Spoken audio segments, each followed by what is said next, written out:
AJ, turn sound on. Music.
Hello and welcome to the second annual NFL Draft Spectacular! Yeah!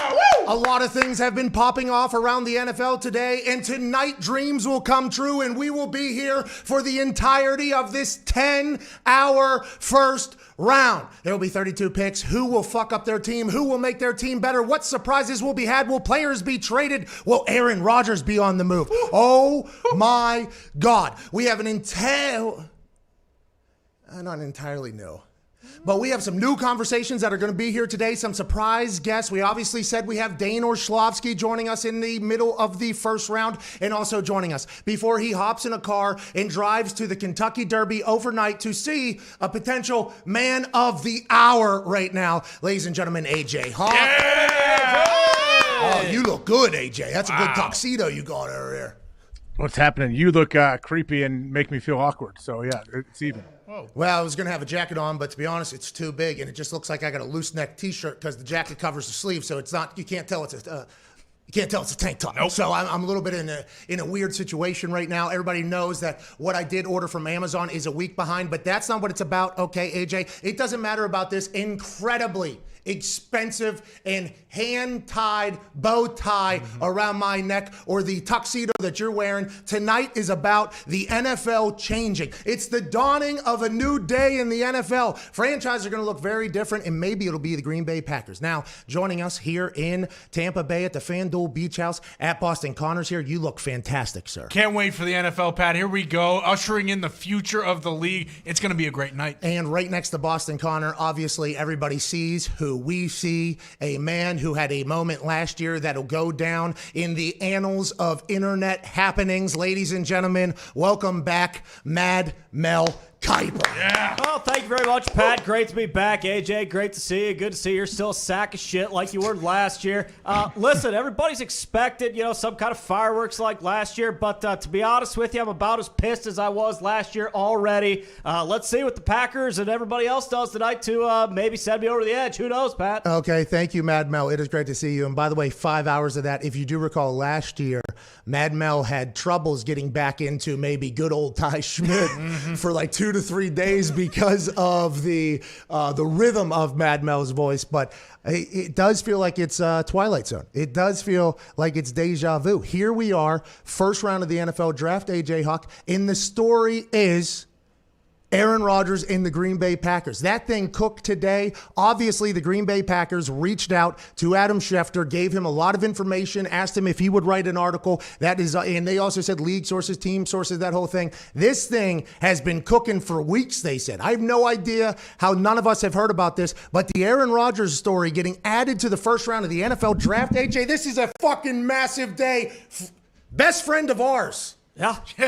Might change football for the next 10 years tonight. That could potentially happen. What have you learned since we went off the air earlier? Have you been texting with Aaron Rodgers? Is he going to say what team he wants to go to? AJ, what has it been like being a man who knows you have to go live for 4 hours, but also everybody on earth knows that you're talking to the person that you're in a bad situation right now, AJ, and I think you're handling it perfectly thus far. But what are your thoughts on this whole thing? And were you surprised by today at all, or did you kind of know? No, I was definitely surprised by today. I did not know whether you believe me or not. Yeah, I'm kind of like you to where I don't really want bullshit. to know. Yep, you're full of That's shit, bullshit. AJ. Everybody knows it. Come clean. Ty, I love the fact that Ty has to insult me as Mel. That's my favorite part for 4 straight hours. No, that's not Ty. Ty's not here. Ty's not here tonight, AJ. I thought you'd know that. Ty actually went on his bachelor party. Yeah. That's right. Ty went on his bachelor party. Mad Mel's here for the night, actually. Is that Mad Mel's real hair? I mean, that's unbelievable volume he has. Well, like I said, it's been a process for quite some time. I was gonna get a haircut not too long ago. Thought, well, you know what, gotta look my best for draft night. So yeah, this is my real hair. Took about an hour and a half, hour and 45 to get it ready for tonight. So I'm pretty impressed with it. I think it looks pretty good. Mad Mel, I am so thankful you're back. But AJ, you're not doing this all night, pal. Okay? I seen what you did there. I wasn't. I honestly was not avoiding anything. All right, dude. Yeah, you're deflecting. That was called a deflection. That is a Boston Connor special that you just did there. You can't do it. And it's on. Have you had a chance to digest this entire thing? This is massive news. You're the all-time leading tackler, I think, for the Green Bay Packers. One of your best friends is currently involved in this thing. This story came out of nowhere today. I had no idea this was coming. I don't think any of us knew. I mean, this is big deal. What if he gets traded tonight? Okay. What if that number 3 overall pick? All right. What if the number 3 overall pick, where there was smoke, I guess a couple of days ago, allegedly they asked, and Green Bay said no. And then, well, why is it so big? Why is Green Bay leaking this information then to Schefter? Is it because they want their fans to relax, or is it because they want to say, like, hey, we are accepting offers? I mean, it's like there's so much that goes into this thing. What if my mock draft, AJ, that was so perfectly crafted for the $20,000 giveaway, $10,000 to charity, $10,000 to the viewers right now watching on youtube.com/The Pat McAfee Show. You are the greatest motherfuckers on earth, by the way. We have no idea why you're here. If you were to show this screen to somebody right now, they would say, why the hell are you watching that? And the fact that you are, we don't know, but we are thankful for. $20,000 is up for grabs. And I think there's a chance that Aaron Rodgers is going to change whether or not my mock draft is going to be perfect or not. Yep. I had Trey Lance at 3 because of the news that came out earlier via numerous sources, I guess, at this. You had Mac Jones. What if the San Francisco 49ers trade that thing and get Aaron Rodgers as their quarterback? This is a completely different evening all of a sudden, AJ Hawk. Yeah, it is, but that's what I've been doing. I've been trying to figure out why all of this stuff is happening since when we went off the air from your show. And why would the Packers want the number 3 overall pick? The only reason you want to be there is to take a QB, right? Do you think the same people up top at the front in the front office are going to draft a quarterback in the first round 2 years in a row? Now you can tell me, Pat. I've heard people say, "Oh, well, Josh Rosen, Kyler Murray." If I'm not wrong, they had a new head coach from Rosen to Kyler Murray, correct? Yeah, they did. Nothing's changed in Green Bay like that. Yeah, and LaFleur, and by the way, LaFleur and Rodgers seemed to have a great relationship last year. And then now with the information that's leaking, Mad Mel, Jesus, come on. It's amateur hour. It's amateur hour. Don't worry about it, Pat. We'll get into the groove tonight. But the story that Adam Schefter said was that there was 3 separate trips. It was Mark Murphy flew to Aaron, Gunther Kuntz flew to Aaron, and Matt LaFleur flew to Aaron. I wonder if this was very much like a meeting that Matt LaFleur flew out there and Aaron was like, look, love you, pal. All right? We did great work. I don't know why we kicked the field goal. Okay? Should have gave me a heads up maybe there, but other than that, that's going to happen. I actually love where this is way above you. You remember when you went to bat with me to go get another wide receiver? You remember that? And it was publicly like, oh, the floor doesn't fucking matter. Okay, that's kind of what it was dealt like. It feels like Aaron, and this is, by the way, I've not talked to Aaron. I don't want to talk to Aaron. Okay, do not. Then now is not the time for me. Now, will Aaron call into the show tonight? Ooh. Oh man, whoa. Do we have to tease that for the entire time? I think there's a chance, maybe. I guess I assume he is watching. I would assume at some point he will be watching here. So maybe he'll call in here. But this, in your eyes, Mad Mel, has been something that's been brewing, and it's like almost expected. And it seems to be insane that the reigning MVP is going to be moved, but it feels like it is at this point with Green Bay leaking that, and then him potentially feeling some type of way. This is ugly over there in Green Bay. Yeah, it's a done deal. Rodgers is out of town. They really screwed the fucking pooch on this one. Like I said, I think Aaron and LaFleur have a good relationship. His issue lies with the 2 fucking Judases who are in the front office. Oh. They've sold him down the river many a time. If you're Rodgers, why not go back home, play for your childhood team? I'd want to play for the fucking 49ers. Maybe they'll do something to help you out and try to, maximize your potential. Green Bay sure as shit isn't doing it. Hey, and it feels like that sentiment, Mad Mel, and I know you're not maybe a diehard Packers fan or an owner of the team, Mad Mel. I was. Yeah, well, yeah, that, at some point, Mad Mel loved that type of thing. But it feels like that sentiment is all Green Bay Packers fans. And I want to ask this question. As humans, okay, it's what we are. We are not the same. I am a Martian. No, but we are all humans. Yep. 1 year ago, if this happens with Aaron Rodgers, do you think the reaction is as much as it is right now, that it's like, he's a cool dude. Tampa Bay's doing what Tampa Bay's doing. Kansas City's doing what Kansas City's doing. The Rams are doing what the Rams are doing. Yeah. There is teams going all in right now to do it. Do you think the reaction from fans is the same 1 year ago as it is right now? Because I'll tell you what Mad Mel just said and what Ty said earlier is how everybody on the internet feels, basically. It's like, yeah, Aaron should be fucking pissed off here. The contract was botched. Okay, the team, the way it was built was botched. Last year's draft was botched. It just feels like there's a lot of shit potentially where everybody's like, you know what, Aaron should be upset about this whole thing. And we live in a time where it's potential player-driven leagues across the thing. Like, if he wants out and Aaron goes, all of a sudden some other team probably going to be in a Super Bowl. That's just how he took NFC Championship for that Packers team. That's right. Let's assume if he potentially goes to the Niners, that team's going. But the Boston people are saying he's coming to New England. Are you fucking kidding me if he ends up with the Patriots? Why not? I mean, hey, we talk about teams with a bunch of weapons. What did Bill just do? He went out and said, you know what, let's just get everything. This is an arms race. We'll have an arsenal of people that, the future quarterback of the Patriots, Aaron Rodgers, can throw to. Aaron Rodgers, by the way, if he went to New England, everybody on earth would go, of course that's what Bill Belichick is doing. Of course that's what Bill Belichick is doing. I have no idea how that would work out. None of us know. Maybe Aaron goes to San Fran. Maybe Aaron goes to Green Bay and they kind of heal up this relationship over there. Maybe Aaron would have gone to the Indianapolis Colts if it wasn't for the person that's joining us right now, bringing in a former MVP-like player, Carson Wentz. Ladies and gentlemen, general manager of the Indianapolis Colts, Chris Ballard. Yeah! Chris!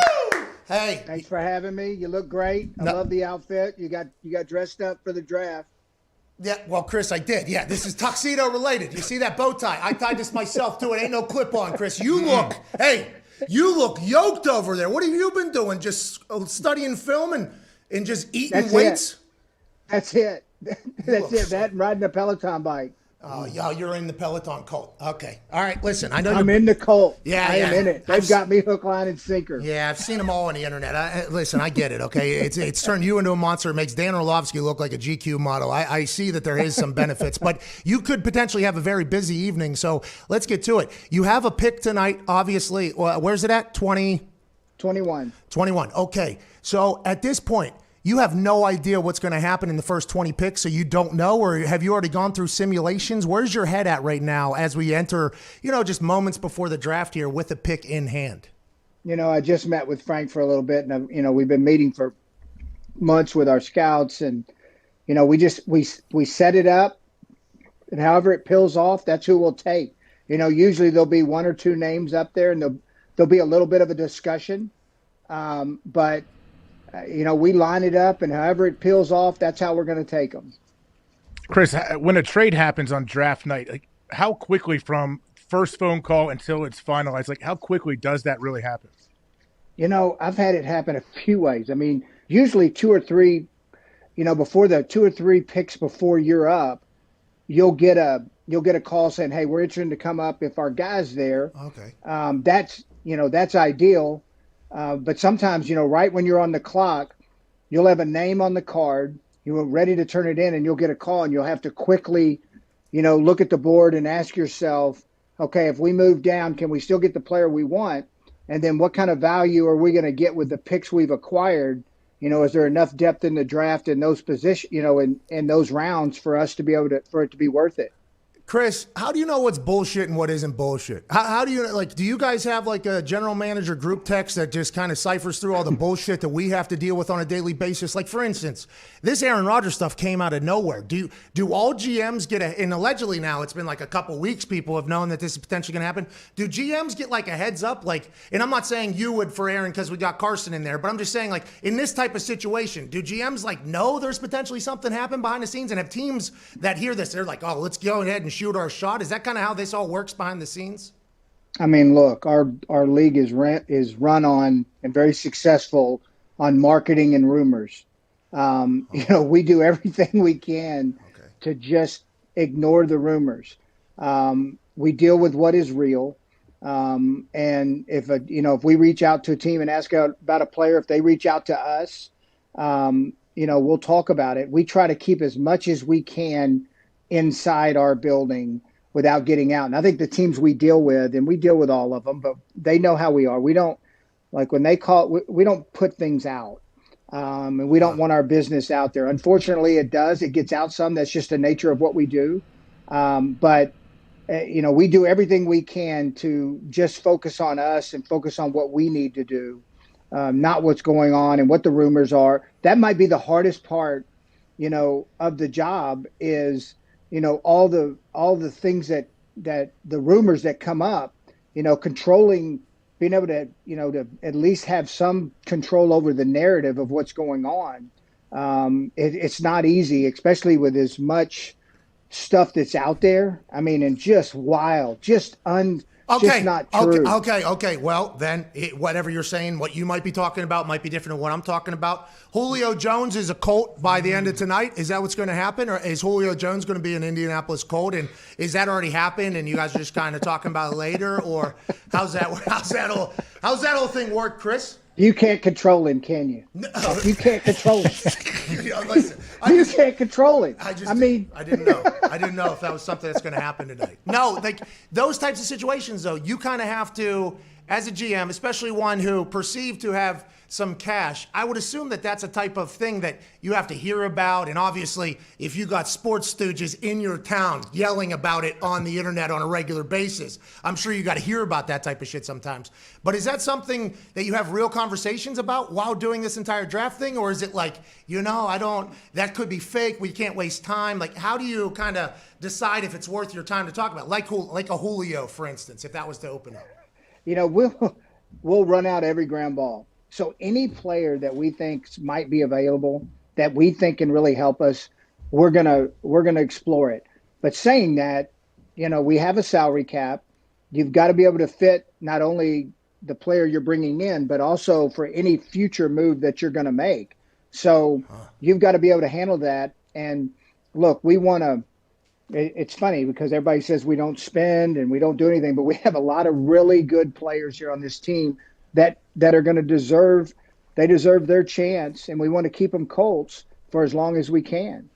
Okay, well, I appreciate that, but I also know that we tried to keep you. You retired on me. I know, and you had a good sales pitch too. Like, hey, you had that Southern draw. I'm very stubborn. I think you've already realized that. No, there's no doubt. Yeah. But at that point, I had already made my decision. But when I talked to you, I did think like, this Southern charming son of a bitch. He's he's a pretty cool guy. And everything I've heard, by the way, and we were in the building the other day, so you saw me in there. Every person, there's a lot of people that have been around that Colts team for like 4 generations now at this point. It's like a very family type atmosphere in there. Everybody's like, yo, this guy is the guy. You would have loved this guy. Chris, you're building something awesome, man. One position away, it feels. Now listen, Chris, I'm not sure if you know, Mad Mel Kiper has a question for you. He was looking forward to this. Who the hell is Mad Mel? Who the hell is Mad Mel? Wow. I mean, really? We ain't even got the draft started. I mean, has the guy ever wore a jockstrap? I mean, don't you have to wear a jockstrap? Listen, Chris, I've never worn a jockstrap, but I've sniffed plenty of them, so I know what's going on with these players, okay?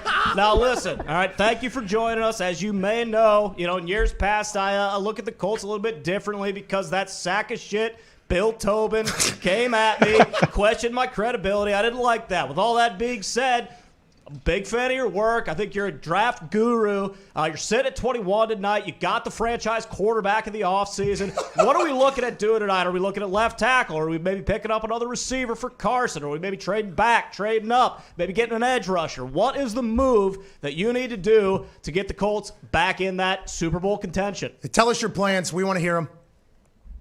Mad Mel. I mean, you're the expert. Oh, true. You're the guy that's got all the answers. True. I mean, why do I have to tell you what our plans is, and all I have to do is tune into you, and you're going to tell us what to do? Yeah, that's right, Mel. Well, I got you slotted taking a receiver. Like I said, I think we need to get Carson another weapon. I think it's about time. If you're not going to go after Julio, maybe get one of these hot shot wide receivers. Maybe take you guys over the edge. Well, Mad Mel, you will make the city of Indianapolis very happy if you slot a wideout in with us tonight. Hey. Do you feel that? You have to feel that, right? You have to feel like outside pressure for whether it's through the media. Now with social media, though, it feels like a fan's voice can be heard. Do you feel that, or is it? I think I heard somebody say it would be irresponsible to blah blah blah. You have to hear that, though. Like, you're a real human. You have to hear that, right? Well, of course. I mean, I've got 5 kids and 2 boys who tell me all the time what everybody's saying. The best is when Cole, my one son, will go, "Dad, they're killing you on Twitter today," and I'm like, well. That's awesome. Don't read it. You have to, though. You have to. All right. And good luck tonight. We appreciate you.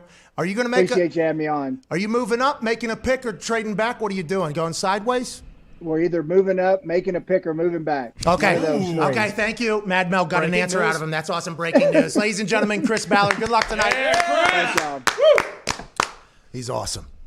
Hey, he is absolutely awesome. Does look yoked. Bro, listen, I saw him 30 yards away. Obviously, I said this the other day. He was wearing a white T-shirt, which, by the way, very aggressive. I don't think I would wear a white T-shirt probably for the next couple of years or whatever. That is an aggressive thing. He had it was like kind of rolled up, looked like he just got done working out. Saw vascularity from like 30 yards out. I'm like, Jesus Christ, are we watching any film? What are we doing over there? Get out of the gym. What are we doing over there?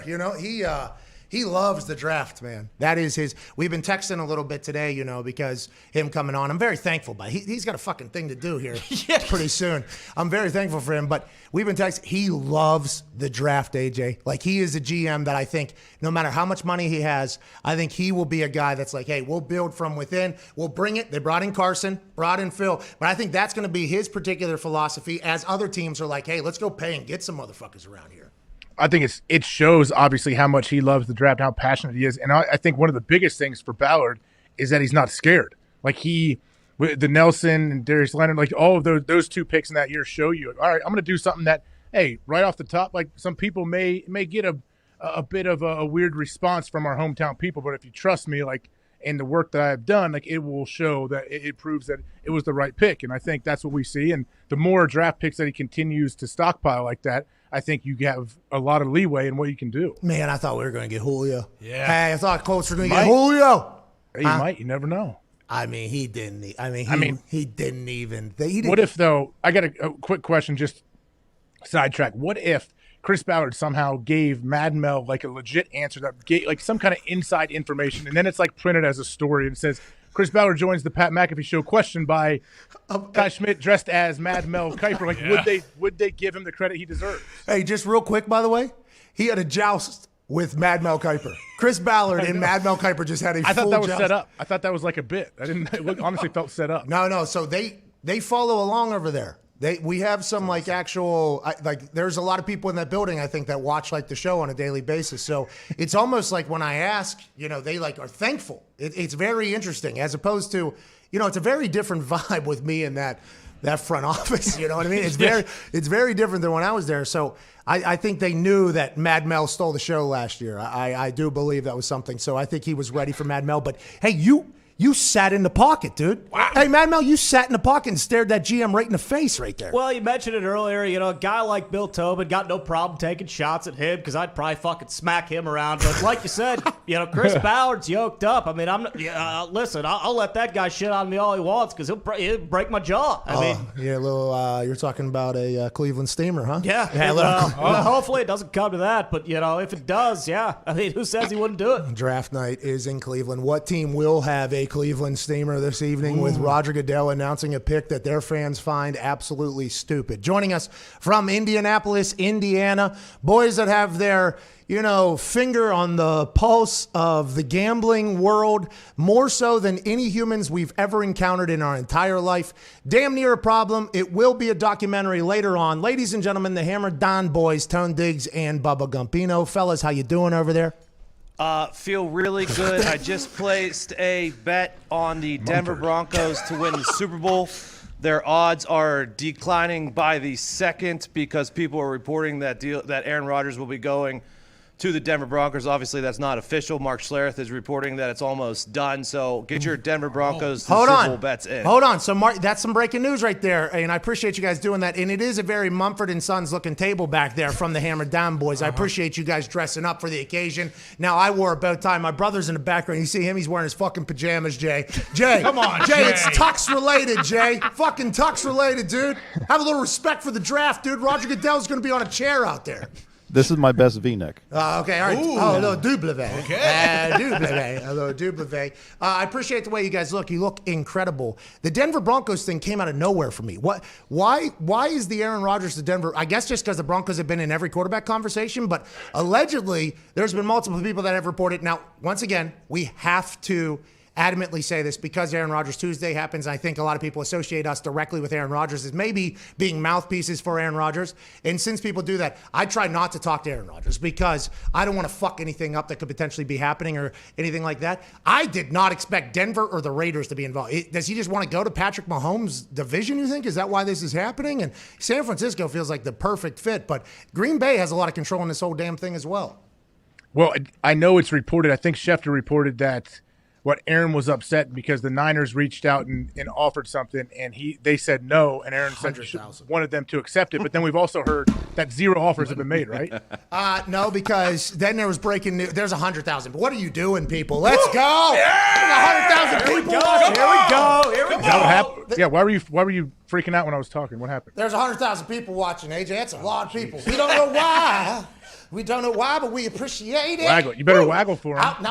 Save the waggle for when something big happens, AJ. It's going to be a long night, okay? We're 3 minutes away from the draft officially beginning, but the Green Bay Packers, and I think you said that somebody reported that they're ready to just tell him to go be a game show host or not play or whatever. And I think that's how every team would initially react. And I don't know how legit that truth is or not, but I think you see. I didn't say that. I didn't say Green Bay wants that. I said Green Bay turned the trade down from the Niners. Okay. Well, so there was a report. That tweet was circulating. There was a tweet that I guess somebody said that Green Bay allegedly from somebody that is impeachable. No.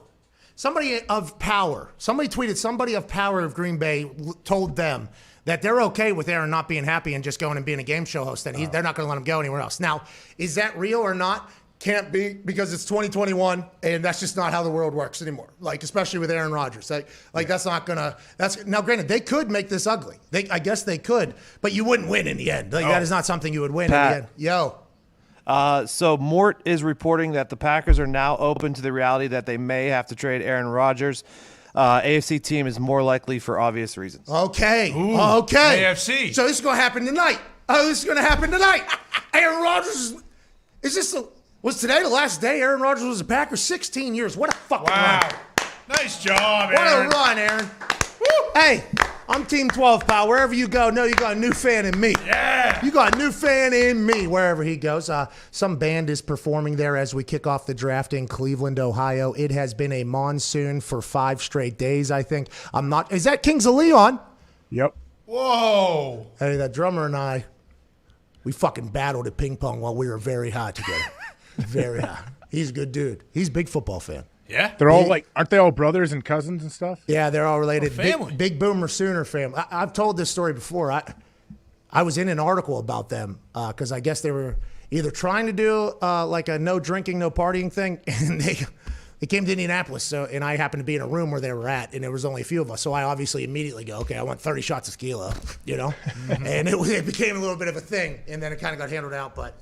They're a good group of people. They're a great band. Very nice to me. Very nice to me. And they have ping pong backstage, which I love. I love that about Kings of Leon. They're good folks. Listen, I love the Kings of Leon. Sex is on fire. All the other great stuff. I mean, the Rock and Roll Hall of Fame's here. Can't we get fucking Kiss and Gene Simmons on stage or something? What the hell are these guys doing? Whoa. And I love these guys. I do. But I mean, shit. The Doors, are they still around? Can't we get something like that? Yeah. I think Doors are dead. Whoa. Jim Morrison's dead? Are they? There's 105,000 people that just got either a wrong answer or a right answer. I have no idea. I'm pumped that this thing's getting started. We're watching NFL Network right now. We will turn off the draft after the second pick, which seems to be locked in as Zach Wilson. The only way we will find out what happens for pick 3 all the way through, we'll see, maybe 6 or 7, is via an update on this television right in front of us by Evan Fox and Zito. So we might be 10 seconds, 15 seconds behind, but know that we are literally living in limbo, and we cannot wait to see the absolute fireworks that happen. Now, 10 minutes is a long time for us to sit here and watch nothing. So there's a chance that this might end early. This might have sounded like a better idea in theory than actually the way it's going to work out. But, I mean, we're getting very close here. Trevor Lawrence seems like it's a foregone conclusion. Zachary Wilson, same thing. At 3, shit's going to get wild. Are you watching ESPN or NFL Network over there, AJ? I just put on NFL Network. Because what else? ABC's on, right? Yep. ABC's also got coverage. Is Herbie doing it for ABC? I think I saw him. He looked good, by the way. Yes. He looked thin. I haven't seen him in a while. He looked like very thin, very ready to go. They had the College Game Day crew down there. I saw Reese. I think the College Game Day crew is doing the ABC coverage. Is there any chance you're not going to speak like this for the next 3 days? No, I mean, that's the thing. You get into it, and I'll tell you what, if you get out, it is tough to get back in, so you better just fucking strap in and get ready. Here we go. Here we go. Zach Wilson, a photo came out of him doing something in the mirror, and not enough conversation is happening about him wearing an all-blue suit. Okay, so that's an all-blue suit. No green at all in that suit, okay? Ooh. Is he 100% sure? He looks like a 12-year-old. He is incredibly handsome. That guy is going into the shadows of New York City to hopefully save a franchise that seems impossible to save at this point, AJ Hawk. I would imagine the blue is for his BYU team, but you're right. I saw a picture earlier of him today pop up, and I thought, like, this dude's a high schooler. Like, he looks so young, which that's a good thing. He's going to grow and mature into his body, too. I agree. You know what it reminded me of when I saw that photo of that dude? Who's that? What? So whenever I was in high school, we walked through the mall, go hang out at the mall. Okay. Go hang out at the mall. It's a good time. Diggs, we used to hang out at the mall all the time. Diggs, how fun. And truck stops, right, too? No, we didn't stop. Creeks, dude. Truck stops. No, Creeks. it's pretty much every day of the week. We go to the mall, hang out at the mall. Walk down through the mall, go into the food court. How you doing? Keep moving. Toothpick, thank you so much. I'm going to hit 3 laps here. I'm going to get a little snack. We're not going to have to pay anything. Okay, let's go back out here. Then we walk and you smell, some stores. Hollister and Abercrombie were always those stores that you smelled. They always had music on. It was like, have to go stop in here. It was a social event to go in there. I could never fit in the pants, not one time. They were a sizest operation, and you walk in there, the most handsome, perfect motherfucker dude would be sitting there. That's what Zach Wilson looked like in that. That kid looks like an Abercrombie model. Yep. This kid is a throwback, handsome son of a bitch. I wonder if it's going to be like the presidency, like 4 years at the Jets. He looks like he's 55 years old. Like, I'm excited to kind of see how this goes. Sam Darnold and him look like the 2 youngest humans of all time, and the Jets are potentially going to have to go through both of them because the entire organization stinks, maybe. I'll tell you what, he does look sharp, though. He looks like a New York kid. He really does. Put the lights on him, huh, That's Mad right. Mel? Put That's the lights on the right. kid. We'll see if he crumbles. Like I said, he's got a little bit of Aaron Rodgers, a little bit of Patrick Mahomes. He's got the big arm. He's athletic. He can make a lot of plays. I mean, I'll tell you what, I think the Jets are getting this kid can do everything that you would want him to on the football field. Texans, Seahawks, Rams, and Chiefs. Something we're watching Charles Davis on NFL Network right now. CD, front of the show. Hey, way to go, CD. Chuck. Baby, CD. Get a little shine down there in Cleveland. He always has such a good attitude, doesn't he? I mean, he always has such a good attitude, AJ. He does. So David Shaw is on the TV for me right now. I don't know if I'm before or if I'm lagging behind you or what, but how long has Shaw been doing this where he's like a legit analyst? It's a good idea for him because when Stanford in the Pac-12 get covered, there is none of it. I mean, David Shaw, 5 years ago was a potential NFL candidate. Yep. Right? NFL candidate. Then the Stanford football program, whatever happened. Andrew Luck leaves, basically. And then that guy after, who was that stud who was like Andrew Luck, but he wasn't Andrew Kevin Luck. Hogan. Yep. Mad Mel! One of my favorite quarterbacks of all time. Went the 5th round, I believe, maybe 6th round. I thought he was a first-round talent, had a first-round grade on him. Kevin Hogan was unbelievable. He was, but after him, it feels like the team kind of – and we got to call a game out there, Mad Mel. Thank you for that fact check. Unbelievable Rolodex in that brain of yours, Mad Mel, especially with all the other toxic shit you got to keep in there at all times. But when we went out there wasn't a single person at the game. You remember that? We went and did a game out there. There might have been 250 people in the stands. Legit. And this game was on TV.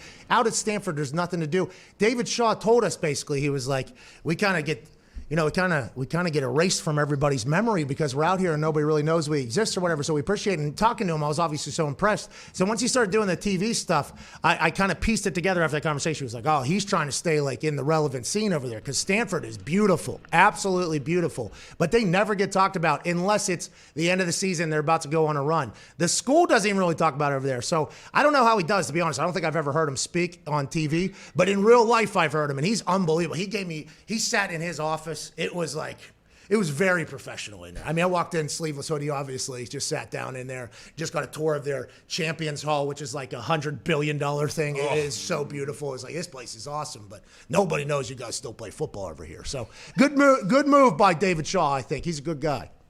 I think he is too. I got to work a game there too, and I was shocked at the lack of people there, and they had a good team when I was there. But did Shaw have he coached Richard Sherman. Like, he has Sherman's framed jersey in his office. People forget that he coached him. Yeah, and he was a wide receiver, I think, at the beginning, and then he ended up being. It's like not Kobe Fleener. I mean, he had a hell of a run with us there for a bit.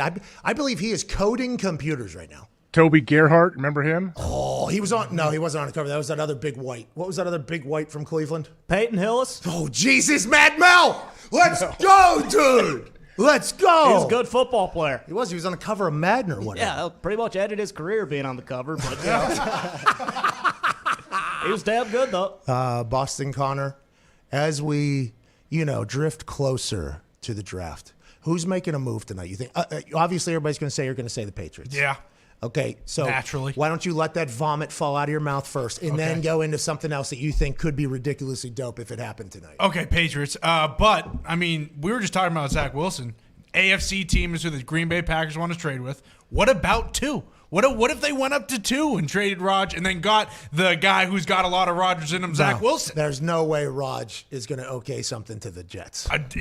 Do they have a relation? Like, the front office and Rodgers have a relationship at this point where they're going to be like, okay. I think he would have to okay it. I would assume this is going to have to be a mutual. Not if he doesn't have a no trade. If he doesn't have a no trade in there, he imagine if this is like you bit off more than you could chew. Yeah. And they're just like, fuck him. By the way, he goes to the Jets. Guess what? They go to the AFC Championship game. Oh, yeah. Hey, he goes to the Jets.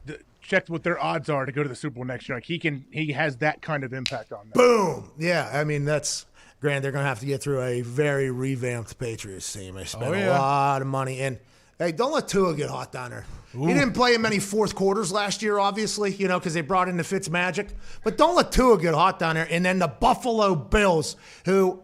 A fan earlier called into the show, Evan, I believe, and he said, what about the Buffalo Bills? We got a lot of picks. Why aren't we doing anything? What's going on? That team is very good. So the Jets have such an interesting situation because their entire division seems to have gotten back to the competitive, at least where it has been for about 20 years or so with the Patriots leading it because the Bills seem to be a wagon in what fucking Bill just did in this past offseason. So that's going to be a tough place for Zach Wilson to succeed. I think that's everybody's understanding at this point, by the way. Like, yeah, they're going to stink. It's going to be 2 years, 3 years, potentially back in the same conversation.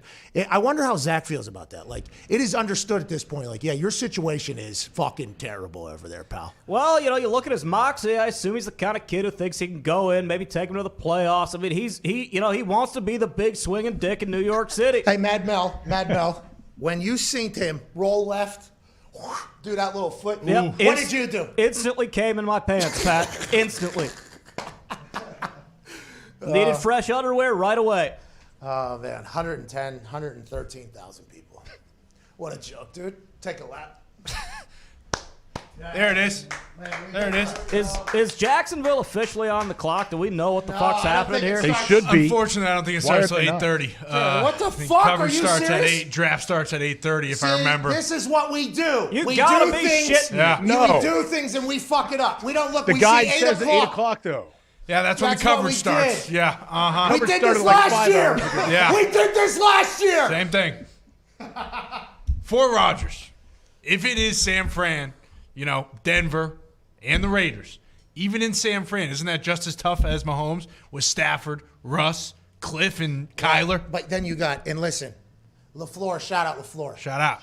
Shanahan and Lynch, if they're going and getting Aaron, they for the next 3 years, 4 years are probably going to do everything too. Yeah. Hey, Kittle's not going anywhere, obviously. So we are going to keep everybody here. They're going to become a Tampa, a Kansas City. Julio. I don't think, bingo. I don't think they are worried at all. I just got a text from Shane Leckler. What is this? Is he coming back? He's fucking. He basically said I look like an asshole. Whoa. That's basically what Shane Leckler just said. It's basically what he just said. All right. Hey, Shane, thanks, pal. All right? It's tuxedo related. You would know nothing about that. You fucking drunk, fishing asshole. All right, he's loving his life, by the way. Shane Leckler. Just living up. He retired, from punting balls for 22 years in the NFL. Greatest of all time, by the way. Greatest of all time, Shane Leckler. I will always say that, not just because of how he bombed balls, but how he lived his life, too. I mean, he was roommates with Sebastian Janikowski, and everybody gives Seabass a lot of credit, as they should. Another legend. Okay, absolutely love him. But Shane is just a dude who, first time he came up to me on the field, big old hogging. I mean, just on the field. He had just got done throwing pat and go in warm-ups or whatever. And he walks over to me, chin strap up, and he's like, "What's going on, kid?" Basically, just this thing. I'm like, "I fucking love you, dude. I don't know who you are yet, but I'm gonna learn it." I watch his film every day, basically. Whenever I was young, I was like, I feel like I'm very similar to this guy. I think me and this guy, are very similar. And never caught him, but he's a legend. But he can fuck right off. That's what I gotta say to him about this little compliment he gave to my outfit. Son of a bitch, dude. 115,000 stupid people. Here we go. The draft starts in 45 minutes. What are we going to do? What are we going to do for 19 minutes? This makes no sense why Jacksonville is not on the clock, especially when they said it started at 8. But going back to Is this a full concert? It yeah. certainly appears it is. Okay, I love Kings of Leon. Okay. All right. I love them. I fucking love them. That's a good band. Yeah. 10 more songs, too. Listen, all of them will be good then. Oh, yeah. Hey, Pat, I am hearing, though, not from, obviously, I told you I'm not talking to Aaron. If Aaron does get traded, Denver is the most likely spot where he would go. From a couple different people that none of them play football right now. Okay. See, now this is what we've had to do for the last 5 months is we got to examine the source for who's the source of this source. So how credible can we take said source? What you just said, I think, is a pretty big deal. People take it as a big deal. Why is Denver the place? I think we asked this earlier. But for the people you talk to, why is it? Is that because they see a very good team? Is it because Denver's an awesome city? Is it because it's in the AFC and it's a likely place that they would trade him to? And what if you had to guess from your sources who don't play anymore? What would you have to say, AJ, on why that team has somehow found its way into it, other than them being interested? What is it you think? Well, I hate speculation and doing all of this. People tell me they're hearing it's a real possibility that he could get to Denver, and then I said, why? And I guess AFC team, obviously, that's part of it. And then the 9th overall pick, I guess Green Bay could take. And how weird would it be if Green Bay took a receiver after they trade Aaron? We talked about that earlier. We had a full conversation after. We're like, what if they trade into the top, wherever they trade to, and then they go Devontae Smith, and it's like, you sons of bitches, you just don't get it, do you? You just don't get it. But that would be, by the way, learning from their mistakes. We're not going to do it again. Listen, we're not going to do this again with Jordan Love, who we traded up to get last year because we are going to give them a full go here. So I'm pretty excited to see how this fares. But boy, the Green Bay Packers fans could have another miserable first round draft night for sure. This is Well, I was going to say, AJ, when you were talking to Brett Favre about this, did it Is seem that who it like was? he was blowing smoke up your ass, or did it seem like this is legit? Well, Mad Mel, unfortunately, I did not talk with Brett Favre about this one. It was somebody else. But actually, Mad Mel, I got a question. When Brett Favre was coming out, what was your grade you had on this guy? Who, on Rodgers? Well, like I said, same deal. I mean, the arm angle is a little weird, which happens a lot of Jeff Tedford's offense coming out of Cal, but I thought all the intangibles were there. Again, laser rocket arm, a little bit of a hitch, but, I didn't expect him to drop down to the Packers, ended up being able to steal a draft. I'll tell you what, San Francisco is probably wishing they would have taken him all those years ago. Okay, let's talk about some things that are happening in the world. There's some updates happening. Pro Football Talk's Mike Florio says that there are no current negotiations happening between the Denver Broncos and the Green Bay Packers. The Denver Broncos are preparing to use their 9th overall pick. This is what Mike Florio of Pro Football Talk is reporting. He said, could things change? Yes. And then, is it imminent or something? No. So very interesting that there is a potential big-time move in the top 10 tonight. A lot of speculation. Will this all be boring bullshit? Potentially. But Joe Thomas is standing next to our commissioner, Roger Goodell, getting this thing started here on Thursday, April 29th, the 2021 Draft Spectacular is about to kick off. Let's go, AJ. This is a big deal. There was a tweet that Aaron Rodgers put out. Somebody tweeted this to me. March 1st, 2011, he tweeted, beautiful day in Denver. So that was 10 years ago. Is this 10 years in the making? Whoa. We don't know. I don't think it happens. I still don't think it happens. You're standing firm, even though what you just said is coming from sources that don't play anymore. You're standing firm in the trenches of Aaron Rodgers not leaving the Green Bay Packers in the long haul. At least right like this weekend, I don't think it happens. Now, I have no idea what happens from now until the season, but I'm just saying, like, I don't know. I just think it would be a monumentally stupid move if they got rid of Aaron. I understand he may be forcing their hand right now, but maybe they have exhausted all options and trying to figure it out. But why? Like, what do the Packers look like if Aaron is not the quarterback? First off, Devontae Adams, you think he's sticking around? I wouldn't. Absolutely not. You think Takatari, who just signed $1 billion deal at left tackle, is happy? Nope. Aaron Jones? Nope. Like, these guys, yeah, they're there and they're pros, but you just took, like, the lifeblood of the team away. Yeah, and also, you took a guy out. Now, maybe Jordan Love will come in and be the dude. And by the way... Hey, no pressure. No pressure, bud. Hey, no pressure. It is now being stated that it wasn't you, okay? It was the situation you were a part of is something that potentially put a Mount Rushmore quarterback over the edge with the team they started. I mean, that's tough for you. This stinks for Jordan Love. He was trending today, by the way. Jordan Love was trending today. Jordan Love's going about his business. He was drafted into a terrible position. Here he is, draft day, 1 year later. Somebody else will fuck up, and my name will not be talked about anymore. He pops onto Twitter. God damn it. What are we doing? I'm trending again. Everybody hates me. Jordan Love, this is not your fault. I don't think anybody would say this is your fault. This is, from my understanding, looking from outside in, this is a quarterback that is just like, I'm done with it. 16 years I gave here. I think it's time to move on and go separate directions. This has happened numerous times in the past. Obviously, everybody remembers Carson Palmer in Cincinnati. Now, not as much success. Carson Palmer wasn't coming off an MVP, but he was going to retire. And then he left and went to the Raiders. He was like, I'm done. I can't do this. He missed games. He sat out games, and then they ended up trading him to the Raiders. How many, like 8 games in or something? I don't remember that. I forgot about that. But, yeah, he was like, I'm not playing. I'm not doing this. I'm going somewhere else. Then, obviously, you got Tom Brady in New England. Of course. Peyton Manning, now, he got cut, which is wild that Jim Irsay was forced to do that, basically, because Andrew Luck was sitting there. There was like a $30 million bonus owed, and this was coming off of neck surgery where I don't think they knew, because the lockout was happening, whether or not Peyton could even like grip a ball or throw a football. And they basically had to make the decision, allegedly. Now, you could trade that number 1 overall pick because Andrew Luck's there and probably get like 5 first-rounders, and Peyton played for like another 4 years, and I think he broke a bunch of NFL records. But hindsight's a son of a bitch, isn't it? But what I'm saying is this has happened before where people have gone on and gone other places, and man, it's always electrifying because there's almost always been success. Peyton leaves, Super Bowl in Denver. Tom leaves, Super Bowl in Tampa Bay. Yep. Now, the 2021 NFL Draft has finally begun, and the Jaguars are finally on the clock. Yeah! Now we got to remember that this particular computer is set on Central Time, so this was at 8:15. Yep. This is live right now via Rap Sheets. Shout out to the Azito production there. We got 10 minutes until our screen has completely broke, so we're not able to watch. So if this happens, 7:12, 7:10 until they make the pick. Here we go. okay, here we go. 7 minutes and 10 seconds until they make the pick. We did plan on watching, but I think the entire thing has crashed up here. I do believe. So we'll just kind of sit and see how this whole thing pans out. You want me to let you know? Should I let you know when it happens? Well, just tell us what's going on. Are they interviewing Urban Meyer? Are they talking about Urban Meyer? Are they like, what's Urban going to do? Are they talking about Shad Khan? Are they talking about Trevor Lawrence being the #1 prospect for this draft since he was 4 years old? What is all going on right now that we're missing out on? Well, I have it muted because I'm doing a live show with you right now. Smart. But I have the subtitles on. I'm able to read some of it. They showed Urban in the draft room with the rest of his people. They didn't seem too stressed. They were just standing up, lounging. Jacket? Not doing much. Jacket? No, Urban had like khakis and like a tucked-in long-sleeve colored shirt or something. It's Duval County. He's down there.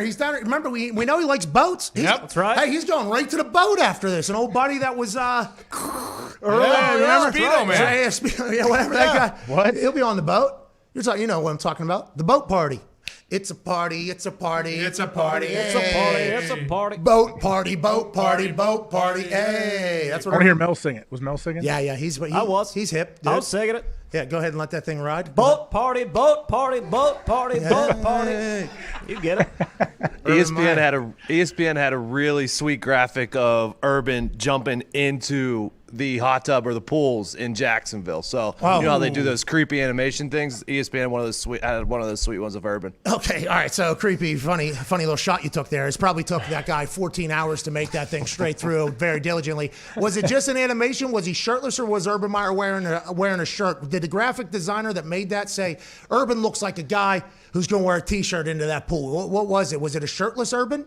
He's in a suit and a tie, but then he's got Jaguar swim trunks on, and he's holding the national championship trophy. Oh, yeah, you earned those. They're showing Trevor Lawrence highlights right now. He was unbelievable. Like, first play he went in, I forget who they sat.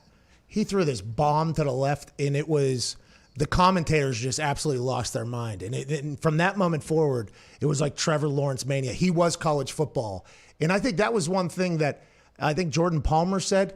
This dude has been in a fishbowl, in the spotlight, the guy, his entire life. He's grown up in the TikTok, Twitter, Instagram. He's been the guy at every camp where everything's recorded. He has had to handle this forever. And I think if that is going to tell me anything, it seems like he's very similar to Andrew Luck. And it's like, okay, here we go. Duval's got a fucking player down there in Jacksonville, you know? Well, he's been the man since probably he can remember, and he hasn't got caught up in all of that. And if there's ever a time to get caught up in it with the social media and all of the outside pressure and all the attention that garners, I mean, that's pretty impressive. Now, it's real easy to kill young kids or go, oh, back in my day, we would never do that. But like, I bet old school guys like that, the grumpy old dudes, love how Trevor Lawrence handles his business. Yeah, and by the way, that was my comparison basically to Andrew Luck. Andrew, I don't know if Andrew ever had a moment where he might have got like, maybe a douche and started feeling himself, and then he got humbled somehow. I don't know if that's happened to Trevor.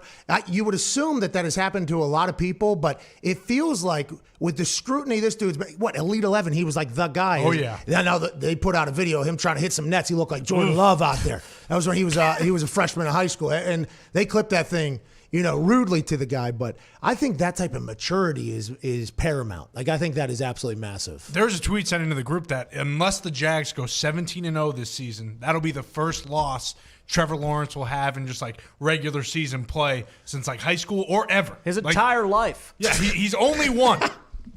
Yeah, he did win a Heisman, though. Nope. Dabo Sweeney said, follow me on TikTok, Dabo, with the drip drop. Swag. And, there's a free Josh Gordon sign in the background of the NFL Network's coverage here. He made an appearance in the Super Football League. Oh, yeah, scored a touchdown. Well, a game winner. He went up and mossed somebody. Oh, fan crazed football with Johnny Manziel. There it is. Yep. There it is. That'll be back. Oh, yeah. I doubt it, but hey, good luck.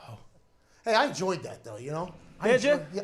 I did not watch a single game, but I seen the highlights. I like that I could judge something in the football world when it was happening. I don't think it's going to succeed, which is a shame. That is a shame because our guy Beast Mode was involved with that. For sure. And remember, he was going to rush for 200 in that little thing, and then he did not step foot on that field. Just like Johnny, when he saw that ball go and was like, I ain't blowing out my shit to get this ball in this thing. You know what I mean? Yeah, I mean, if it's going to be Mickey Mouse, I'd rather just go out in my own backyard with a Nerf football and throw it around with the pals. You know, I don't need to be watching it on Twitch or anything like that. So, I mean, but hey, if you love fan craze football, God bless you. All right, Kurt Warner's talking. 2 minutes and 35 seconds is what ours says until the Jacksonville Jaguars announce that Trevor Lawrence is their new quarterback. Where are you at right now, AJ?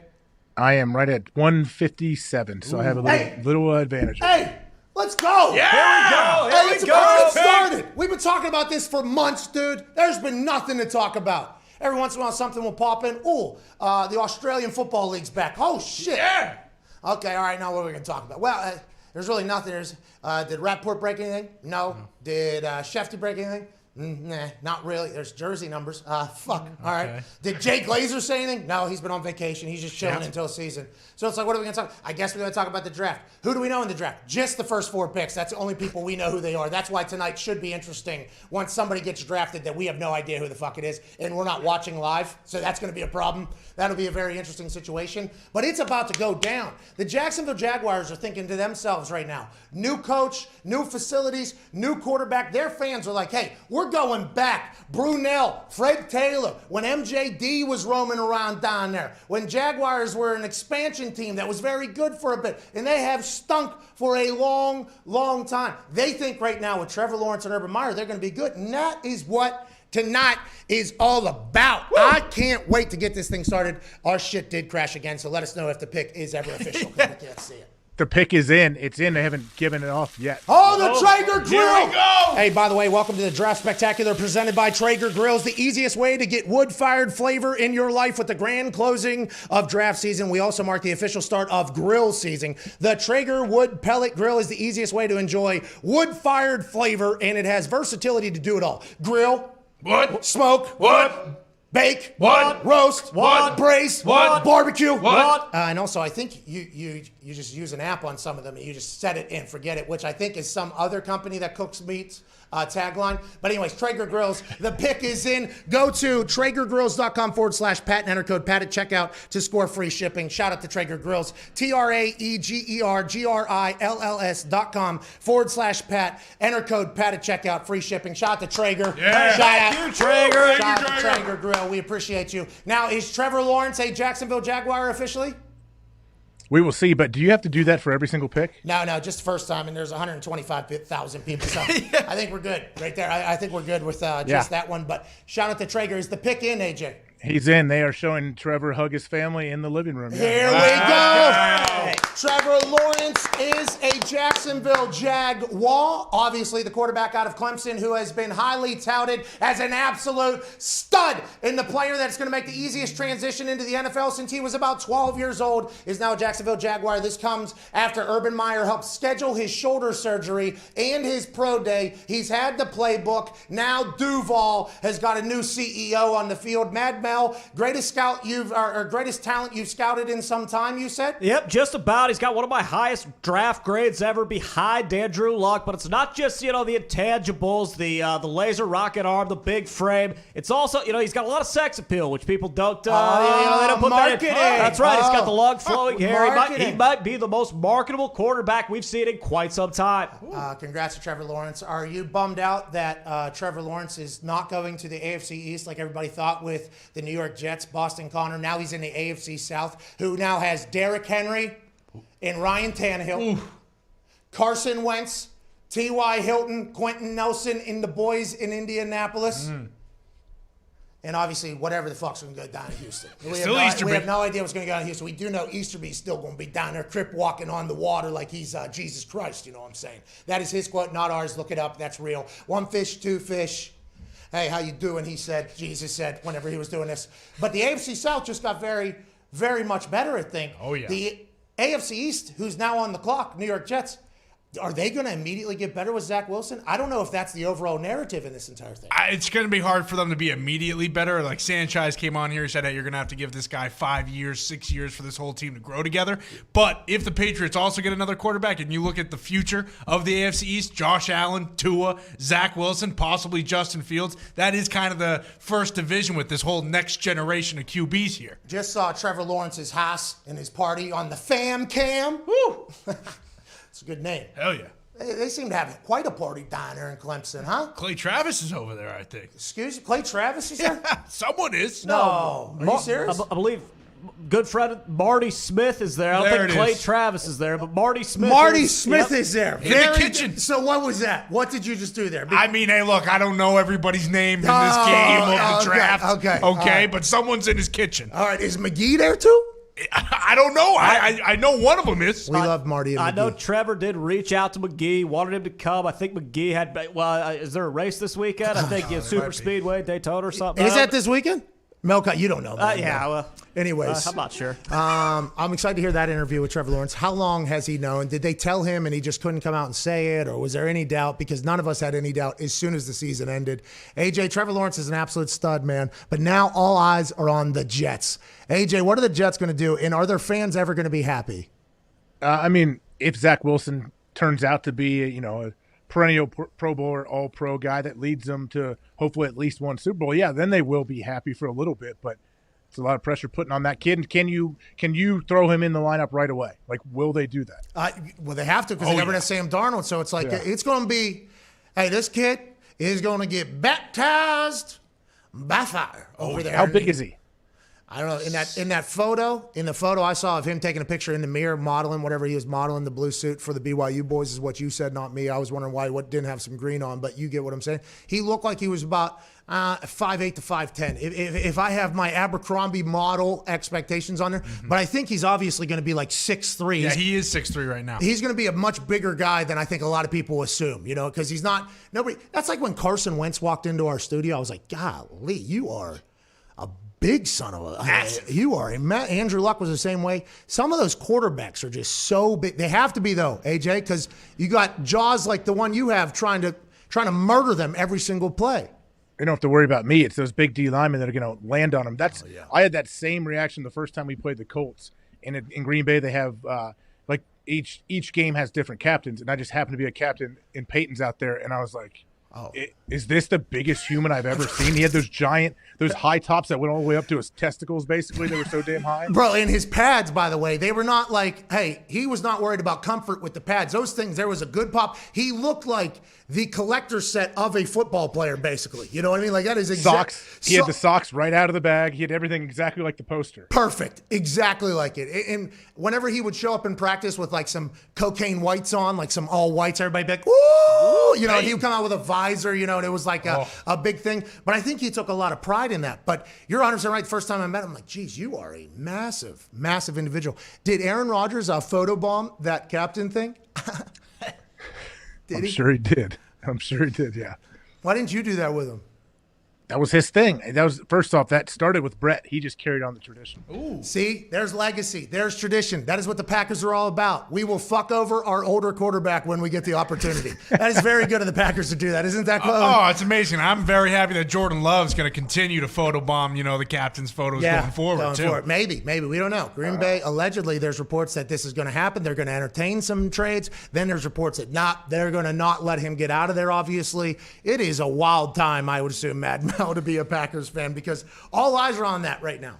Like even with this Jets pick, it's like, well, what if there's a 3-way trade and the Jets are involved and blah, blah, blah. It's like, who knows if this is going to drop tonight? It's just like we're all waiting on it, Mad Mel. I'm just waiting for the other shoe to drop. I have basically already come to the conclusion that Rodgers will not be a Green Bay Packer next year. And, it's funny you mention it because with the captain stuff, when Rodgers is photobombing those things and you're going to playoffs and you're going to NFC championships, it's funny. When you're going, 4-13, 3-14, it's fucking Mickey Mouse, and no one wants to see it or deal with it. So, something to keep in mind, Jordan, next year, if you are the starting quarterback in Green Bay. And you stink, is what you're saying. Yeah, exactly.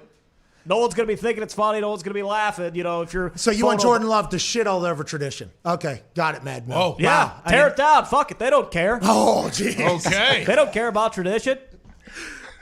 Guy puts his blood, sweat, and tears, gives everything he has for 16 years, and you fucking give him a hot meal and say, get the hell out of here. All right, sorry, Mad Mel. I do know that this is a pretty emotional time for you and your potential fanhood. Although you try to be a non-biased journalist, it does seem to seep through your mouth. The New York Jets, round 1, pick number 2 of the 2021 NFL Draft.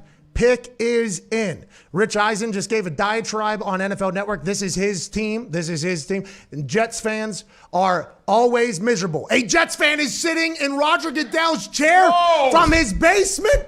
That's probably a frontline worker, right? Sitting on his chair. It's gotta be. Man, how did we miss the boat on potentially sitting in that chair? It's not about that right now. Do peanut M&Ms come with that chair?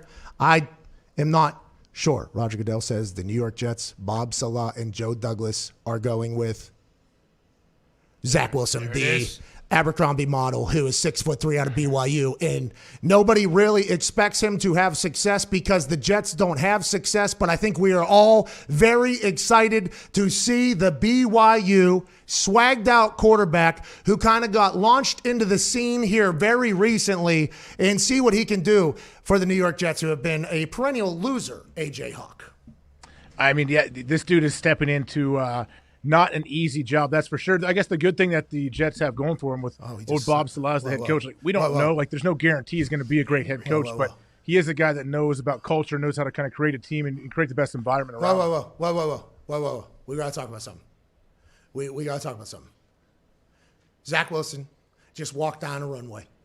So pumped, excited, dreams came true. Hey, congrats, Zach. That boy, Zach. He's slapping hands. I believe they said everybody in there is vaccinated, but he's slapping hands with people. Hey, how you doing? Then he goes in, Roger Goodell, hand-to-hand combat. Dap up in there. Make sure our commissioner gets some goddamn hand sanitizer out there. Please. This cannot happen right now. I understand Zach's excited. The fans are excited. This is our commissioner's night. We need him to go into night 2, night 3. We would like to see the costume changes like last year. The chair's already out there. We got to be careful. I think everybody's vaccinated, which I don't know what that means, if that means we're all good or not or whatever. But we got to keep an eye on this as it moves forward. Highlights are now running of Zach Wilson, and he does have a cannon. He seems to be wildly athletic. It seems like everybody says he's super mature. Obviously, the New York Jets said they liked him, but they weren't sure about his shoulder coming out of a surgery. They saw him work out. They loved him. They then traded Sam Darnold, I believe is how the story goes. AJ Hawk, kid from BYU, is going into New Jersey and New York to try to turn around a franchise that hasn't been good in a long time. Do you think the moxie can carry him through some potential hard times, I assume, that are on the way? I absolutely think so. I think his personality, especially if he plays well and he plays somewhat well early, I think that's the people of New York will absolutely love this kid. Think about like what he has done in college and how he carries himself, the athletic, crazy splash plays you want to call him. Like, I think he could be perfect for New York, or if he plays bad, it could be a really, really rough situation. Yeah, that's what I'm saying. With the headband, I love it. Hey, listen, I love it. I want to let you know, I love the sleeve. I love it. Yeah. Like, I love everything about it. But, man, when you do that type of stuff and things don't go perfect, it's just like me. When I started tweeting, when I started doing things, and it's a much smaller level. It's not New York. It's a different position. But as soon as you do anything that is not the stereotypical football person, you are going to be judged if you don't perform perfectly. That's just how it goes. So I think Zach, they'll give him some time. I think his moxie will win in the end, hopefully. Who knows what's going to happen over there in the AFC East. But I think he has a chance over there. I hope. If not, it could be in the same position here 3 years from now. Got to get some weapons around him. You got to protect the guy. I mean, he throws with anticipation. He was a little inconsistent in 2019, but here we go. Came back with a big year last year. I don't know. We'll see. I mean, the Jets always fucking stink, so I don't think anyone's really anticipating them to do much different. But, hey, good luck, Zach. I'm pulling for you. Yeah, we all are pulling for Zach Wilson. Wait till you see his buddies or his family here in a second. They'll pop up for you. Zach Wilson's team here? They were excited. They were very excited backstage. Yeah, I'd be pumped too, dude. What are we doing? We chose to come here to Cleveland, huh? We dapped up old Roger Goodell. We're going to the Jets. We got paid. Hey, how you doing? I have not seen his family yet. They're interviewing him right now on side stage. Down there. That whole crowd there. What if? Are you on NFL Network? Yeah, are you on NFL Network? Yeah, you didn't see, it looked like, I'm sure someone was his brother and family members. They were all excited, sticking their tongue out into their phones and we're excited. Are they all just incredibly handsome? Is that kind of how? Yeah. Yeah. Yeah. Austin Collie, and listen, this is rude of me to do, but they're both from BYU. Okay, Sure. they're both from BYU. Austin Colley's entire family is like the most handsome group of people I've ever seen in my entire life. It's a Mormon thing. I'm not 100% sure. I'm not 100% sure. I didn't want to say that because what you just did there is I think you're not allowed to do. But Can't that'd be do awesome. But why? I mean, hey, if Mormons are good looking, they should be promoting that more. Yeah, right. Because that whole murder thing came out, and Yeah. that kind of was quite a hit there. They are, I think, a very attractive religion of humans. I do. Believe. Good for them. I don't fully understand everything that's going on, but I got the kind of the Cliff Notes version from Austin Collie. Hey, they got to do what they got to do. Out there. That's interesting. I mean, I'm sure the family's excited to crack open a couple bottles of Boone's Farm and really get things going. So we'll see. I think they're going to have a good time tonight. Get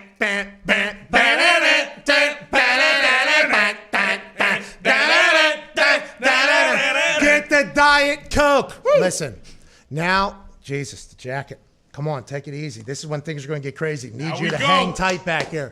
Pick number 3 here. What is going down? At Rap Sheet, who is sitting in the Cleveland Browns Stadium where a dog pound member would normally be seated. He is hanging out with what looks to be a festival behind him. Very fascinating stuff here. He's probably being asked, hey, everybody thought this was Mac Jones. Who? Mac Jones. Who? Mac Jones. And then all of a sudden this morning, it's like, nah.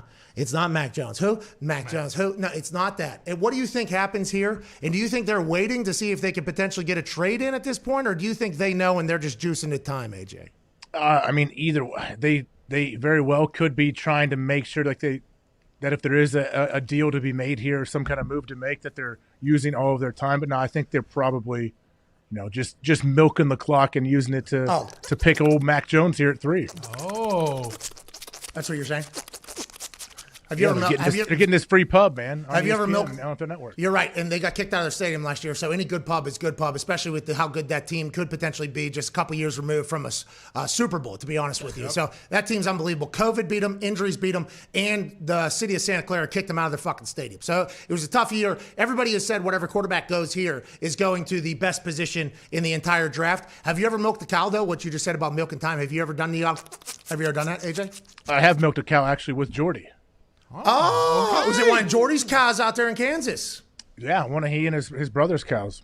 The pick is in for the San Francisco 49ers. They are not trading for Aaron Rodgers. The Traeger pick is in. They are drafting.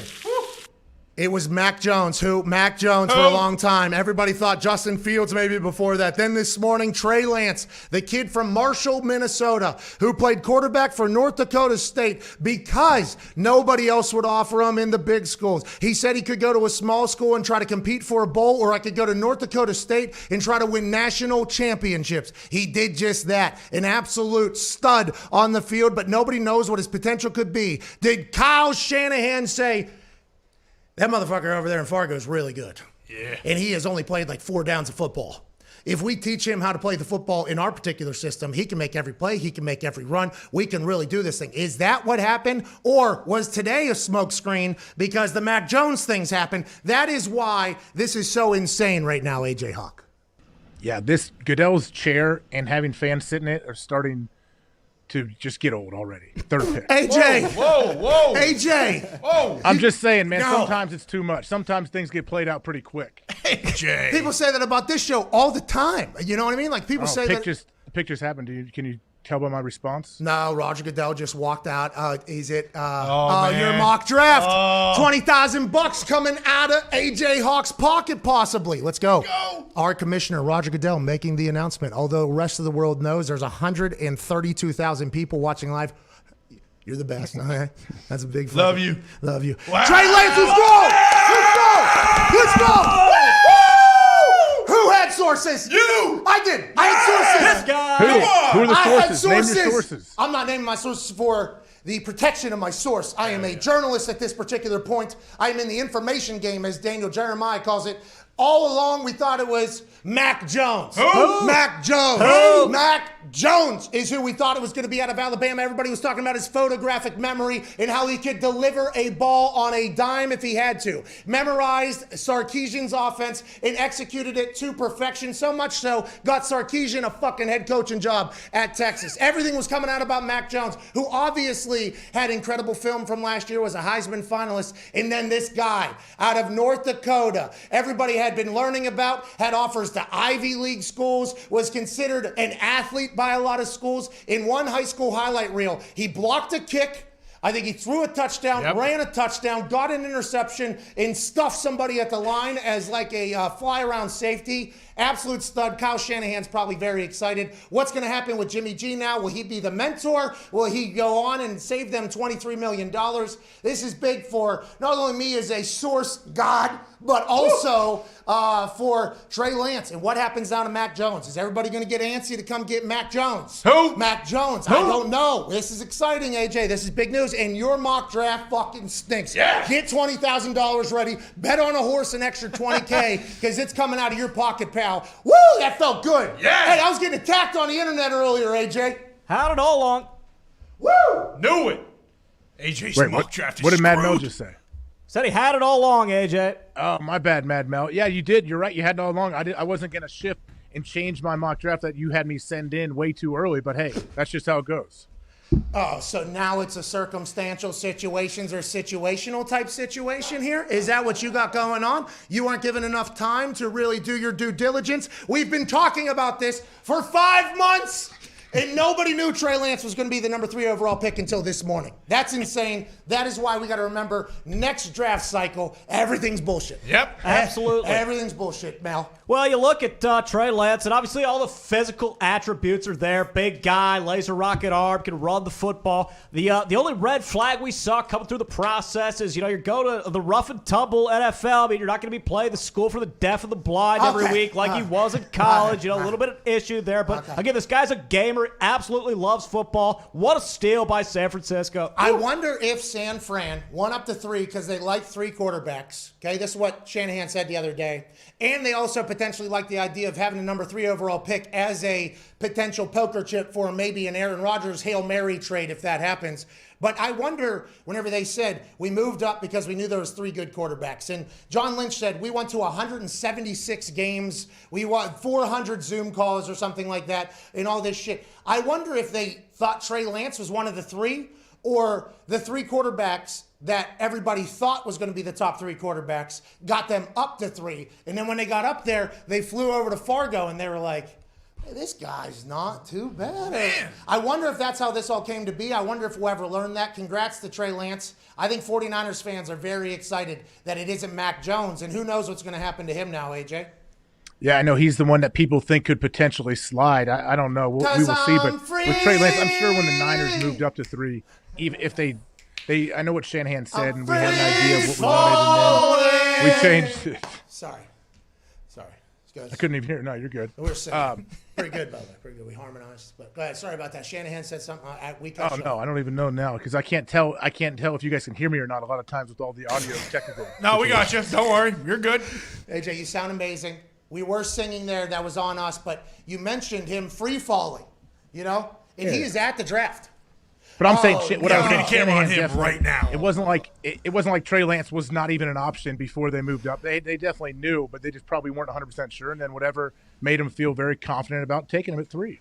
How about producer Boston Connor calling for what over there? We need a camera on Mac Jones immediately. I don't care if they need the social team. I don't care if they have to hire a documentary crew right now. Someone get into Mac Jones's little couch lounge and get that camera zoomed in on his face like he's Aaron Rodgers. We just headed to the Warner Corner, which, by the way, is Kurt Warner and Joel Klatt. Okay. I think was I potentially offered The Warner Corner? For this one. Yeah, was this the thing? I think so. This is kind of the idea. Yeah. Right, wasn't it? That probably was what they were going to have you do. Now that you mention it, yeah. Now that we learned the Warner Corner, man. You and Joel, we're going to do it? No, I don't know. It was like a feel-out call early. It wasn't for night 1. No. It was Sunday, I think. Yeah, 7th round. 7th round or something like that. Maybe do that whole thing. Hey, Pat. Yeah, Bob. Hey, number 4 overall is pretty big, I believe, for some people to get the correct first 4 picks of the draft. Yep. Come on, Pitts. Plus 360. Come on, Pitts. That was plus 360 this morning. Then it went down to plus 203 or something very quickly. And then that thing went down much quicker. The first 4, almost like an exacta bet. The Kentucky Derby is this weekend. If you predict the top 4, which we were able to do this morning with Trevor Lawrence, Zach Wilson, congrats to those 2 top 2. Congrats, guys. Trey Lance going 3. Okay, how you doing?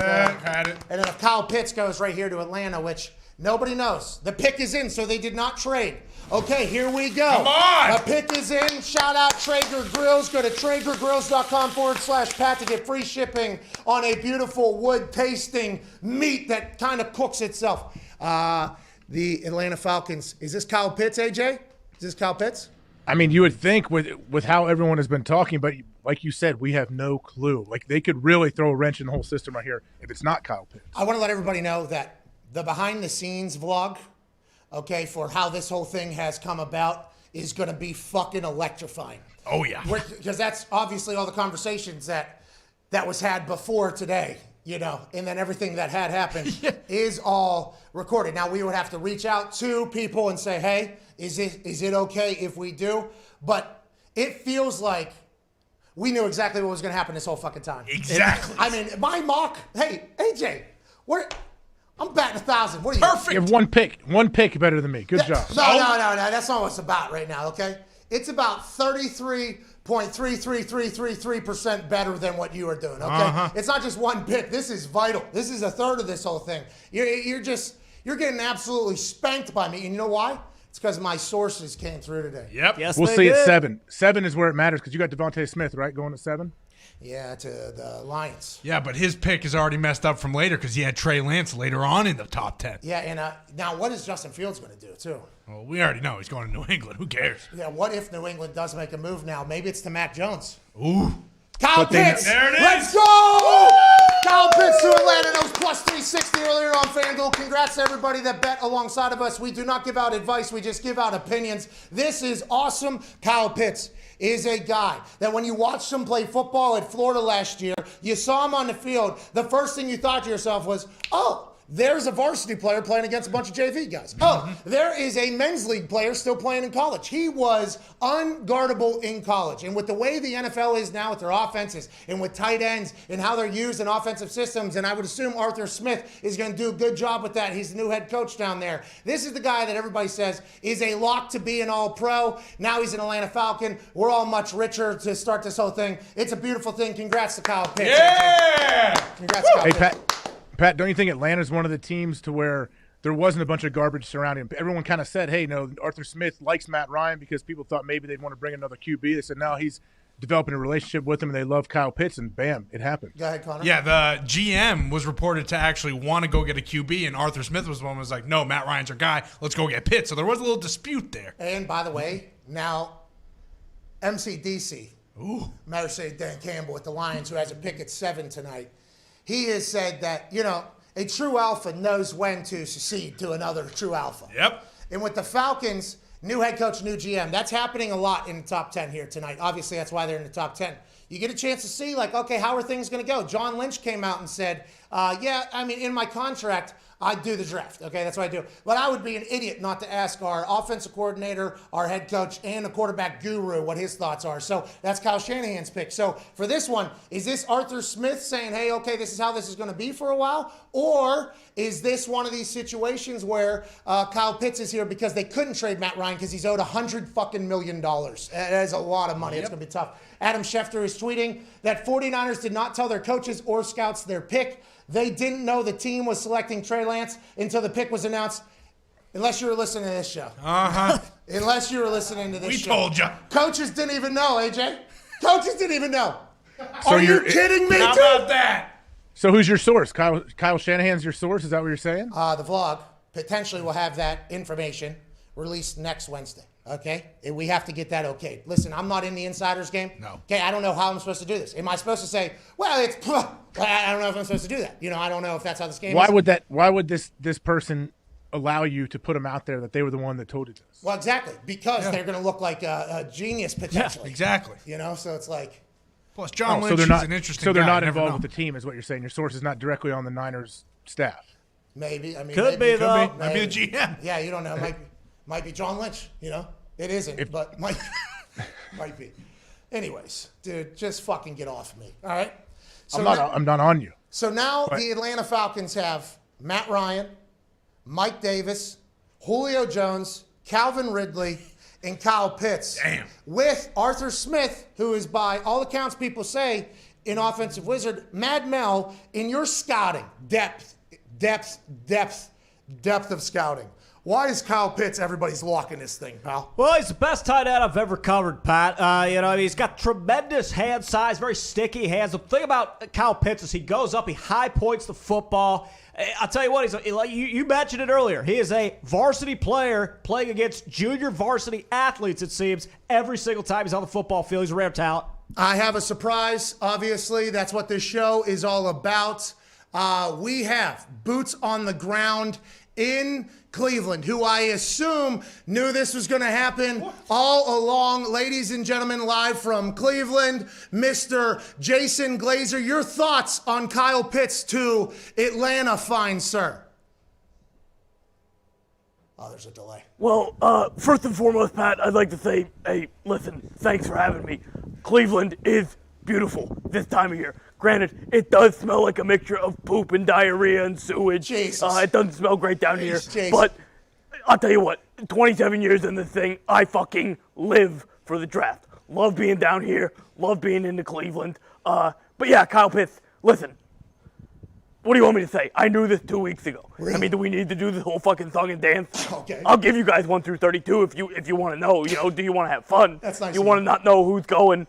But yeah, I had this 2 weeks ago. You know what I'm wondering is if the guy you had in your studio, Mad Mel Kiper, I know that sorry son of a bitch didn't have this 2 Whoa. weeks ago. Mike's not plugged in. Whoa. Yes, I did. I actually just No, you explained didn't. it. No, you didn't. Yes, I did. No, you didn't. Yes, No, I you did. didn't. No, Yes, you I didn't. did. No, I you had didn't. this. I did. Yeah, I no, did. no, you I didn't. did. You I didn't. had this. I I did. had You it. didn't. Trust me. Can You I didn't. talk for Christ's sake? Okay, fine, yeah. Can Go I ahead. talk? Okay, Go ahead. yeah. Like I said, Kyle Pitts, No, you unbelievable didn't. talent. No, you didn't. You didn't fucking Yes, have I it. did. No, you didn't. You You're a Jason. sad sack of shit, Jason. Kiper. I know it. I looked at your mock draft. Jason, please relax. Oh my God. Had no idea it was going to get like that. Sorry about that, Mad Mel. Obviously, there's a little bit of content there. He's saying you don't know your ass for a fucking hole in the ground, though, Mad Mel. How do you feel about that from Jason Glazer live in Cleveland? Well, classic move. You know, Glazer looks like he's getting ready to go to a goddamn titty bar or something like that. I mean, dress up, pal. It's the NFL draft. Look at me. I'm dressed to the nines. You know, you look like an asshole. I mean, get him out of here, can we? I mean, is he going to stick around? Can we get him the hell out of here? I think is his microphone still on? Jay, can you hear us? Jay, is everything good back there? Listen, fuck you guys. I'm out of here. I'm going over to the Rock and Roll Hall of Fame. I'm going to hang out with Dee Snider and Twisted Sister. Are you serious? Okay, Jason, sorry. Thank you so, and ladies and gentlemen, Jason Glazer. Thank you, Jason. Thank you. Thank you. Jesus, dude. Good God. Hey, why, Mad Mel, I'm surprised you didn't go after Jay Glazer because his mic was not plugged in and he was wearing a lav. I'm not sure exactly what the situation was, but I thought you would get it. We did hear you say that, and since he was our draft correspondent, we're the ones that set him up for the Zito production. And why do you got to kayfabe everything, dude? Did you know that? I don't know what that means. First Yeah, off, you do. Bob Barker's long ass microphone. It was fake. It was fake. It was plugged in. It had a cord at least. No, it was fake. They actually had just a little thing that he spoke into right here. Mm-hmm. You know, a lot of those things, it's all fake. It's all fake. And we had to do that for Jay Glazer because he did want or Jason Glazer, he wanted the handheld, but also the thing, I am so sorry, Mad Mel, though. I did not know that was going to happen. Maybe we should think about having draft experts on at the same time. That's crazy we were able to accomplish that, to be honest. I mean, it's okay. There's nothing you can do about it, Pat. Listen, me and Jason Glazer go all the way back. He's sour because guess what? My big board is pretty much about as good as you get every single year. He doesn't know what the hell he's talking about. Yeah. I'm more concerned with, once again, AJ's being a fucking asshole. Yeah. Okay? Yeah, he And I'm shot sick down. of it. Did he not just shoot down the production immediately upon the video starting? He did. It's not plugged in. Have you thought about the guys working, his producers back there? I mean, basically, he just took a shit on their foreheads. How do you think they feel? How do you think their families Guess feel? who that was? Mitt. That was Mitt. Oh, jeez. Mitt is with him in Cleveland, and now we wasted trip. We only got one hit because it obviously exploded. But aside from that, Mitt did a great job setting that thing up. Thank you, Mitt. You Thank did you, an Mitt. incredible Attaboy, job, Mitt. man. Safe travels back, Mitt. Good luck. The pick is into Whoa. the Cincinnati. No. Yeah, the pick is in. Bengals never trade. The Bengals never trade. I should have known that. The Cincinnati Bengals with the 5th overall pick. The pick is in. Will they take an offensive lineman to protect Joey Burrow, who almost got decapitated last year on numerous occasions? People have said that. Is that Jamar Chase? Whoa. Jamar Chase. Oh, no. Oh, no. Jamar Chase. Former teammate of Joey Burrow, national champion winner alongside Joey Burrow, goes back to a team with Joey Burrow as the quarterback. If he can get the ball out to Jamar Chase, this is going to be electrifying. I hope they somehow invest in a little bit more of the offensive line. Congrats to Jamar Chase for sure, though. Hey, this is where we both have Penei Sewell going, right? Yep. Yeah. So, I mean, I'm not mad at the Bengals for taking Jamar Chase. I understand. It would be tough to take an offensive lineman number 5 overall. It just doesn't – you got to, I guess, just think about down the road because it doesn't have, like, the great big feel of, hey, a first-rounder, I got a stud that's going to help us right away, even though, we know Sewell would. Well, and that's not really how the Bengals operate, though. You know what I mean? The Bengals do operate on, we do not care if anybody likes what we're doing. Nope. You know what I mean? Like, we are just going to do what we think. And if this guy – he was being compared, by the way, to like Quentin Nelson. Like, hey, now granted, if he's anywhere near what Quentin Nelson has been or Tristan Wirfs last year or anything like that, definitely worth a number 5 overall pick. Protecting the guy that you're going to pay hundreds of millions. Oh, my God, Jamar Chase is swagged the fuck out, too. Oh, my God. One of the cleanest suits I've ever seen in my entire life. Sunglasses on. Don't know if he's potentially, with the vitamins or... Oh, him and Roger Goodell are about to dap up with him glasses on. Let's go. I fucking love this. I love everything about this. Congrats to that team. That team though, no indoor practice facility. They're gonna be a gritty bunch up there. And they will probably be a gritty bunch up there. Congrats to Jamar Chase, and I hope Joey Burrow survives 4 or 5 years in the NFL, dude. I really do. I mean, it's tough to have an issue with this pick. Jamar Chase, again, one of the most talented pass catchers in this draft, but keep in mind that Joe Burrow has an 85-inch surgery scar on his knee. Don't want to replicate another one of those on the other knee, but hey, got to throw touchdowns to somebody. Listen, don't want to bury the Bengals too much here because it's a celebration. It's a draft spectacular. Hell yeah. Okay, but, he's grittying right now. So they're going to have to be a gritty squad, and he's grittying right now. Okay, so... All right, see, that's the sources. You know what I mean? That's the sources, just the whole thing. The glasses, I wish this dude was on a team that I was a fan of. The Cincinnati Bengals, their fans are obviously awesome, but it was very predictable that Joey Burrow was going to get hurt last year. I think we were saying it, after week 1 maybe, Joey Burrow's going to die over there. And then inevitably when he got hurt, first we thought he was dead. Yeah. Then he came back in, and a couple weeks later he gets hurt. It's like, this guy is so good at football. It's obvious. He's getting murdered every single week, and he's still making plays where everybody's like, he's going to be a guy. I hope that changes. I don't know if that's an offensive scheme, because I don't know what old Zach has done over there that makes everybody think that he's potentially an offensive guru that isn't going to get his quarterback killed. But having an absolute weapon in Jamar Chase with him, that is obviously a pretty big boost, hopefully, to an offense that is going to have to keep up with everybody in the AFC North right now. The conversation before Burrow got hurt, too, was like, man, this guy's going to have a great career if he doesn't die within the first 5 years. I mean, but how awesome is it for Jamar Chase? Guy wins a national championship with Burrow, sits out a year. Next game he'll play is, again, with Burrow. Who knows? Hey, he opted out, by the way. Yeah. Bengals drafted him. That was a conversation piece that some teams came out and said if somebody opted out, we were just not choosing to do that, which wasn't allowed to happen. AJ, there was supposed to be no repercussions if you felt it was safe for you and your family. But anybody with a brain knew that was probably not going to happen. There was going to be people that were going to judge people who opted out, especially with a season. But he is dynamic on the football field. There's a lot of good wide receivers. Jamar Chase, the first one. Nobody would have known. Oh, the Miami Dolphins pick is in as well. Here we go. Now we're rolling. What will the Dolphins do? Obviously, they bring in Jacoby Brissett. Ryan Fitzmagic's out the door. Tua's still there. Going to have a new offensive coordinator because Gumpy got the last guy to retire. That's right. Gumpy, ran him out of town, basically. Jamar Chase is doing an interview. He took his sunglasses off. Not exactly thrilled about that. Would like them to keep those on. That photo, 10 years from now, as an NFT, would have been so fire flames. Yeah, but I mean, that gritty, while he's walking to the stage, is going to get sold for $10 million. Yeah, I think so. All these NFTs, everybody should be trying to buy these NFTs from from NFL Network or ESPN immediately, right? Right now. Or should be bringing their own camera guy with them to ensure that they're going to have that down the line.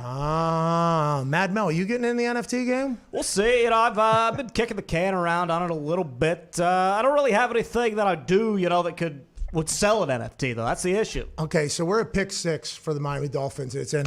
Who's already bored? Huh?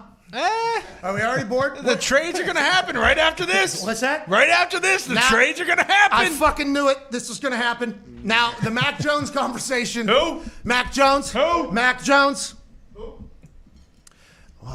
330-8004. Hit Mac Jones up on the low. There's some videos circulating of Mac Jones from the bar, by the way. Yeah. He is whenever he goes out and has a good time. Okay. He's made some decisions in the past when he was not a starting quarterback that I do believe people have called into question. But every one of his teammates say they love him. Yeah. Every one of his teammates say they love him. Now, Justin Fields, same exact thing. Have not heard anybody of legitimacy ever say anything negative about him, but he potentially is going to free fall as well. And I guess that's the conversation right now is, the Dolphins pick is in. Are they mailing it in on Tua with a quarterback? What is going on? They invested in a lot of veteran players. Wow. Waddle back with Tua. Here we go. Waddle obviously had an ankle injury, and he played in the national championship when it looked like he couldn't even walk. Teammates alongside Devontae Smith, obviously Devontae wins a Heisman. He came out and said that he would not have won the Heisman if Jalen Waddle would have played all season, because I assume he's thinking that Mac Jones would have also thrown to him a lot. Incredibly fast, explosive, makes plays, and I'm not sure if it was him or Devontae that had to come out and judge between Tua or Mac Jones. Good news, you're getting a chance to play with both of them in back-to-back years. You're back into Tua's offense. This is a good move by Miami. Gumpy, back there in Indianapolis, diehard Dolphins fan. Are you happy about this? How do you feel? I love this, Pat. Give me weapons, weapons, weapons. Let's give Tua a chance here, boys. Okay, so you think whenever they decided to cut Kyle Van Noy and pay his salary next year to play for the New England Patriots, which are in your division, you think they're going young here? You think they're going to try to continue to build? There's 4 picks, within the top 50 tonight. Is this a sign of things to come? Are they rebuilding and retooling that offense down there? Yeah, give me Najee Harris at 18 too, Pat. Alabama. Let's run it back with Alabama all day long. Hey, come to the Alabama Dolphins, dude. Why Listen, not? come on down to the Alabama Dolphins. We got palm trees. Just a couple years ago, by the way, Najee Harris wasn't playing, but Jalen Waddle was, and Tua was playing. There was people saying that team could beat an NFL team. That's right. Now we're going to find out if them as adults can beat an NFL team. That's going to be fascinating to watch, AJ Hawk. Hey, Waddle looks awesome. Can you see him yet walking to the stage? No, yeah, right. Oh, man. shit. Oh, man. I like the fact that there was we're throwing, okay, here we go. Fins up. I believe he was throwing up, the guy behind him was throwing up a W for Waddle, I believe. Oh, okay. That was probably a Waddle I family thought member. it was a fin. No, fins to the left, fins to the right. Fins up. Jalen Waddle, man. He does have swagger. There's Devontae dapping him up. I assume they had a lot of conversations about, hey, you or me, there's only a couple spots. We're all good. We're going to compete. And here's Mac Jones dapping him up. Mac Jones does look like an accountant or an insurance salesman. Where's he going to end up? Jalen Waddle, is he wearing a turtleneck here? Certainly looks like it, Pat. Chain? Oh, this dude is awesome. Jamar Chase, Jalen Waddle, we appreciate ludicrous speed is what it said on NFL Network. Saw that. And by the way, he was running with, one ankle in the national championship, a little drag route. He was out running the Clemson defenders. It was absolute insanity. This dude is a incredible athlete, good for the Miami Dolphins. Don't you think, AJ? Did you see what Nick Saban, a telling thing, he said, when I look at receivers, I like to judge how fast they can get in and out of breaks, and he said Waddle is the best he's ever seen get out of a break. Hey, that's is that happening though with these younger wide receivers? It's starting to happen. Jerry Jeudy and who else? Ruggs, Henry Ruggs over there. A lot of the older secondary players said these young guys coming out of breaks are just unbelievable. I still believe, and I could be wrong, but it is great content whenever they're doing like the footwork thing and all that. I feel like it's good content for them to actually work on something that might not be enjoyable because I think your feet take a beating in that. Like I think whenever you're doing those incredibly hard cuts, which is very important to creating space as a wide receiver, and a lot of people say that that's why like a first-round draft pick wide receiver is a first-round draft pick wide receiver because they're explosive, so they can get out of breaks and maybe create a little separation. That hurts like a motherfucker whenever you're doing that. The toes, everything, it is very, very hard to be great at that. These young guys have been doing it, I think, on Instagram for content and for fun for years at this point. I honestly believe that is an advantage. I might be the dumbest person of all time. That is probably a scientific fact at this point, but I think that's real. I think these young wide receivers, especially with the way college football is, are going to continue to be studs, and they can dress like that all they want and be swagged out because, hey, you fucking need us is how they have to feel. Without question, Pat, those videos are about 80% of my evaluation when it comes to my receivers on the big board. You know, if you're pulling out a fire Instagram video, there's a good chance you're going to be sliding up near the top of my big board. Mad Mel, you did say that as soon as you saw Trey Lance's high school highlight film or whatever, you came in my pants immediately. That's the type of stuff that happens when you see those like workout videos. Pretty much. What? Oh! What? Here we go. The pick is in.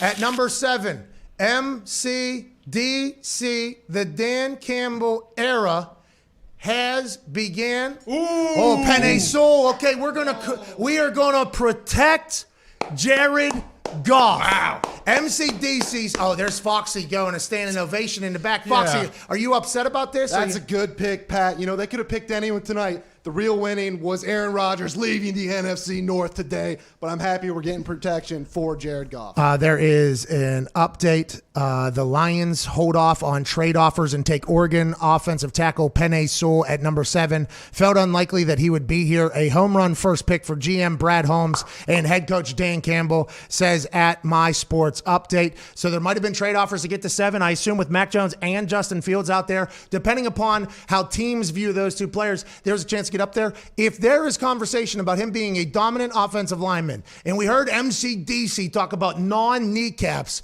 you could have assumed that this was potentially going to happen. I did not in my mock draft. I don't think you did either, which is a damn shame. You thought he was going to go earlier.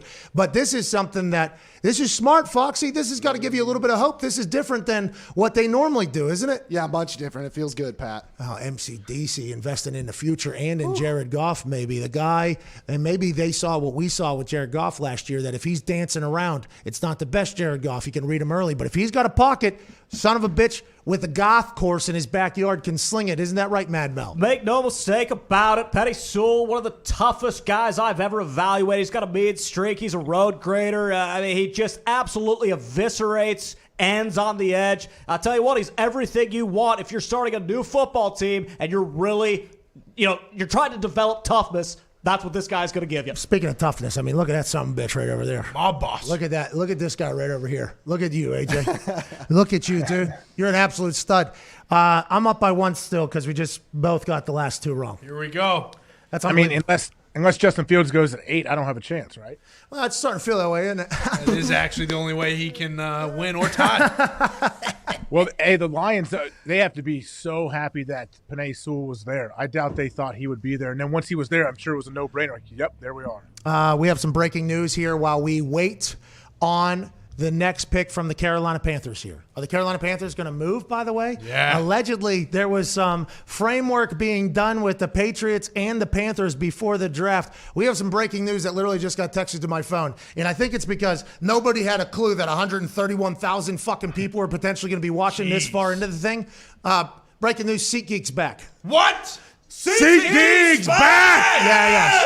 Yeah, so SeatGeek, obviously the greatest ticket buying platform on planet Earth and the moon. If you're going to be selling tickets on the moon, which is potentially going to happen when Vince McMahon goes up with Elon Musk, builds a stadium and does something, they'll be buying their tickets up there on SeatGeek because it is the greatest ticket buying platform on planet Earth and the moon. Nobody knew if SeatGeek was going to be able to survive what had just happened with the world stopping all live events. Tickets aren't needed anymore. They had to go into the foxhole. They hunkered down. They survived it. They're back on the other side. They're our first ever partner and sponsor. Shout out to SeatGeek fucking back. Yeah! With you, SeatGeek. Now, I will say that none of us could have imagined what was going to happen to SeatGeek's business, including us, because they were our biggest partner for a long time. Yep. And that was a real shame when old Uncle COVID came in and said, hey, fuck you and you. And they are on the other side of this thing, and I'm pumped up about it. Thank you to SeatGeek. Right now, you use promo code McAfee, you get $20 off. And if you use hashtag DraftSpectacular and hashtag SeatGeek is back, they will pick a winner and will get you 2 season tickets to your favorite NFL team. Holy shit. Hold on, I should have read that earlier. I only read like the first sentence there, and I was like, oh, SeatGeek's back. They're actually doing something awesome. You utilize the hashtag right now, DraftSpectacular, and hashtag SeatGeek is back, and they will pick a winner to get 2 season tickets to your favorite NFL team when you use promo code McAfee for $20 off whenever you go to SeatGeek. Shout outs to SeatGeek being back and giving away season tickets. Now, I don't know how much that's going to be. I assume the NFL is going to plan on getting their money back on the other side of this thing. Tickets are going to be expensive. Shout out to SeatGeek being all the way fucking back, baby. Yeah. Thank you, SeatGeek. Sign me up. I need season tickets. Hashtag DraftSpectacular and hashtag SeatGeek is back on Twitter. You automatically enter. They're going to pick some winners. Good for them. Hey, shout out to SeatGeek surviving that thing, man. There's no way I thought they were. No chance. They were very nice to us a long time. When this thing happened, it was like, hey, fucking hell of a run. You guys had a good company. Yeah, good for you guys. You could have never predicted this. Like in the business school of live ticketing, you could have never predicted that tickets would not be needed for 13, 14 months straight. There's no way you thought about that. Hell of a run. Fucking good for you guys, you know? And then here they are on the other side of it. They're like, we were down, but we were not out. Call the ambulance, but not for me, said SeatGeek. Let's go. Hashtag Draft Spectacular. Hashtag SeatGeek is back. Congrats, SeatGeek. Wow. That's great news for our business, too. Yeah. Shout out Ticket Stooge. Shout out Tickets, dude. Did not think there'd be people in stadiums till 2030. I can't believe they're still alive. Yeah, they're back. And by the way, Roger Goodell says we're going full capacity, baby. Oh yeah. Hey, we're going full capacity. They got 50,000 right now. Vaccinated people, I guess half and half are vaccinated, half are in. The other half that were invited, 25,000 that aren't vaccinated. I assume they have gone home because it is a torrential downpour in Cleveland, right? I mean, they don't want the lake raining on their head. So I believe it's just probably 25,000. I don't know the actual weather there. I guess I could search that. But the Carolina Panthers are now on the clock. 2 minutes left here on our particular stream, which could be behind. What are they going to do? Matt Rule brings in Sam Darnold, shakes up the whole world, sends Teddy Bridgewater to Denver. They're up soon too. Like what? There is a lot of moves that could be made right here, and maybe it's a trade. Maybe this is a trade out of here to see what they got going on back in the draft a little bit. Especially as you see that clock starting to get down to zero. We talked earlier, I forget who said it, but there are a lot of teams that were going to use all those 10 minutes just to see what was coming in through the phone lines. I mean, hopefully we can get New England up there. Why not? Okay, so last year, Christian McCaffrey got hurt. But all season, all anybody said was, hey, they got the right head coach down there. Yep. Hey, they got the right head coach down there. Diggs, I don't know if the pick is in. If it is, don't tell us yet. But the Carolina Panthers win-loss next year. Did that move at all on the gambling websites after or before Sam Darnold?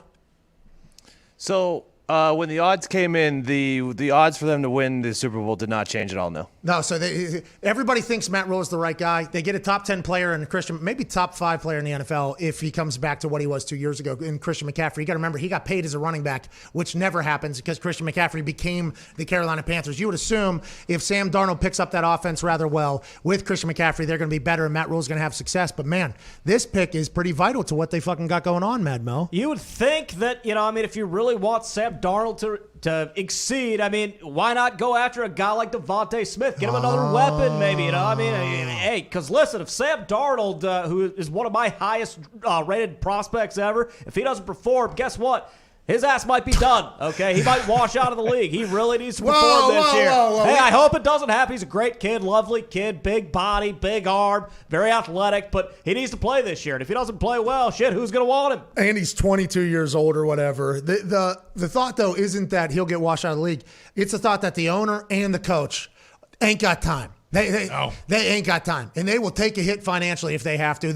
Hey, listen, Teddy, we'll fucking pay $7 million.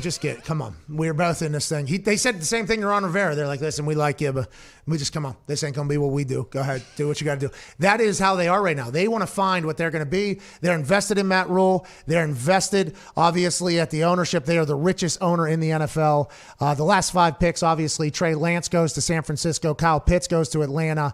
Jamar Chase goes to Cincinnati. Penny Penei Sewell goes to the Detroit Lions, and now we wait and see what the hell the Carolina Panthers are going to do. Would you take a quarterback? Like, why not? Just in case Sam Darnold doesn't pan out the way you want him to be, why not have another guy that you can at least, go to if that were the case? And Joe Brady, okay? Yeah. He has had massive success with Joey Burrow. Joey Burrow, good athlete, okay? He moves, he's tough and everything like that. But Teddy Bridgewater, pocket passer, a lot of pocket passing. Are they looking for a pocket passer? Ooh. Sam Darnold can move.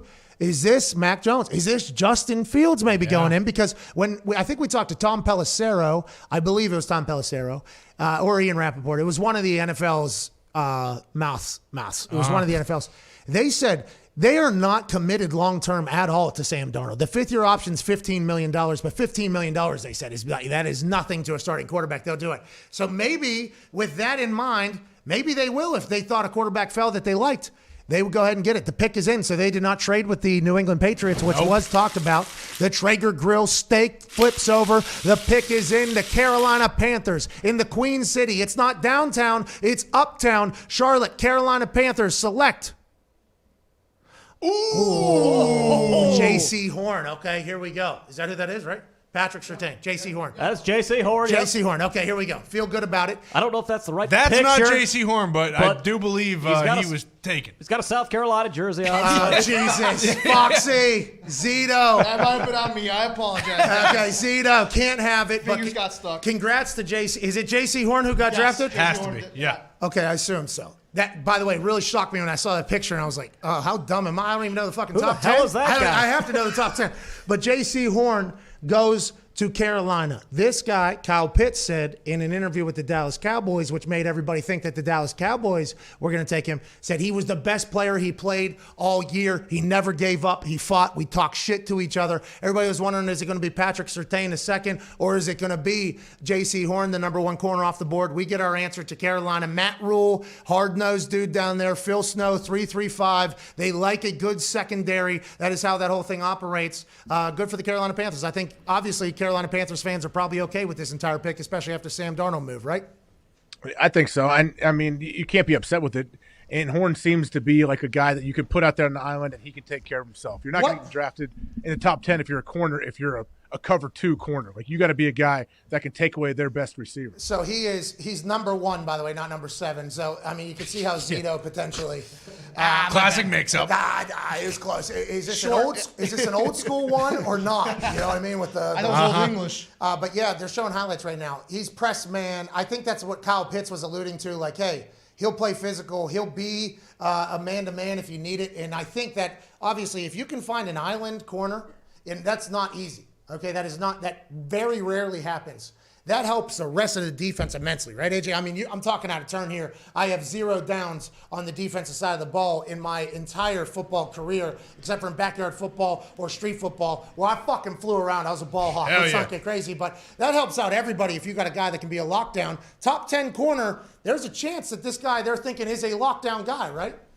Absolutely. If they took him in the top 10, you take him number 8 overall, you expect him to come in from day one and be possibly your top corner, depending on who else is there. So what if we have Horn Island? Ooh, you know what I mean? Love that. Horn Island. His dad did the phone deal underneath the pylon. Oh yeah, yeah. I remember that. He got fined for that. I think. Big time. Yeah. Pretty large. That was back whenever you weren't allowed to have any fun around. That's this. right. Okay, so the Dallas Cowboys. I guess that means they're going Patrick Surtain. If you listen to anything that's going on, how are our mocks doing? We stink, huh? Hey, we absolutely stink at this point. Yeah, but you're looking pretty good. AJ better write that check right now. 22 checks, by the way. 10,000 to a charity of my choice. Okay. We will figure out. And 10,000 to the commenters. You agreed to it. That man right there in the corner agreed to this, okay? The picks right now that we have correct are 1, 2, 3 for me. 4 for me. 3 for you. 3 out of 4 for you there. Then we're just wrong. Okay? If it keeps up in this trend, you are a loser, pal, and I will celebrate as if I was. I can't win. He already lost. These last 2 lost. players have been picked already. Ladies and gentlemen. That is why, Ladies and I gentlemen. do not want to do a top 10. Ladies and gentlemen.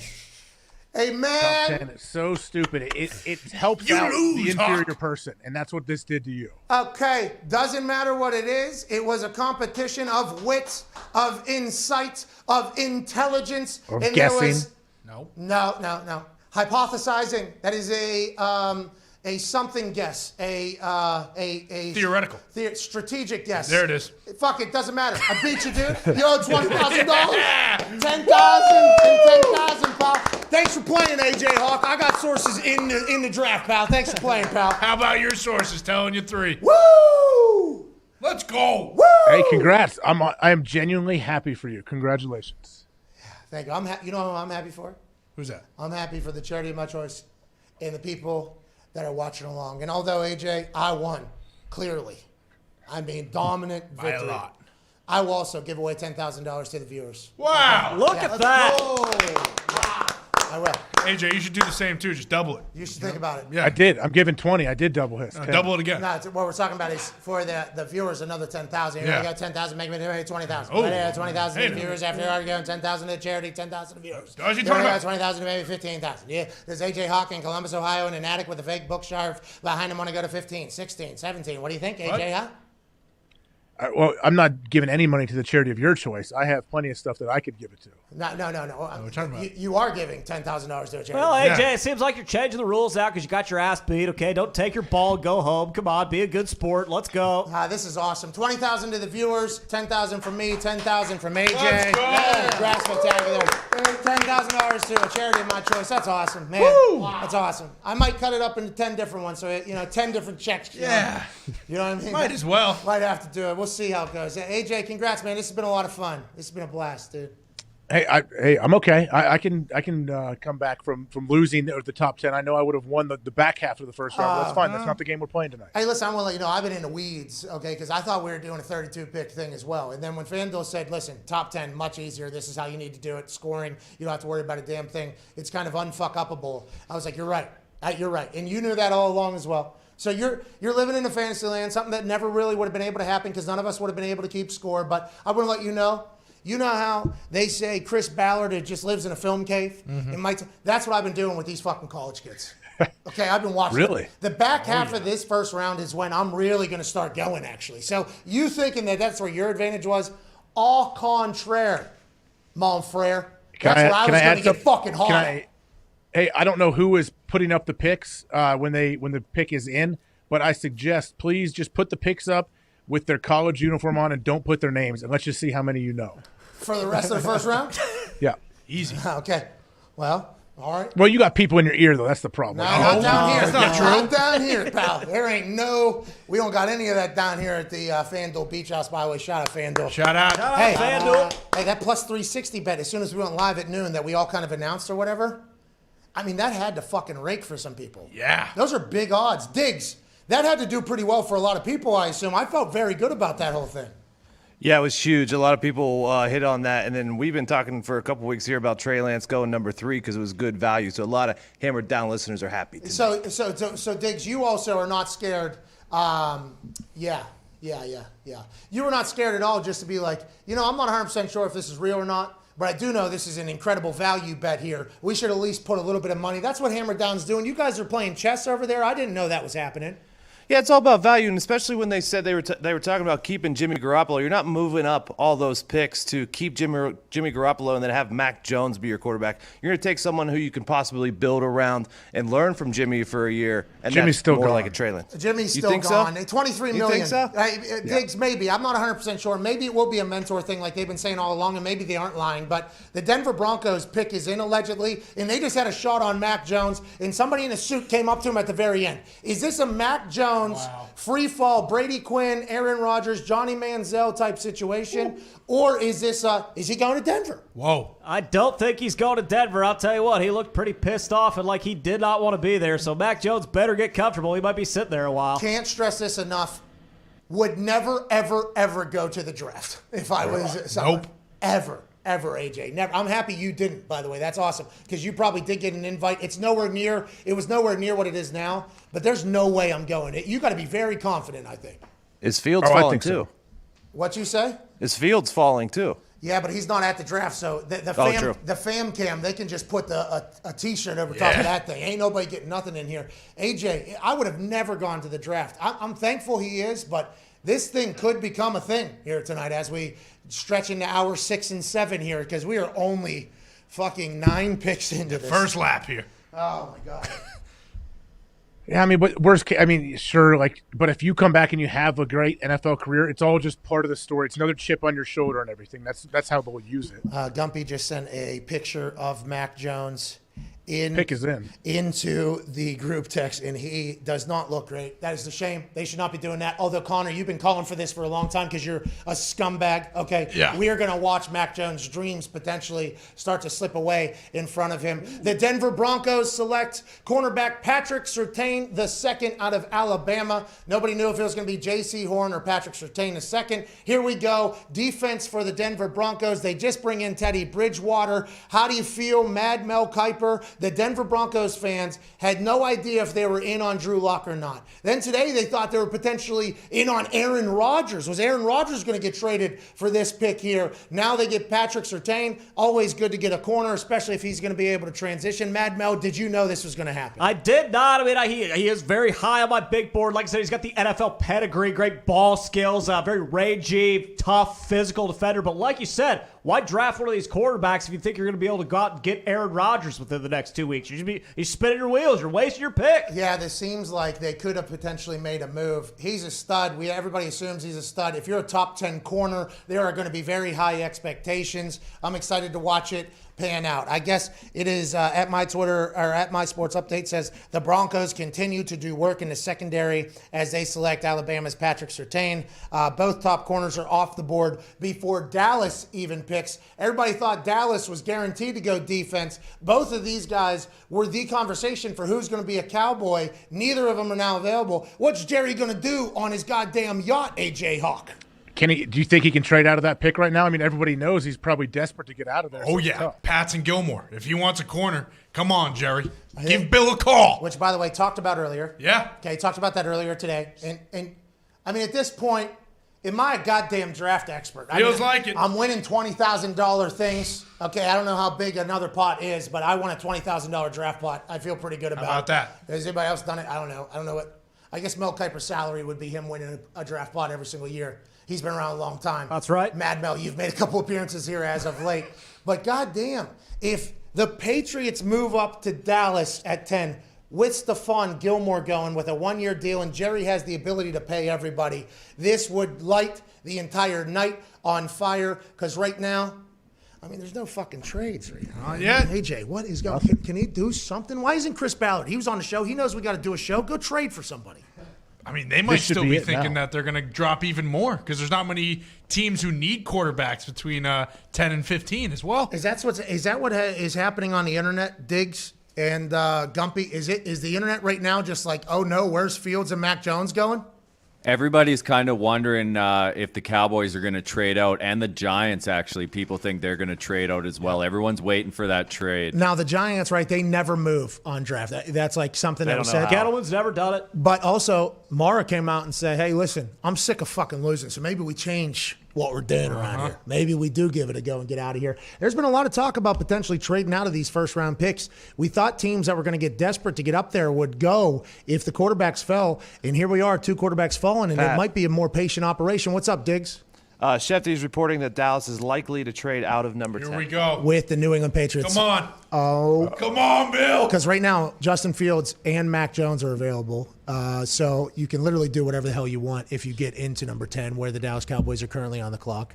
New England Patriots fans know that you can have a pocket passing quarterback in a Mac Jones, and I would assume they think if Justin Fields is everything that we thought he was, let's assume Josh McDaniels could be good there. As a New England Patriot fan, this deal Eagles Cowboys trade. Slow down. Whoa. Slow down. So the Dallas Cowboys trade their number 10 overall pick to somebody within the division to the Eagles. And Diana Rossini reported right before the draft that look for the Eagles to make a play tonight or something like that. They'll draft a perfect player, but not at the perfect position, which what does that mean? Does that mean quarterback? Maybe. If they draft a quarterback right now, oh my God, I'm fucking pumped about it. That's what the Eagles would do, by the way. Sirianni said it was a competition. No, but at the beginning, remember, act as if Jalen is the starter. Yeah. And then we trade away Carson Wentz, act as if Jalen is the starter. Then like 2.5 weeks later, 3 weeks later, they come out and talk, and it's like, no, not necessarily. We are ready to have a competition. They bring in Jalen Hurts as like quarterback coach from when he was a kid or something. Yeah. That Philadelphia Eagles situation is wild. I'm pumped they made a trade, though. Hey, E-A-G-L-E-S, Eagles. Thanks for making moves. I was almost falling asleep. AJ, what the fuck are they doing, you think? I want to know who are they targeting here? I mean, it's very possible that it is a quarterback. They probably didn't think both of these guys would still be there. Okay. O-line maybe. Slater's still on the board, the kid from Northwestern. Yeah. Definitely need a wide receiver, maybe Devontae Smith. You get the former Heisman winner to come into the program. I mean, the pass catchers they have last year weren't great. I mean, give Jalen Hurts an opportunity to go out there and prove he's your guy in the future. This is wild. This is absolute. Lewis, obviously Eagles fan that we know, is saying no.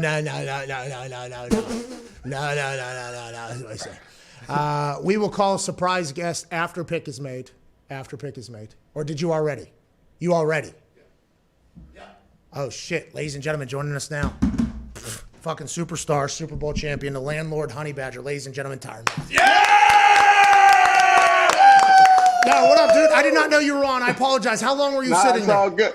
A couple seconds. It's all good. Jeez, I do not want to waste your time. Thank you so much for joining us. This is our first time getting to chat. You're the fucking man, dude. Yeah! I appreciate it, man. You are the man. It's a pleasure. Thanks for having me, man. No problem. Your team is obviously a team that is stacked. Now, I know that you were a massive part of turning that defense around whenever you showed up. It was an entire attitude adjustment, it felt like, on the defensive side. Then the magnificent run to the Super Bowl, and you guys do your thing. They keep everybody in there.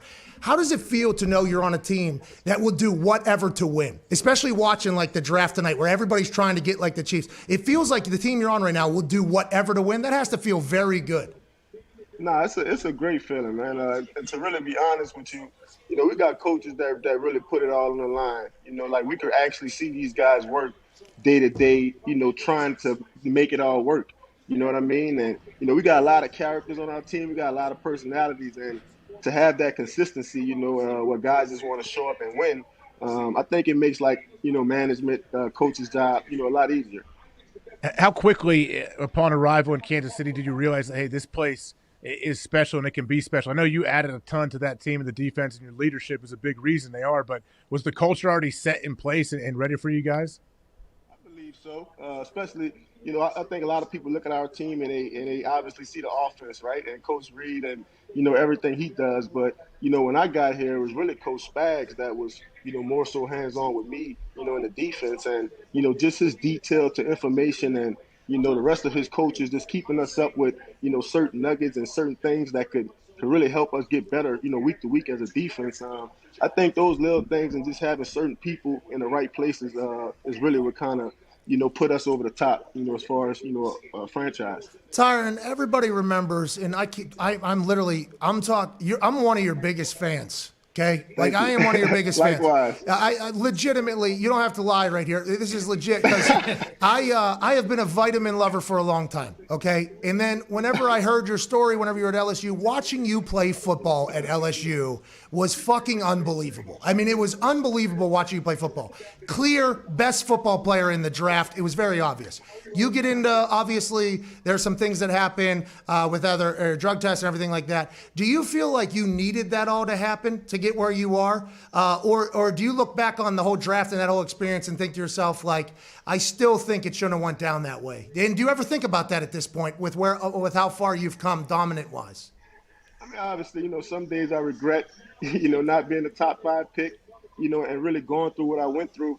But I think for me personally, in my experiences, everything I've been through, I think I needed it, especially before I got to the NFL, right? You see so many guys struggle in their second, their third, their fourth year, and they can't really put together a good career. And so for me, I was kind of lucky to kind of get the realization, before I actually got to my dream, so it kind of made me appreciate it more, when I was drafted. I didn't even care when they drafted me.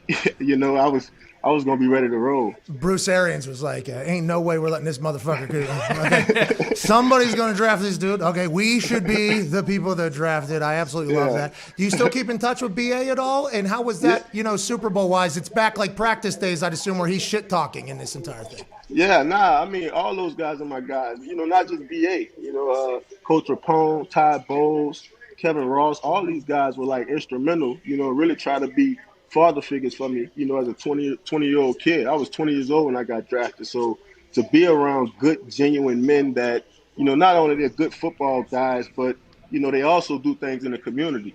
So for me, it was the right place, it was the right kind of people, and to kind of see BA have this success, even though it came, it still hurt, man. But to be honest, man, to see BA win it, to see Ty Bowles win it, and just understand everything that those guys stand for, I was actually happy for those guys. Okay, Tyron, I don't want to cut you off here, but the Eagles have traded with the Dallas Cowboys and the number 10 pick overall, Roger Goodell, our commissioner, Roger Goodell. Devontae Smith goes to the Philadelphia Eagles. Okay, so let's talk about this. Because now we got Waddle, Jamar Chase, and Devontae Smith in the top 10, okay? And I've heard that these younger wide receivers are like, they come out of their breaks better than any other young. Is that a real thing? Do you see like a new generation of route running coming out from these younger guys, and that's why we got 3 in the top 10 here? Yeah, absolutely. And I think Odell Beckham kind of like started it, right? Like he was kind of like the first guy to kind of show everybody like, hey, you could be spectacular, if you put certain work in. So to see these guys come out, obviously I got to cover them. I got to chase them all around the field. So, Jerry Jeudy's of the world, the Henry Ruggs, like all these guys are in my division. And, they're all special talents. It seems like they get better and better every year, though. Hey, are you trying to just fuck people up every single play? It feels like you are. It feels like that. Yeah. I mean, I play defense. I love it, man. I used to be an offensive guy growing up. My whole life I played offense. And my sophomore year in high school, I switched to defense, and I've just been in love with it ever since, man. That's all she wrote. Hey, what's it like practicing against Pat Mahomes every day? I got to stay deep as the deepest, for the most part. I don't do as much of the things as I do, on Sundays, trying to jump routes and read the quarterbacks because he could just throw the ball from like any angle. My coach hollering at me, yelling at me. But, I mean, obviously it's great competition, not just Pat, though. Kelsey, Tyreek Hill, Clyde, all these guys, Nicole Hartman, even when we had Sammy Watkins, like every rep was like, a game rep. And I think that's what really, put us in a position of really being, 2 Super Bowls back to back. And even before I got here, 3 championship games, back to back.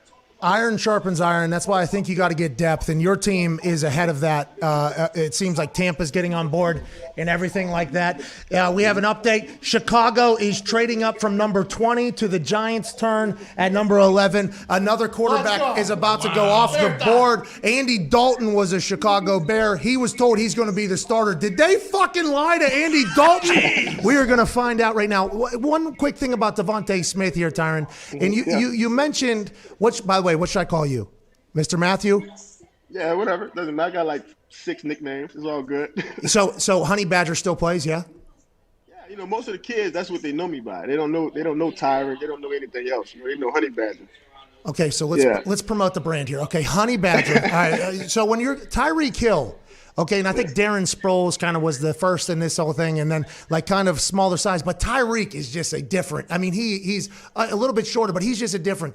Devontae Smith, all they said was your size is going to be a problem. As somebody who flies around on the defensive side of the ball, and you talk about these younger wide receivers, is it that big of a deal for a wide receiver to be undersized, or is it just like anybody can kind of make plays? It's kind of how football is played. Well, I think it really depends on, how you play the game. I think if you look at my career early on, I was a lot more reckless, as a youngster, and I had a lot of injuries early on. I think as my career unfolded, I learned how to play the game, and I think this calm, like assassin approach. And I think Devontae is going to be great. Like, I don't think he plays the game in a reckless way. He reminds me of a, very smart receiver. He knows what certain windows are. He knows, how to catch certain balls. And really, shield his body in certain ways. And I think that's going to help for him. It's going to take him a long way. We can't thank you enough for joining us. The Kansas City Chiefs probably going to draft, maybe not tonight, but at some point, somebody that runs a 4.1, that's a punt returner, and is also an incredible wide receiver that you're going to have to track in practice. Honey Badger, you're the absolute best, dude. Nothing but massive fans over here, and continued success, man. Ladies and gentlemen, the Honey Badger time. Thank you, man. Thank you. I'm a big fan of his. Remember, Legend. hey, LSU dude, you remember him 7 just flying around? He blocked the punt, grabbed the ball, scored a touchdown. He could do it all. I think it was against West Virginia. The Giants trade pick number 11 to Chicago for number 22, number 164, a future 1 and 4. Wow. So the Giants just absolutely raked. And this is a Chicago Bears team, by the way, that could be a bit desperate due to Nagy and Pace maybe having another prove-it year down there in Chicago. Andy Dalton was brought in from Dallas as a free agent, paid $11 million, told he's going to be the starter. Nick Foles still on the roster. Mitchell Trubisky, who was at one point in time the number 3 overall QBR in the entire NFL, then it all went to absolute shit. Was that Mitchell Trubisky or was it Nagy? Now we will find out who's getting added to the Chicago's Bears team that potentially had much promise just years ago and now is kind of a laughingstock. Zito, I'm sure you are excited about Chicago making moves, but if this doesn't work, you just gave away the farm, pal. Yeah, and is there any point for Chicago to take a quarterback either? Just because it is Nagy and Pace, probably their last year. If it doesn't work out, will they use a rookie? Zito, please answer me this question. The owner of the Bears doesn't even know that football is being played, right? Yeah, No. George does not know what's going on right now. Okay, so he was the only one that voted to keep the 16-game season because he is about player safety. Cares That's right. about everybody. But he did say he is kind of hands off and lets Pace and Nagy do their thing. They probably had to get this okayed, like, hey, this pick, that pick, that pick, that pick, and we're going to get up here to number 11 and we're going to get another quarterback. And the owner was like, yep, absolutely, I'm all in. That has to be great if you're a Bears fan to know that the team is committed to whoever this is, but this could be, in the long run, a disaster of a decision for the Chicago. Oh, yeah. Here we go. Wow. This is going to be awesome. The pick is in. The Chicago Bears, who have traded up to make a play, have drafted Wow. Justin Wow. Fields. Holy shit. Justin Fields, for about 10 years now, has been considered the number 2 prospect coming out of this draft class. Trevor Lawrence was always going to be number 1. That was just kind of how it was. Justin Fields always had a battle in his shadow, whether it was Elite 11 camps, recruiting camps, 7-on-7s, you name it, which, by the way, he was in Cam Newton's team, I believe, so everybody thought there was a chance he was going to go to New England. Now, he has fallen out of the top 5, out of the top 10, and now the Chicago Bears bring in Justin Fields, a team that has a beautiful history of not elite quarterback play, hopes that Justin Fields will be able to add a different dimension up there alongside Andy fucking Dalton, dude. And with the thought that Aaron Rodgers might be out of town, Mad Mel Kiper, your thoughts immediately upon hearing about this? Very happy for Chicago. Justin Fields was my number 2 rated quarterback this entire time. Didn't really know why he was slipping. Maybe it was because, Dan Orlovsky was saying he wasn't very good. I don't know. I'm not saying that. He is my colleague.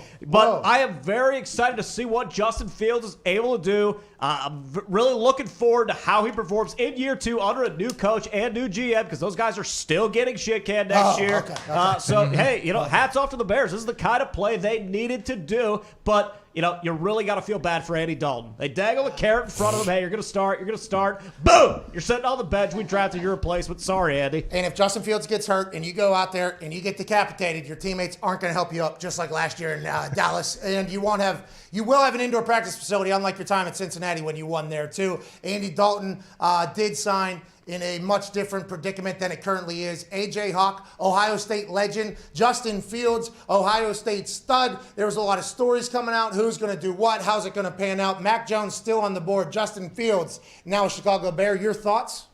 Well, we mentioned earlier today, actually, on your show that, hey, the Bears are going to have to sell out. They're going to have to do – we know their head coach and GM both could be fired, mid-season. So, yeah. But is Justin Fields going to get plugged in right away? That's the question. Like, do they plan on him being day 1 starter? Well, Nagy, right, and Pace, do they think, like, we can have, like, since 17-game season, we can go 8-9 games and just kind of – they have to assume that they're potentially getting fired. Now, that was a lot of draft picks. Okay, that was a lot to get up there. And by the way, Pro Football Focus guy this morning was right. Said watch Chicago.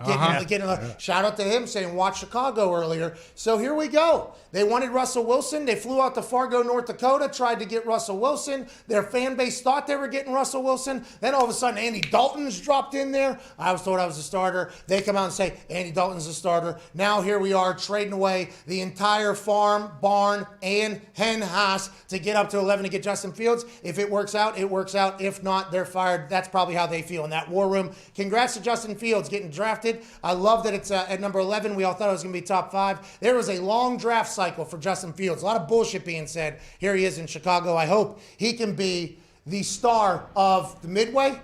Oh, yeah. Bingo. That's There it Chicago. is. Well OH. said. There it is. Well said. There, boy. OH. Yeah. OH. Oh, listen to Zito. Wow. Oh, Zito. I owe to Zito for sure. Oh, No, that was too late. Go to hell. You said it to me. You said that to me. You said that to Pat. You said that to me. You said that to Pat. No, I absolutely did not. Yeah, you lost 20,000 and you said I owe. I mean, it's tough to take you serious in your tank top and your bow tie. This is Tuxedo Formal. Come on, pal. dude. Down here at Tampa Bay FanDuel Beach House. By the way, hashtag Draft Spectacular on Twitter. Hashtag SeatGeek is back. They will be picking, I think, 2 random winners and giving season tickets to their favorite NFL team to them since SeatGeek survived that. Congrats to Justin Fields. Yeah. Zito, I hope you get a chance to get season tickets to go watch this. This could be the comeback of a beautiful thing. Tyreek Cohen's there. They franchise tagged Allen Robinson. The defense is still the defense. Are the Chicago Bears back since Aaron Rodgers is potentially out of town? Guess who's back? Back again. Maybe the Bears. Hell yeah. But then again, maybe not. Yeah, they could still stink. Coach stinks. GM probably stinks. But do you think, I mean, is it safe to assume that Justin Fields is going to start from day one? Yeah, that's what we got. That's what AJ. I mean, they just traded the goddamn farm for Yeah, him. he has to. Yeah. Especially don't if they have want to time. keep their job. Who has time? Who has time to let him develop? I think what the owner said to Pace and Nagy is, I wish you had more time. Name that movie, AJ. Huh? Name that movie. Come on, dude. Who You says got it?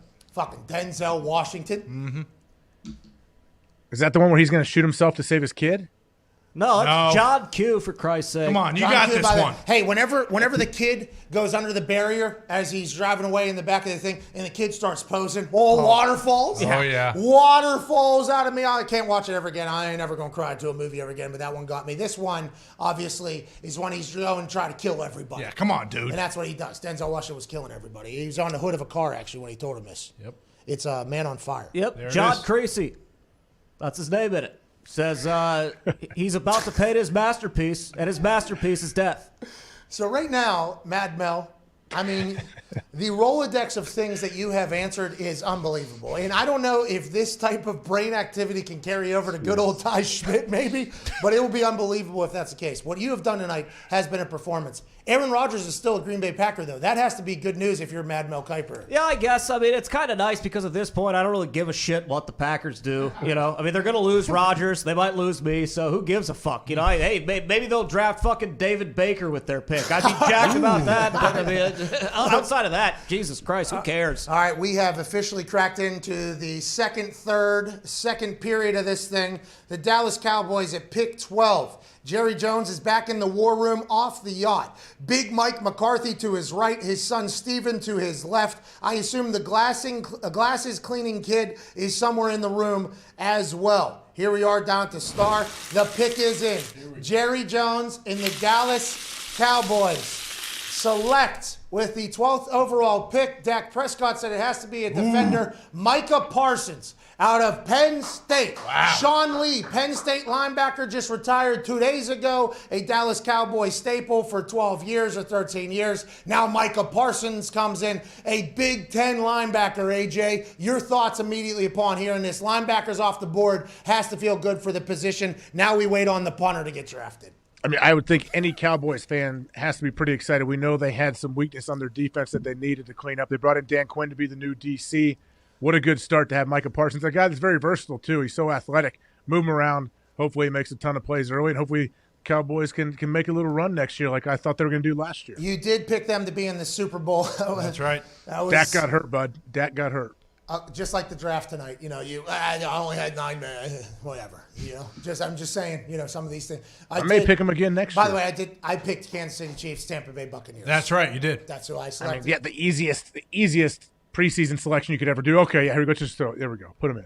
No, Okay, dude. anyways, I did do this. But Mad Mel Kiper, everybody knew Dallas was going to go defense. When Surtain and J.C. Horn go off the board, not in that particular order, everybody's like, Cowboys are fucked. They trade out somehow, still get a pick. They go defense. Micah Parsons, this feels like a good move for them, huh, Mad Mel? Yeah. Are the Dallas Cowboys ever going to win more than 8.5 games with this type of move, you think? Absolutely great pick. You know, AJ said it, very versatile. Sideline to sideline defender, can play all three linebacker positions. Reminds me a lot of AJ Hawk. Really? Wow. Oh, yeah, definitely. He's a ball hawk, always around the ball, always making plays. He does have one red flag. He does tend to like to do the flying squirrel in the locker room, shake his penis around, sometimes places it on teammates' shoulders, maybe in or around their mouth. So, All right, Slade, that is allegedly, Mad Mel. What did you read? What are you talking about? It came up in my research. I'm not the one reporting it. It is on the internet. It is on the internet. He may, like putting his penis in and around teammates' faces, but Stop. that He could does be not a red deserve line. that. Stop. Jeez Louise, dude. We don't know if that's real, Mad We Mel. don't know if that's true. I'm just saying, hey, I'm just reporting what I've seen. You got to put it out there. It is a potential red flag. I'm not saying it's the, I'm not saying it's the end all be all. He does. Dude, how about? All right, so now where are we at? We're at pick 13 right now. Yeah, here we go. All right, here we go. To be honest, this is moving a lot quicker than I think it did last year, but maybe not. I don't know. I have no idea. You think so? Maybe. Shit. What time did it start? 8:30. Yeah. Yeah, but we started at 7:30. That's a good point. You see? Not even halfway still. So we are 2 hours and 22 minutes into this thing. We did the same thing we did last year. Wait, hey, Michael Parsons' party is having a good time. There's a guy who has a bow tie. He's like me. He appreciates the situation, which is draft night is a big event. Congrats to Michael Parsons going down to the top. Woo! Jeez Louise, dude. Come on, Ty. Flying squirrel. What do you say he does? Nah, come on. It's called the flying squirrel. I just got a text from a source. Said I might be able to have picks for you if you want them. Oh. Do I want to? Well, we're delayed anyway. So Yeah.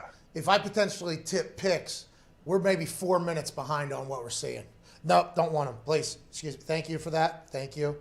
Yeah, send them. I won't look. Maybe. Well, couldn't hurt to know, right? Might as well. Just to see if they're right, I would have them send them. You don't have to say what they are. And we don't have to run into, a J.C. Horn situation where we have a guy on the screen who might be number 15. Yeah, Zito is not the source. Okay. That was Zito's move earlier. That was not the source. Hey, by the way, bow ties, incredibly uncomfortable. Oh, yeah. This thing is getting a little bit scratchy around here. Mm-hmm. It also had one of those plastic things on the back of the tag thing, but there was no thick side on the other side, so you're trying to grab it and rip the plastic tag thing, where they have it's kind of like fat on either end and it's around like maybe a tag or something, but you can't get it because it's so small, and so it's like that thing is jabbing me in the throat right now. I'm getting jabbed. I'm like that the cigarette smokers right now with that thing. It's like basically that's what I got going on in this bow tie, but I'll do it for the draft because this is a big deal. This is a big deal. It's a draft night. It's going to be a 7-hour show though. I knew it. Oh, yeah. I knew it. Rich Eisen hit me up. And he's live, obviously, on NFL Network, the hosts with the most. He said, hey, man, thanks for coming on the podcast. I was on his podcast. Asked if, he was like, you want to chat afterwards, after the whole thing? And I was like, Rich, I love you, but as soon as this thing's over, we are off the fucking air, pal. They said, what pick is this? 13, I believe. Jeez. Oh, Jesus Christ. I thought it was like 23. Yeah. All right. Now we're getting to the time of the film study that I did. Of course. There's going to be players that we have no fucking idea who they are. But don't we also have a guest coming on around pick 15? You could dance on his grave if you'd Oh, like to. yeah, if I Dan remember Graves. correctly. Or Dan Orlovsky. You're right. We can dance on Graves. Dan Orlovsky, Well, because yeah, he had something Mac about- Jones going, and guess where Mac Jones is now? He's still sitting in the green room, pal. Wow. Oh, yeah. Dan Orlovsky does not want to come on the show. Remember earlier, he was all pumped up. Yes, he was. Get me on the show, he said. Get me on the show, especially if Mac Jones comes on. Now that Mac Jones is not gone, and Justin Fields did not go as well, though. He went at number 11 or whatever to Chicago. I wonder how Dan Orlovsky feels and why he thinks some of these moves are being made. Everything makes sense, right? I don't think we've done anything where we're like, oh, that's an absolutely stupid move. Chicago gave up a lot. But if Justin Fields works, it's a quarterback that works, you know what I mean? I feel like the only thing, because you knew that Mac Jones wasn't going 3, that would have been a surprise. But nobody trading up for him or anything after hearing, he's a genius as a quarterback. You would have thought that would have happened. Oh, so that's the smokescreen that's been happening, huh? It might have been.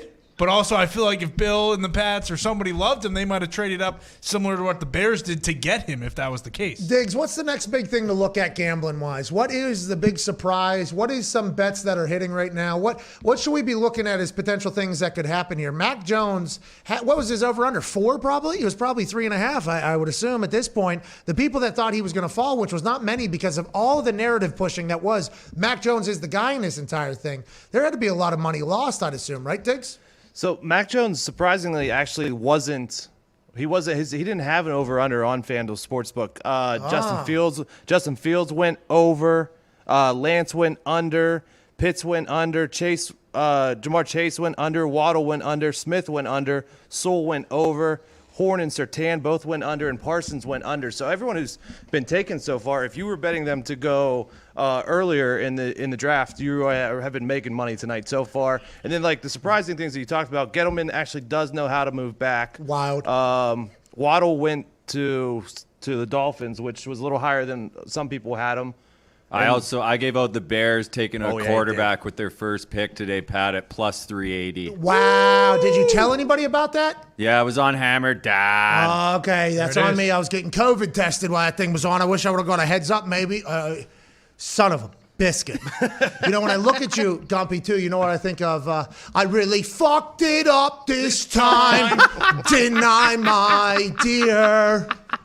Didn't I, my dear? That's on me. He also kind of looks like the guy from Get Out. You know, the guy who's got the big hat out. He's wearing basically the exact same thing. It's kind of awesome. Gumpy, you are unbelievable, dude. That beard is next level right now. AJ, have you ever had a beard? Never. I can't. I definitely could never grow a beard like Gumpy has, but no, I can't really grow facial hair, man. Gumpy, you look awesome. Let's go ahead and recap what we have seen thus far, strictly because that's what NFL Network is doing, so we'll just follow along with what they're doing. Obviously, Trevor Lawrence goes, oh, my God. I did not see the video that was being created for Jamar Chase when he got drafted. Oh, my God, that was awesome. Was that Jamar Chase or was that Waddle? Waddle. I don't know. One of his guys had a cell phone in his face. It looked like they were creating a sick TikTok. Oh, yeah. Drip. With the drip drop like Dabo Sweeney there. Trevor Lawrence went 1.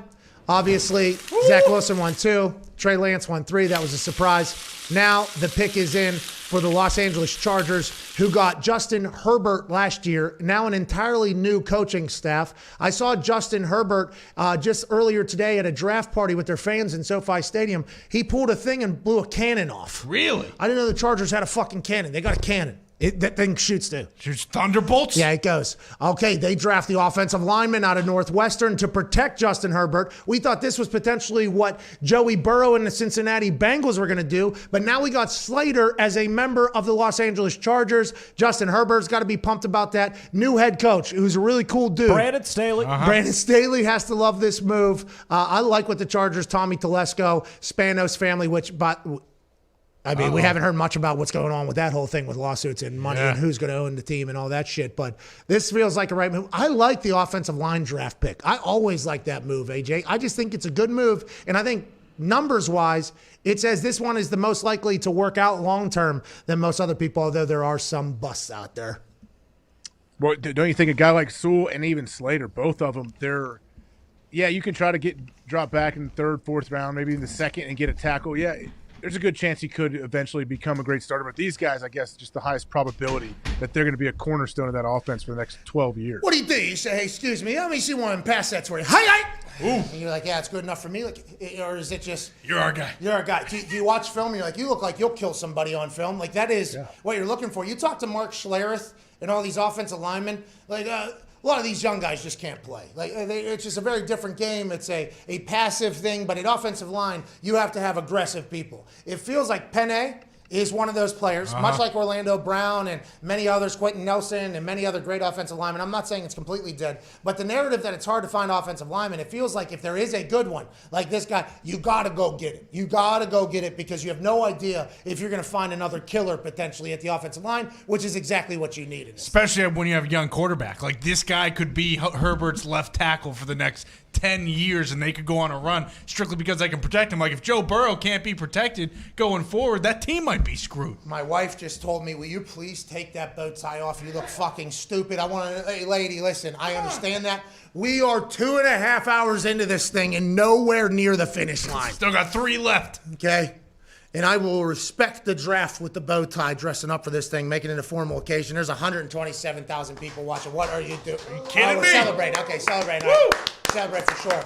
But we're all in on this thing. We're all in on this thing. Traeger grills, by the way, you want some good wood flavored food? Oh yeah. Hey, set it and forget it type operation. Shout out to Traeger. We got one at the new office, by the way. We're gonna have one out. Oh yeah. It looks awesome. Oh, man, he's a big boy. Huge. When do you want Dana to come on? Uh, Pick 15. what pick is it right now?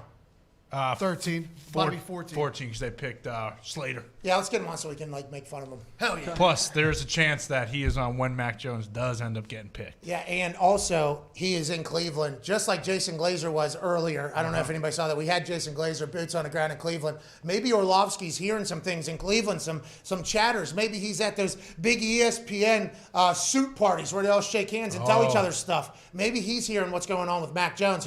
Mac Jones and what maybe his family's feeling backstage. Mad Mel, do you know anything about how Mac Jones is feeling as this whole thing seems to be slipping right in front of him here? Well, I imagine he's pretty fucking pissed off. Everyone's been blowing smoke up his butt all week, saying, "Hey, listen, you're going to be the number 3 pick." Well, yeah, week, shit. I mean, 3 weeks, 3 months, whatever the hell you want to call it.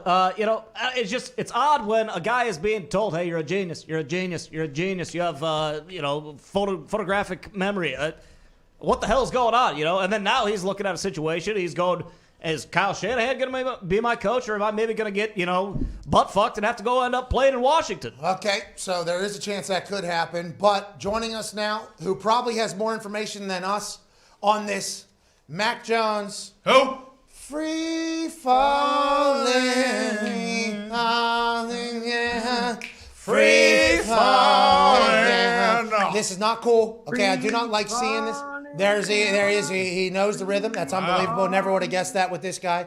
Ladies and gentlemen, joining us now live in Cleveland, ESPN face Dan Orlovsky. Yeah, Dano! Dan, what did I just come into with those comments? They were really aggressive. Well, Mad Mel, that's what you get. That's Mad Mel. Listen, you're one of my favorite colleagues, pal. Don't make me walk it back. Jesus Christ, Dano. Okay, see, now that's probably going to upset Fudge. I like your color combination. Are you talking about him? That's Mad Mel, yeah. Appreciate it. Miami Vice, man. He accessorizes. We're down here in Tampa Bay.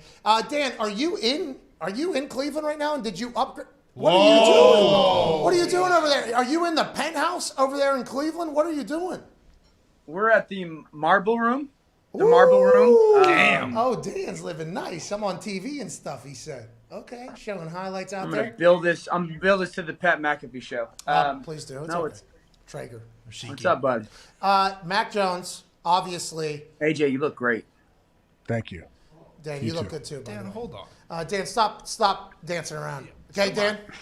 All right, dancing Orlovsky. Okay, I don't need to hear it right now. Mac Jones is free falling, pal. Justin Fields goes to Chicago. Mac Jones, were we all duped? Oh, is that Mac Jones's people right there calling you in the Marble Room? Were we all duped, you think? What do you think's going on? And where does he potentially go now, Dan? Yeah, I mean, obviously, I think New England, all eyes on New England for Mac. I don't think we were duped. I think we were told the truth that when they made the trade, it was like, we want to go get Mac Jones. And I think that as San Francisco started to spend more and more time with Trey Lance and figured him out and studied him and spent time with them and talked with them, they started to fall in love with him a little bit more. It was always about, San Francisco loving the fit with Mac Jones. And if he started to slide, who would it be? I think New England is certainly worthy of it. I think the Raiders are certainly worthy of a conversation of, I don't think he's going to fall that much farther. The Saints, I would imagine, would be going up to get him as well. So the Vikings picking now. They got traded out. The Vikings are going to trade. Who's that? Someone's going to go get Mac Who's Jones. that back there? Saints. Hey, let's go! Hey, someone's going to go get Mac Jones. Too good. Hey, shout out to Mina, by the way, having a good time getting danced around there. We heard the news. Hey, they were saying the Saints were going to trade up to top 10. Shout out Laura, by the way. Also, everybody else in the room that we did not see because Dan has probably an iPhone 4 and it wasn't as clear as it probably should have been. But shout out to all of you. We appreciate what you do. Who's that? Who's that in the background right there? Who's coming out of that back room? That's Schefter. No, it's not Schefter. No. I don't know. Oh, the Jets. Jets trade to the 14. Oh, Jets just made a move here. Yeah. Okay, Dan, what do Who's you this think? for? Okay, Dan, who's this for, Dan? 14. Ollie Vera Tucker. It could be. Oh. Christian Darrisaw. Okay, see, that's a guy I've never heard of. Who is that? What is Richard that? Darrisaw, left tackle, Virginia Tech. Started as a true freshman. When he started as a true freshman, he was a lock first rounder. Road grader, real mean. He's got a real mean streak in him. Very tough, very physical. Can really protect the edge. Hey, let's protect Zach Wilson. Do you like? Everybody assumes that Zach Wilson's going to stink. By the way, right? Everybody assumes that the Jet situation's going to stink. Do you like this move? If this is an offensive lineman, Dan Orlovsky? Yeah, because you got capital to go do it. And I think that once you draft a young quarterback, the thing that the Jets failed to do with Sam Darnold is protect him. And this is the new Jets regime, and Joe Judge is going, we ain't going to make the same mistake. We're going to draft a really young, talented quarterback, and we are going to get an offensive lineman to protect him. So if this is an offensive lineman, I think this is a very smart move. Okay. All right. Hey, what do you think the plan is with Justin Fields in Chicago? I know we heard Andy Dalton was the starter and all this stuff. What do you think Fields plays from day one? Fudge, yeah. And AJ, you play that Joker from the first snap of the season. Now, I think the pressure 100% falls on Matt Nagy going, you know what? I failed Mitchell Trubisky.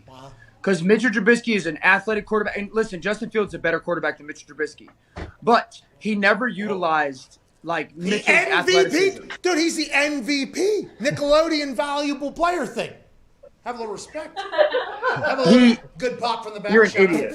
Shout out me. Dude, got big pop in the room. Shout out Marble Room. Big pop in the Marble Room. Sorry. Matt Nagy failed Mitchell Trubisky with utilizing his athleticism. It was never a focal point of their offense. And Matt Nagy needs to go, you know what? I failed you. I've got to learn from that to make sure. Justin Fields is a special talent because of the athleticism. So you got to use it. So I would play the kid from the first snap of the game.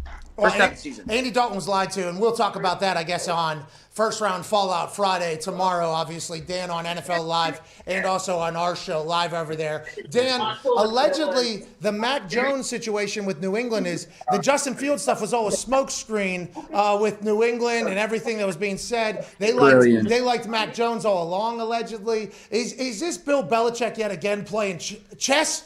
And everybody's playing checkers. Is everybody in this whole game, you and me included, just a fucking night for goddamn the chess game that Bill Belichick is playing over there, 3 up, 1 over? Is that what's going on? And the whole Patriot regime is Vera Tucker. Yeah. The Jets are going to take Vera Tucker. That's what we were just talking about? Shout out, Mina. Shout out, Mina. Shout out, Mina. Also. Shout out, Mina. Twitter told Mina. No, Mina. Twitter told Mina, guys. Hey, Dan's lying. Dan, stop being a hater, Dan. Let Mina get some shine in there, Dan, you hater. All that wine over there looks like a little hating wine. Hating ass wine. Hi, Laura. How's it going? Mina. Mina, way to go. I called it. Hey, that's what we're talking about.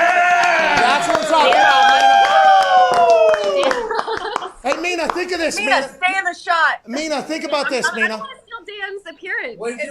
Hey, Mina, let's think about this. Dan Orlovsky stinks, okay? He is stunk. You just predicted who the Jets were going to trade up and get. Dan Orlovsky had Mac Jones to the Niners for, 4 months at this point? That's a great Yeah. That's a great point. Yeah. I'm glad someone's saying it. It's a really good point. Oh my Yeah, God. All right. Is that Coonan? Of course, Coonan is in the room. Dan, have a great night. We appreciate you. Ladies and gentlemen, Dan Orlovsky. Jesus. Coonan sneaking in that room is the most expected thing of all time. By the way, so they're just all getting boozed up over there. Sounds like it. I hope Mina enjoys that whiskey sour after knocking out that prediction. Love to see that. Just punched Dan Orlovsky right in his face. That stinks. It was like a rock'em sock'em. Oh, yeah. Was just pop, pop, pop. Did not I think I'd see Dave Coonan tonight, I'll tell you that much. I'm ready to run through this brick wall. Yeah. AJ? For who? For what? For Mac Jones to New England. No way. Oh, yeah. That's a done deal. Didn't Tua say Tom Brady is who Mac Jones is? Uh-huh. And Bill Belichick was like, excuse me? What's that? Listen, if I don't got to deal with Johnny fucking Foxborough and I get similar play and I don't have to pay him, let's go ahead and do that thing. Okay? My Sports Update says the Vikings have traded number 14 and number 143 to the Jets for number 23, number 66, and number 86. And as tweeted before, the Jets get USC's Elijah Vera Tucker solid. So they get another pick? No. No, that was the 14. That was the trade. That was the trade that happened. Okay. All right. Hey, the Jets making plays. I like it. yeah. Joe Douglas, Steve Young told me on 4th and Forever with Mark Sanchez, when Joe Douglas is in on something, he don't play around. He don't play around. What was that, AJ? Did you watch that show? Yeah. Huh? Yeah, of course I did. He told me on Mark Sanchez's show when he was speaking to Mark. Yeah, exactly. Okay. But when he was talking to Mark, he was ipso facto also talking to me because I watched it. Did you watch it? Did you support the Sanchez? No, but I do. I would love to see who sent you the 30-second clip where you learned this. No. We were watching. I think we were in the desert. Remember, we talked about this. Cool. There was a mountain in the back. There was a pool. Yeah, there was an entire thing. Steve was wearing a button-down shirt but no sport coat, so it looked kind of cool. Wow. The pick or trade, the pick is in. Wow. Have no idea who is on the clock right now. Jets. It's the one that, Mina just knocked out of the park. Okay. Oh, no, here it is. Well, what the hell's going on? The Patriots are taking Alabama quarterback Mac Jones at number 15. His slide is over. Oh, boy. Bill Belichick has been pulling the strings as a puppeteer all along. People thought there was a chance that he was going to be obsessed with the quarterback. They didn't know which one it was. Allegedly, it was going to be Justin Fields, and people came out and said, no, Justin Fields is not a Patriot. They're going to get a quarterback, though. Nick Saban, Bill Belichick, best friends. Mac Jones, allegedly this absolute genius of a quarterback who was able to do everything in Sarkisian's complicated offense very quickly. He was a Heisman finalist, won a Heisman for a wide receiver in Devontae Smith. Now we got a pinpoint accuracy quarterback who's allegedly a genius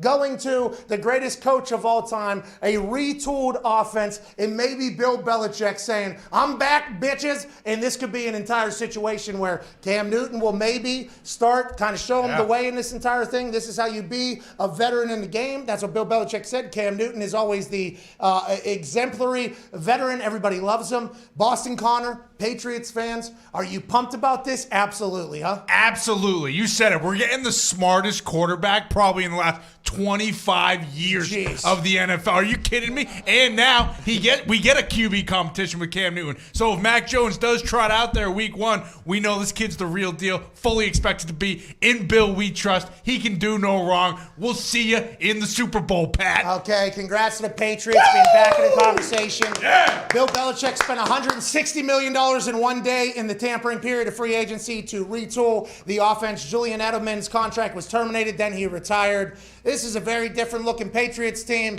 Is this going to be Bill Belichick's swan song? This is how I'm going out after everybody said Tom Brady was better than me. This is wild. Good for Josh McDaniels. Good for Nike, which is obviously Bill Belichick's dog that did the draft last year. Robert Kraft, they're trying to get back in the game. I assume Saban and Bill have been talking this entire time, and there is probably some sort of backdoor deals going on where Bill Belichick was spreading some sort of malarkey to make this happen, because this is fucking Bill Belichick, and of course this happens, Mad Milk.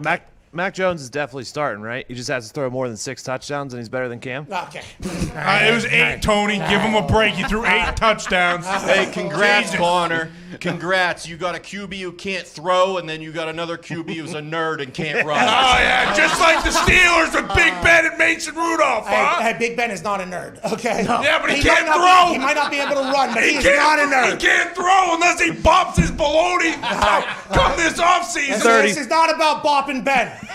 Please. This is about Mac Jones. All right? Who? Oh, my God. Who? Let's go. I'm just pumped for that. AJ, Who, Mac Jones? AJ, how do you feel about this for Bill Belichick? I mean, it's the most Bill Belichick thing ever, too, to where he gets Mac Jones and he doesn't have to trade up and take him. Yeah. Wasn't there people saying before this draft that the QBs will be gone before by pick 10? I know Lombardi was fiercely against that, by the way, which I loved hearing his opinion on it. But yeah, this is a Patriots thing, man. Like, I don't know. I know Bill isn't known to be the best draft guy, but I think this is a great pick. Bro, he didn't. There was allegedly he was going to have to trade up to number 4, and he was going to have to give up Stephon Gilmore allegedly. Instead, still got a defensive MVP if he wants to trade to do something else, which he might want to do. And he gets a quarterback he probably wanted all along. And then Josh McDaniels is like, okay, we're back, baby. Here we go. We are back. Let me go ahead and design these ridiculously complicated plays because we have 2 stud tight ends at least. We have weapons. We lose Joe Tooney, so you're going to have to figure that out on the offensive side. Let's assume Bill Belichick will be able to figure out the defensive side of the ball, especially with people coming back. are the Patriots back? What a fucking nightmare for the rest of the NFL if this is exactly what Bill Belichick wanted at Mad Mel Kiper. I feel bad for Justin Fields. I mean, shit, he's thinking, hey, maybe I'll slip down to New England. It'll be awesome. I'll be, maybe contended for a Super Bowl right away. Instead, he gets stuck in Chicago. He's going to have new coaches next year. Mac Jones, shit.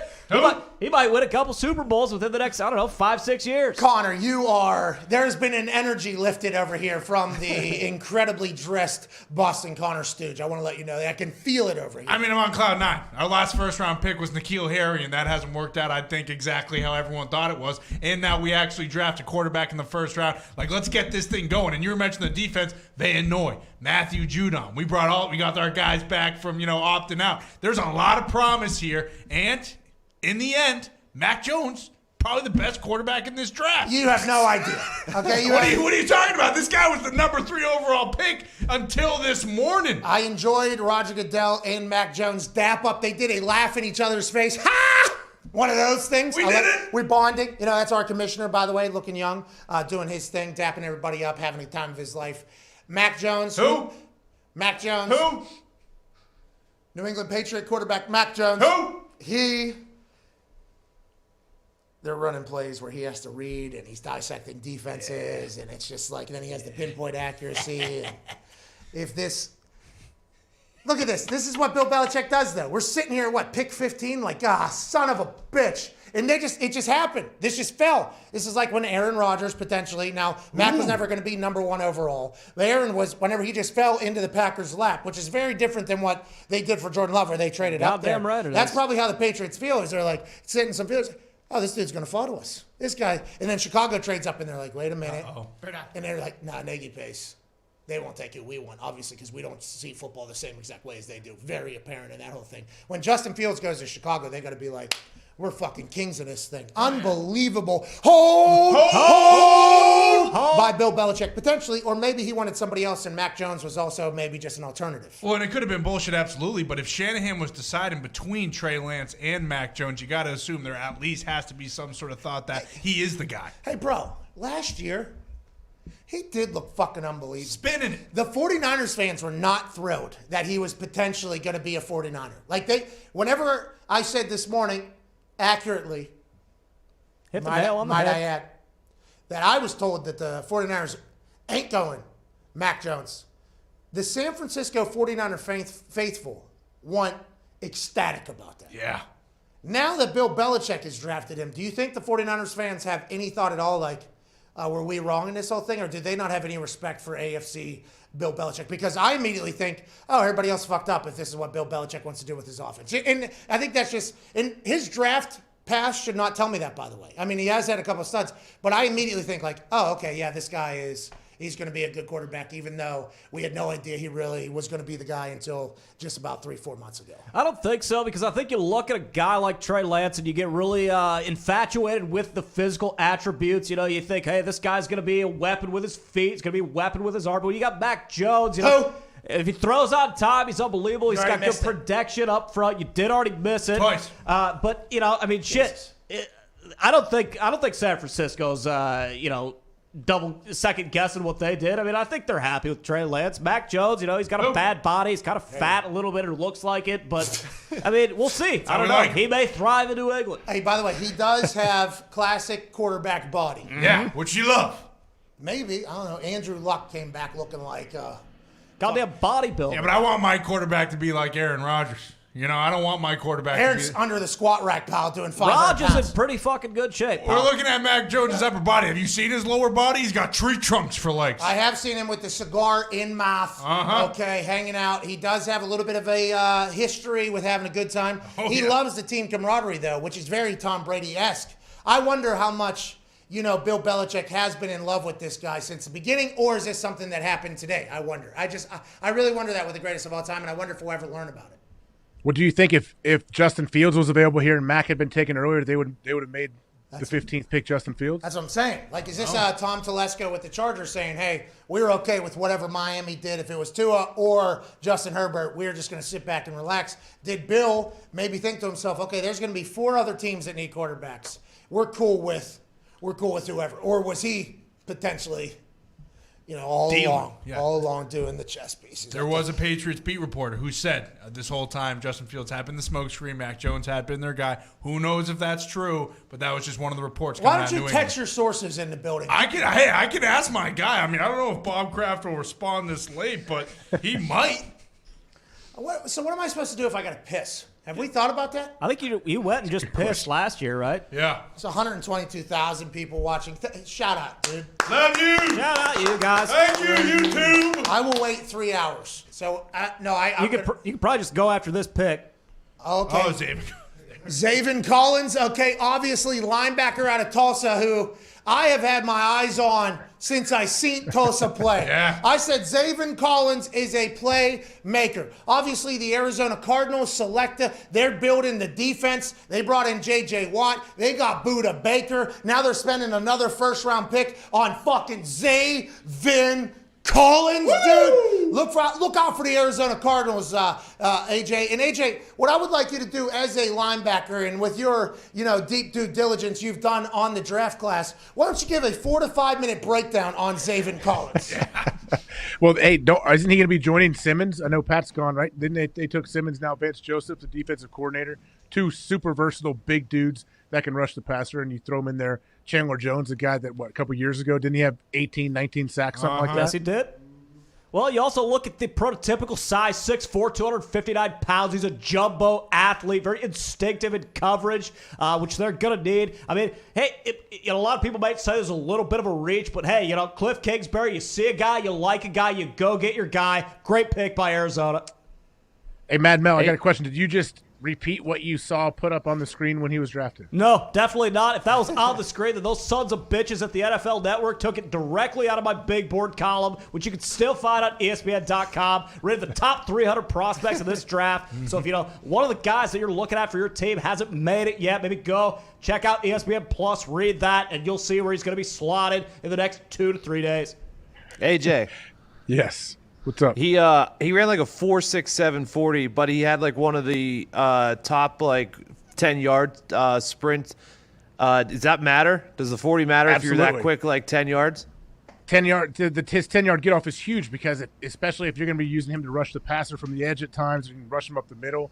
Yeah, that 10-yard get off is truly like the most important thing. So yeah, I think they definitely noticed that. Who's a good player comp for this guy, AJ? Oh, jeez. Big old guy that can move. What'd they say? Didn't they put Anthony Perfect. Barr It's got to up be perfect. Oh, It's perfect, Darius AJ. Leonard? Perfect. They saying perfect? No, I'm saying perfect. It reminds me a lot of the guy you used to play with, Frank Zombo for the Packers. I don't know if you agree with that, but AJ, you don't know a fucking thing, dude. I've been listening to this. You don't know a goddamn thing about Zaven. This is unbelievable. First, okay. Is he gone now? Is he gone again? I think he's going into the kitchen, maybe get a quick refreshment.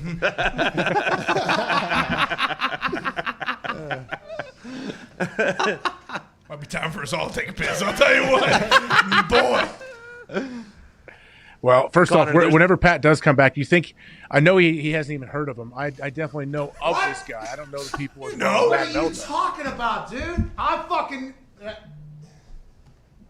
I knew this guy. Dude, I knew this guy. I had him scouted. Listen, we took a trip over to Arkansas, had a layover in Tulsa, Oklahoma. Yeah. They told us there's a guy running around on a football field named Zaven. He's going to fucking kill somebody when he gets into the NFL. So I knew this all along. I know the linebacker position inside and out in this draft class, unlike you, former linebacker. It's the problem with that theory, though, Pat, is that you fly private, so you don't have layovers. So how could that be?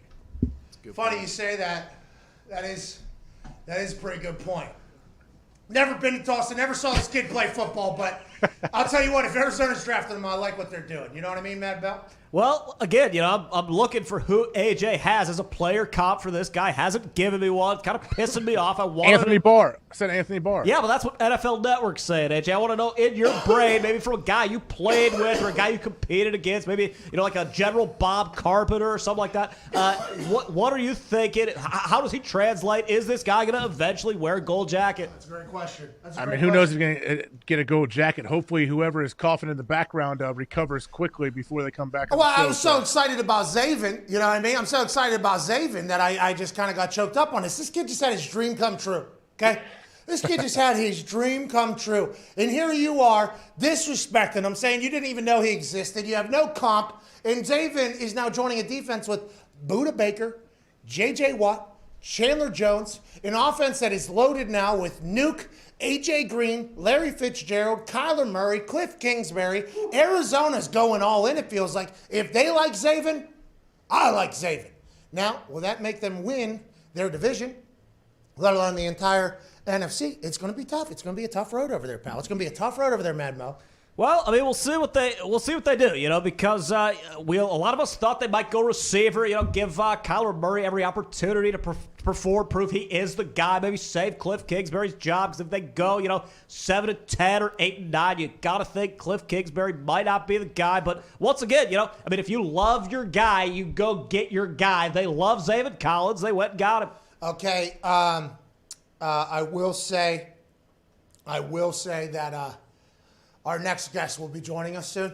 Oh, yeah? And it's going to be a big conversation, I think. I think it's going to be, I think they were thinking it was going to be a little bit later.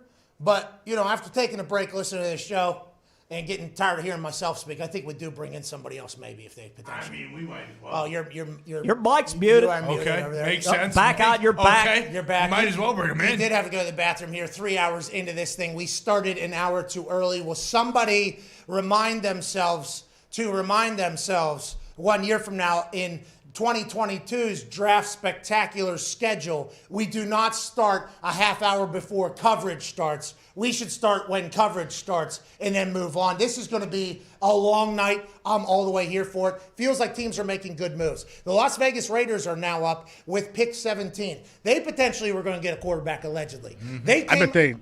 I bet they go O-line probably. Yeah, for sure at this point because the 5 quarterbacks are out, but they just got dropped into the potential Aaron Rodgers sweepstakes today, allegedly via the internet. So who knows what the Raiders are thinking at this particular time. Yeah, who's the fastest guy on the board? I mean, that's who they're taking. That's funny. Without a doubt.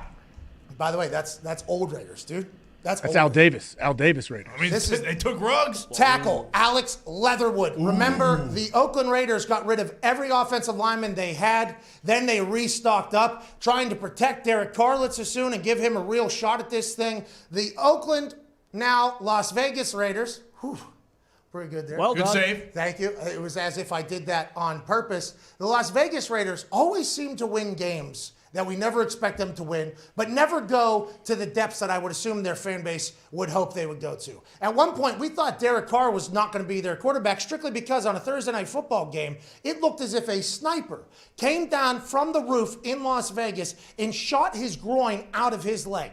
Marcus Mariota comes in dominant. Yeah. Absolutely dominant. So it was almost, is this a new era out there? Is this something different? Is Gruden looking for his guy out there? He's got a deal for 11 years or whatever. And now it seems like, now let's protect Derek. Let's continue to build this thing. They cut some people, bring in some people. I have no idea what the Raiders are doing, but they're in Patrick Mahomes' division. I think they beat him last year. They're going to have to do a lot of that. Absolutely love the Alex Leatherwood pick. Reminds me a lot of up top. He's kind of like Big Black. He's got the 22-inch guns down low. He's got a massive dumper a la Lisa Ann. This guy's powerful. He's going to drive. He's going to grind people into the dirt. But as we know with John Gruden, there is also a chance in 2 years he gets tired of the guy, says, fuck it, don't want him anymore, trades him out of town. So hopefully Alex Leatherwood can be that cornerstone left tackle that the Raiders are going to need for the future. Mad Mel, thank you for breaking that down. And that is true. That has been said about John Gruden is he is a guy that's like, if he's not all the way in, he's all the way out. That has happened, I guess, in the past. They got a lot of time out there to build something. A good offensive lineman is a good move. He's a big, burly son of a bitch, too. He's huge. Big dude. Now, joining us is another rather large dude. Ooh. Okay? You see him on Instagram, by the way, and you think, oh, that guy's a bodybuilder. Beast. That guy's an absolute monster. He lives in a log cabin out in the middle of the fucking woods. He's terrible at golf, but he is unbelievable at football. Ladies and gentlemen, joining us right now on this draft spectacular, one of the newest members of the Arizona Cardinals, J.J. Watt. Yeah! What's going on, dude? I'm underdressed, but just as excited to be here as everybody who's here, and I'm just thrilled to be in front of I don't know what, 5 million people watching your streams live. See, JJ, I like how you're coming into this thing. You know what I mean? I like how you're talking about what we got going on. I do have the bow tie. Thank you for recognizing the magnitude of the night. Let's talk very quickly. You're at the Arizona Cardinals now. You stink at golf, but I think in Arizona you're going to get better at golf. I think you're going to get better out there. I think that does happen in Arizona. You see Zaven Collins get drafted right there. I'm not sure if you're a big college football study guy, but you have to like Arizona investing in the defense. Is that something they told you whenever you got brought out there? It's like, hey, we're going for this whole thing? I've watched a little film on him. I've had a little insight to make sure that I checked out some film, and I like what I saw. I saw a pick six at the line of scrimmage, which was reminiscent. I like the looks of that. He's got athleticism. He's got good size. I know that you like him from your time watching Tulsa games, so it's a good sign if you like him. Thank you, JJ. You're 100% right. Go ahead, AJ. JJ, you said you had some insight. What does that mean? Does that happen throughout your whole career before the draft? No, never in my entire life. So, no, I did not. This year? Is this the first time? Yeah. How's this happened? Because when you got brought there, where they're like, hey, you're a former and maybe a potential yet again, like defensive MVP. How many? 4, I think? I don't know how many you have. You have all of them, basically. Like, you're a guy who has been very dominant, surefire Hall of Famer. Whenever you get brought out there and you sign there, which, by the way, fucking congrats. Yeah. Hey, I don't think anybody thought you were going to as much as you did, but congrats on that. Awesome. Plus the plane going out to the middle of Wisconsin by the owner and flying back. Is that something that was a part of it? We're like, hey, we're trying to grow something. We want you to be a part of it. Was that a focal part of the conversation, or that didn't mind you? That's just kind of how they've been operating? No, they've just been awesome since day one with me. I mean, from the time the owner picked me up in his plane, I knew that this was obviously a pretty badass setup, and that they all care and everybody's bought in, and it's a very unified front that they have between the owner, the GM, the coach, and it's an awesome operation. It's been great since day one down there. There's one goal. I mean, there's a very clearly one goal, and that's to go out there and win, and they're trying to build a team that's going to win. You look at the moves we made, you look at the guys that we already had on the roster, we're going to have a lot of fun down there. Hey, how early did Arizona become a contender with you? Because obviously you have to be aware of all the speculation that was out there and all the false moves that people said were happening, and then all of a sudden you signed with Arizona and it seemed to surprise them. Bro, your Peloton account. Oh, man. I left them off my Peloton bio just to try and throw the whole world off. I thought so. It was, that process, the whole process was fascinating to go through. Pat, I don't think you ever hit free agency. AJ, did you go through free agency? No, not really. No. Yeah, you were in Green Bay your whole career. He played in Cincinnati, but it was at the end. He's saying nobody was like, it wasn't like, is that what you're saying, AJ? I was going to my 10th year. Yeah, it wasn't it was not in your situation. There's no planes coming. There's no planes. No, it's just. Is that what you're saying, AJ? No planes. Yeah, see zero what's planes. Reported. Okay. As a fan of sports, to see what's reported versus what actually happens versus everything that's going on is fascinating. And someday I'll tell the whole true stories. Don't worry, Pat. I'll probably do it on your show when you're come on, JJ, way down the road. Okay. But it is truly fascinating. But Arizona, they came in and it was one of those things where you start looking at it and you're like, all right, they got a young quarterback who's got a ton of talent. He's got an unbelievable weapons around him. They got a defense that is phenomenal, has one of my favorite players in the league in Chandler Jones, another one of my favorites in Budda Baker. They got guys that fly around, a defense I'm extremely familiar with. Vance Joseph, the defensive coordinator, it's the same exact defense I ran my first 3 years in the league. And all the pieces just fit, and I was really excited about it. Okay, so we have to ask, obviously, you were talking about experiencing free agency, because you and Houston were synonymous. I mean, I got a chance to witness it firsthand when we went down there.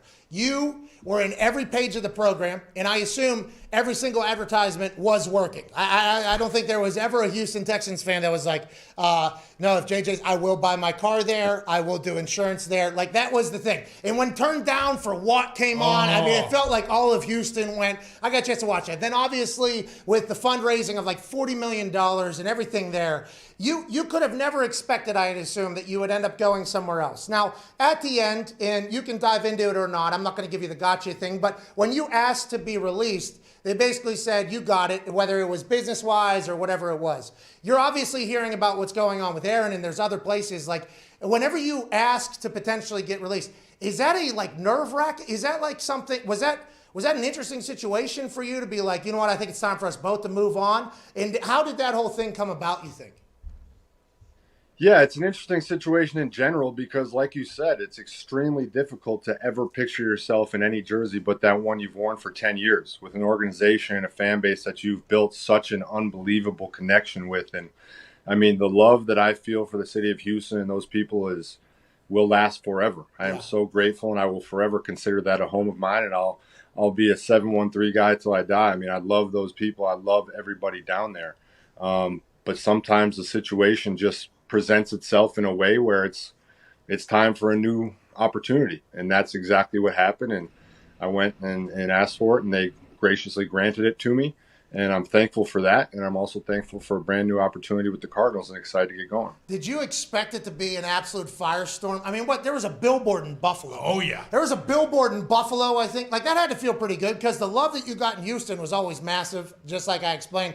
But, like, getting a chance to feel the respect from around the league had to be pretty fucking dope, to be honest with you. You're like, hey, come here, and everything. Arizona came out of nowhere. But that had to be a pretty cool feeling. Be like, oh, people really, really like me out here. This is a cool thing. I can't lie to you, Pat. As a guy who was a 2-star recruit out of college that wasn't the most highly recruited person in the world, it was a pretty badass experience. Yeah, I could imagine. I didn't get to go pick the hats on the table or anything, so it was kind of cool to. At the same time, all I was thinking was like, there are all these fan bases being incredible to me and offering me all these great things and donating to my charity, and I am going to let some of them down. There is no possible way that this ends with everybody happy. And you're sitting there like, gosh, there are people literally donating money to charity, doing great things, and I have to not go to that location. It was tough. Yeah, it's a gift and a curse, huh? Just being so affable. You know what I mean? It was tough. And then immediately they hate you. Oh, yeah. Yeah, you stink. That guy stinks anyways. That guy stinks. Pretty fickle community we live in, but that's going to happen when you're JJ Watt. Connor, what do you have? Yeah, JJ, speaking of people hating you, do your brothers hate you now because you refuse to go to the Pittsburgh Steelers? Or have they kind of buried the hatchet here? What's that all about? You hate your family. That's crazy. We hate each other. We were just eating barbecue wings together about 25 minutes ago, so we buried the hatchet pretty deep in some ranch dressing. That's okay. So you're not trying to be in the best shape of your life. You're eating ranch dressing. This is unbelievable. Despicable. I know. You believe it? I've changed. Have you changed at all as you've gotten older with what you do with your body? Have you gone through any diet changes or lifting changes? I think you have the same strength coach you've had, I think, since high school or whatever. I've seen him spotting you, I think, in flip-flops, which is incredibly awesome. I wish I knew that guy. But have you had to change anything as you've gotten older with your body and anything you've been through? Yeah. So there have been a lot of things that I've gone through over the years that I've changed and tweaked. And obviously the injuries change your mindset always. So I went through all the injuries, and in the beginning, I thought I was invincible, and I thought that no matter what I did, I was going to be back to 100% no problem. Obviously learned that that's not the case. There is a mortality to this game. So then I listened to everything the doctors said and every word the trainers said, and I was extremely conservative with my training. And I learned that, can I stay healthy doing that and play okay? Sure. But can I play the way I want to play and be great? No. So what I've done now is I've basically taken it back into my own hands. And I said, listen, if I'm going to go out, I'm going to go out doing it my way. I'm going to go out doing it my way. This is my first time back with Brad, my trainer, in 4 years because I've had to rehab the last 3. So I'm glad to be back with him. I'm training with my brothers. Training's going extremely well. And I'm feeling very, very good in the fact that I've learned from my past mistakes, but I'm also not taking some conservative route, just trying to, be on the field. I want to be dominating when I'm on the field. Yeah, you guys got some Rocky shit going on. I saw you cut a hole in the ice, and that was your cold tub. Have you guys been beaten up, hanging like cows and stuff like that? Have you guys all just said, you know what? We're all going to try to get the MVP this year. We're going to go live out in the middle of the fucking woods. We're going to go into lakes whenever they're cold for, rehab to hopefully flush us. Has it been a super dialed in offseason for the Watts? And is that a conscious effort by you guys? Hey, we might as well, we have 3 NFL guys here. We might as well get after it and really become the best we can. And are you and TJ trying to see who can end up with more MVPs? And is that an actual conversation that happens? the answer to the beginning of the question, yeah. We're trying to do literally everything we can to be the best players that we can be. That's why we work out together. That's why we push each other so hard. That's why everything we do, from conversations about nutrition to training to sleep, we're trying to do everything we can, and we help each other out. TJ and I absolutely have conversations about trying to outdo each other's stats, trying to outdo each other's accomplishments. I obviously think that he should have a defensive player of the year or two right now. He deserves it. He's obviously going against unbelievably formidable competition in that category, so you can't be too mad about it. But I personally, as his brother, believe he should have at least one. Me too. But I still have 3, and he still has 0. So that's just how it goes. That's just how it goes. JJ, we have one final question here from Mad Mel Kiper, and I assume you knew something about this was maybe coming, but Mad Mel Kiper, please speak to JJ Watt, please. Yeah, JJ, thanks for joining us, but we do have to know, and maybe it's just water under the bridge at this point, but how awkward was it in the locker room last year after you broke Bill O'Brien's nose in that practice? Obviously, everyone knows you swung on him, you took a big shot at him, probably knocked him on his ass. How awkward was it in the locker room afterwards, or were your teammates pretty jacked up that you flattened his ass? JJ, that was a wild time to be a Daily Show. When you were punching the head coach of a team, that was a wild time, JJ. I assume your life was also pretty wild at that time. Pat, the only thing that compares to what happened was your WWE performance. I mean, that's essentially what went down. Okay, so you did a backflip off the top, all right? Then you climbed up on top of the cage, swanton on Bill O'Brien. Damn. Then if the stories are accurate from the media, defensive coordinator also was like, you know what? I'll come in for that son of a bitch too, allegedly. So I appreciate you clearing that up for us. But I assume with everything, especially at that time in Houston, that was a completely big fabrication, and we'll learn that story someday, or no? Yeah, like I said, there's stories that will be told someday, but I think that there's always things that get taken out of context, just like somebody thinking that I would put my top 3 teams on a Peloton bio. So there's plenty, just like the mitochondria being a key to where I was going to sign. Like there's always things that are taken out of context, but there's always things that maybe aren't. You never know. JJ, you're the best, by the way. That was a Shanahan, John Lynch type of answer at a press conference yesterday. I can't thank you enough for your time. Good luck in Arizona alongside Zaven Collins, dude, out of Tulsa. Guy's a ball player, dude. Ball hawk out there. JJ, we appreciate you. Ladies and gentlemen, JJ Watt. Yeah, hey, you're the best, dude. He is. Good guy. Man. They're just training all day, AJ. All day out there to watch, just getting after it. Just getting after it out in the middle of the woods in Wisconsin. You got to love it. Got to love it. I believe me. I've seen it. I see it on Instagram, and I credit to Mad Mel too for clearing some stuff up. I mean, that was interesting. So while he was giving an answer there, okay, obviously I look over, and Mad Mel goes, You were me for that one. And I was like, okay, so now I got to figure out if Mad Mel asked this, do we have any chance of getting an answer? Okay. So then we kind of just tag team that thing, But we had to ask about that. Had to ask him. Had to ask him about that. And he didn't deny it. I mean, I said, punched him in the face, broke his nose. He might have fucking swung an elbow, knocked him out. Who knows? He didn't deny it. So. And by the way, I mean it. I did go through somebody on a table. He said it was similar to that. Yeah. Did Bill O'Brien end up through a table? We'll find out someday, maybe, hopefully. And he said probably on this show if he does ever talk about it. Well, and there's some truth to everything. Like he mentioned the mitochondria thing. It's like, hey, JJ, mitochondria ends in A, and you ended up in Arizona. And by the way, Onya. How about that? You know what I mean? There probably was some truth to it. The mitochondria from Arizona. It was very obvious. So we don't know what games he was playing. And if the stories we didn't ask him, golly, should ask him. Allegedly, he had the shirts of the team he was going to pick mailed to somebody else because he thought the mailman would potentially talk. Isn't that awesome? That's awesome. That mailman probably knows the Watt family. Oh, yeah. Oh, NFL shop, Arizona. Very interesting. JJ, the Peloton was right. Well. Boys back in Indianapolis, I'll tell you what, fading quick. The thing collapsed 5 minutes into JJ. I have no idea if the draft is still happening right now. It might be done. Shout out to the ticker we have this year. We've really upgraded this entire thing. Boys back in Indiana, did we miss anything while talking about the Arizona Cardinal, JJ Watt?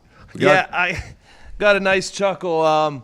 The guy that the Dolphins took briefly retired for a little bit, so Gumpy was pretty pumped about that. Jalen Watt? Wasn't it Watt? Oh, They had another one at Vera 18. Tucker. Elijah Vera Tucker, the guard out of USC. he said, I ain't The gonna. Jets.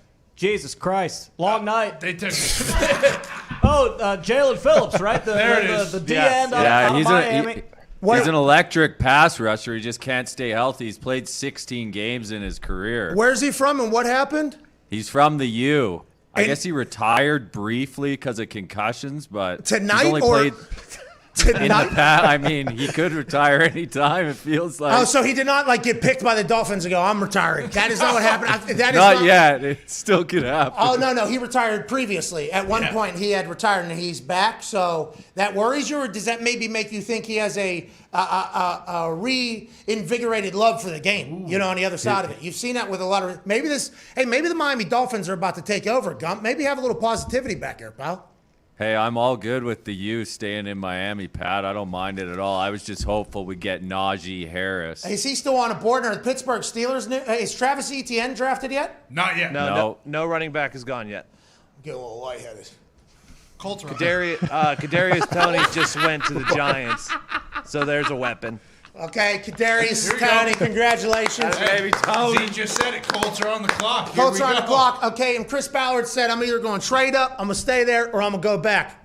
He lied to us about the first one. Yep. Is he going to stay here? Is he going to go back? What are the Colts going to do? Hopefully there are some weapons on the board. We don't need a run back, though. So that ain't nothing that we need at all. And I wonder if maybe he's thinking about trading. How long have we been on the clock back here in Indiana? There is 5 minutes left. There's a good tackle out of Virginia Tech who is potentially a Colts prospect here. Oh, yeah, because Anthony Costanzo retires. We need a tackle. Yeah. Colts need a tackle. And maybe, he didn't know if he was going to be able to get one here. But this is a big deal. Hey, let's go. There's going to be some action. We're back in the game. What pick is this then? 21. Yeah. 21, yeah. Bro, Only got 2 hours left. We are still in the second period. Uh-huh. Hey, there still is a homegrown weapon on the board, too. Rondell Moore, went to Purdue. Might as well just ship him down the road, have him play for the Colts. Hey, I would love to meet him. I got a chance to chat with him, don't know him. But I'd love to meet him someday. Hell of a player. Ain't that right? Electric. That was a good interview. I took 10 hours of energy in 2.5 hours. That potentially is a problem as well. Shout out to the Traeger grill. Shout out. We get some wood smoked meats. Also, got the results back. We don't have COVID. Yeah! That's what I'm talking about. Woo! Foxy, you got the text as well? Yeah, I just looked at it. I'm negative. We're good. Congratulations. Me too. We're doing our thing. Hey, who's there to back up? If you test positive, who's there to fill in for SmackDown? Boogs. His name's Rick Boogs. It is not Boogs, but that would be maybe. I don't know. Maybe it is Rick Boogs. It could be. Maybe it is Rick Boogs, the old Boogenhagen. This guy used to play an air electric guitar, and then we found out via his Instagram he can actually shred an electric guitar and squat 7,000 pounds or deadlift while he's doing it in his garage, where his neighbors have to wonder what the fuck is going on. But he is an absolute savage out there. The face of Old Spice now. He has 108,000 people still watching. Are you kidding me, dude? Still? I might pass So- out. Go ahead. Jalen Phillips went to UCLA apparently and was forced to retire and then went to Miami. Oh, so UCLA said, nah, you should never play again. And then Miami was like, fucking get back on the field. Yeah. All right. Football school. Guy loves football. Guy wants to play. I watch Young Rock, too. To get in on that to get in the weight room at the U, you got to wake up early, pal. You know what I mean? That guy, Ray Lewis was in there 5 a.m. Really? Yeah, because Dewey Johnson, The Rock, What you might time know is him. he? He used to come in 5:15. He was first one in. Oh, not anymore. Yeah, hardest worker in the room. Then Ray Lewis fucking showed up on the campus all of a sudden. He was there at 5 a.m. Dwayne Johnson actually, Ray Lewis was lifting in the pitch dark or pitch black. He actually turned the lights on and Ray Lewis was under a squat rack, which is not safe at all. I was going to say, some say that's very dangerous, That's but, not safe. hey, what are you going to do? Anyways, the U, they were awesome. You remember that 30 for 30? Those docs, both of them. I'm still getting I mean, the 7th floor crew, come Can't on. do it. Nevin Shapiro, that guy.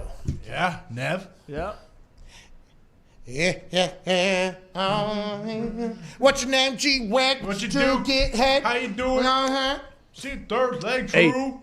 Pat, did you really think that guy got drafted retired quickly for a few minutes and then got talked out of it? Yeah. I thought maybe he got to the Dolphins. He was like, you know what? I'm out of here, dude. Can't do it. Can't do it. I actually said anywhere but Miami. I fucking hate this place. You know what I mean? I was at UCLA. I come over here. It's so hot. It's 105 degrees every single day. Get me out of here. It's not going to work out. I'm going to retire. And then B-Flow called and was like, hey, listen, can't retire. Literally. And he's like, you know what? You're right. Okay, I'm back. Here we go. I'm back in the game. I thought that potentially happened. And that's, by the way, COVID Cowboy put the jacket back on. I don't know if you saw that. I thought he was potentially getting into the news breaking world. Like, hey, somebody retired tonight and then came back. I thought that was a big deal, but he had retired in the past because he was forced to do so. He's back.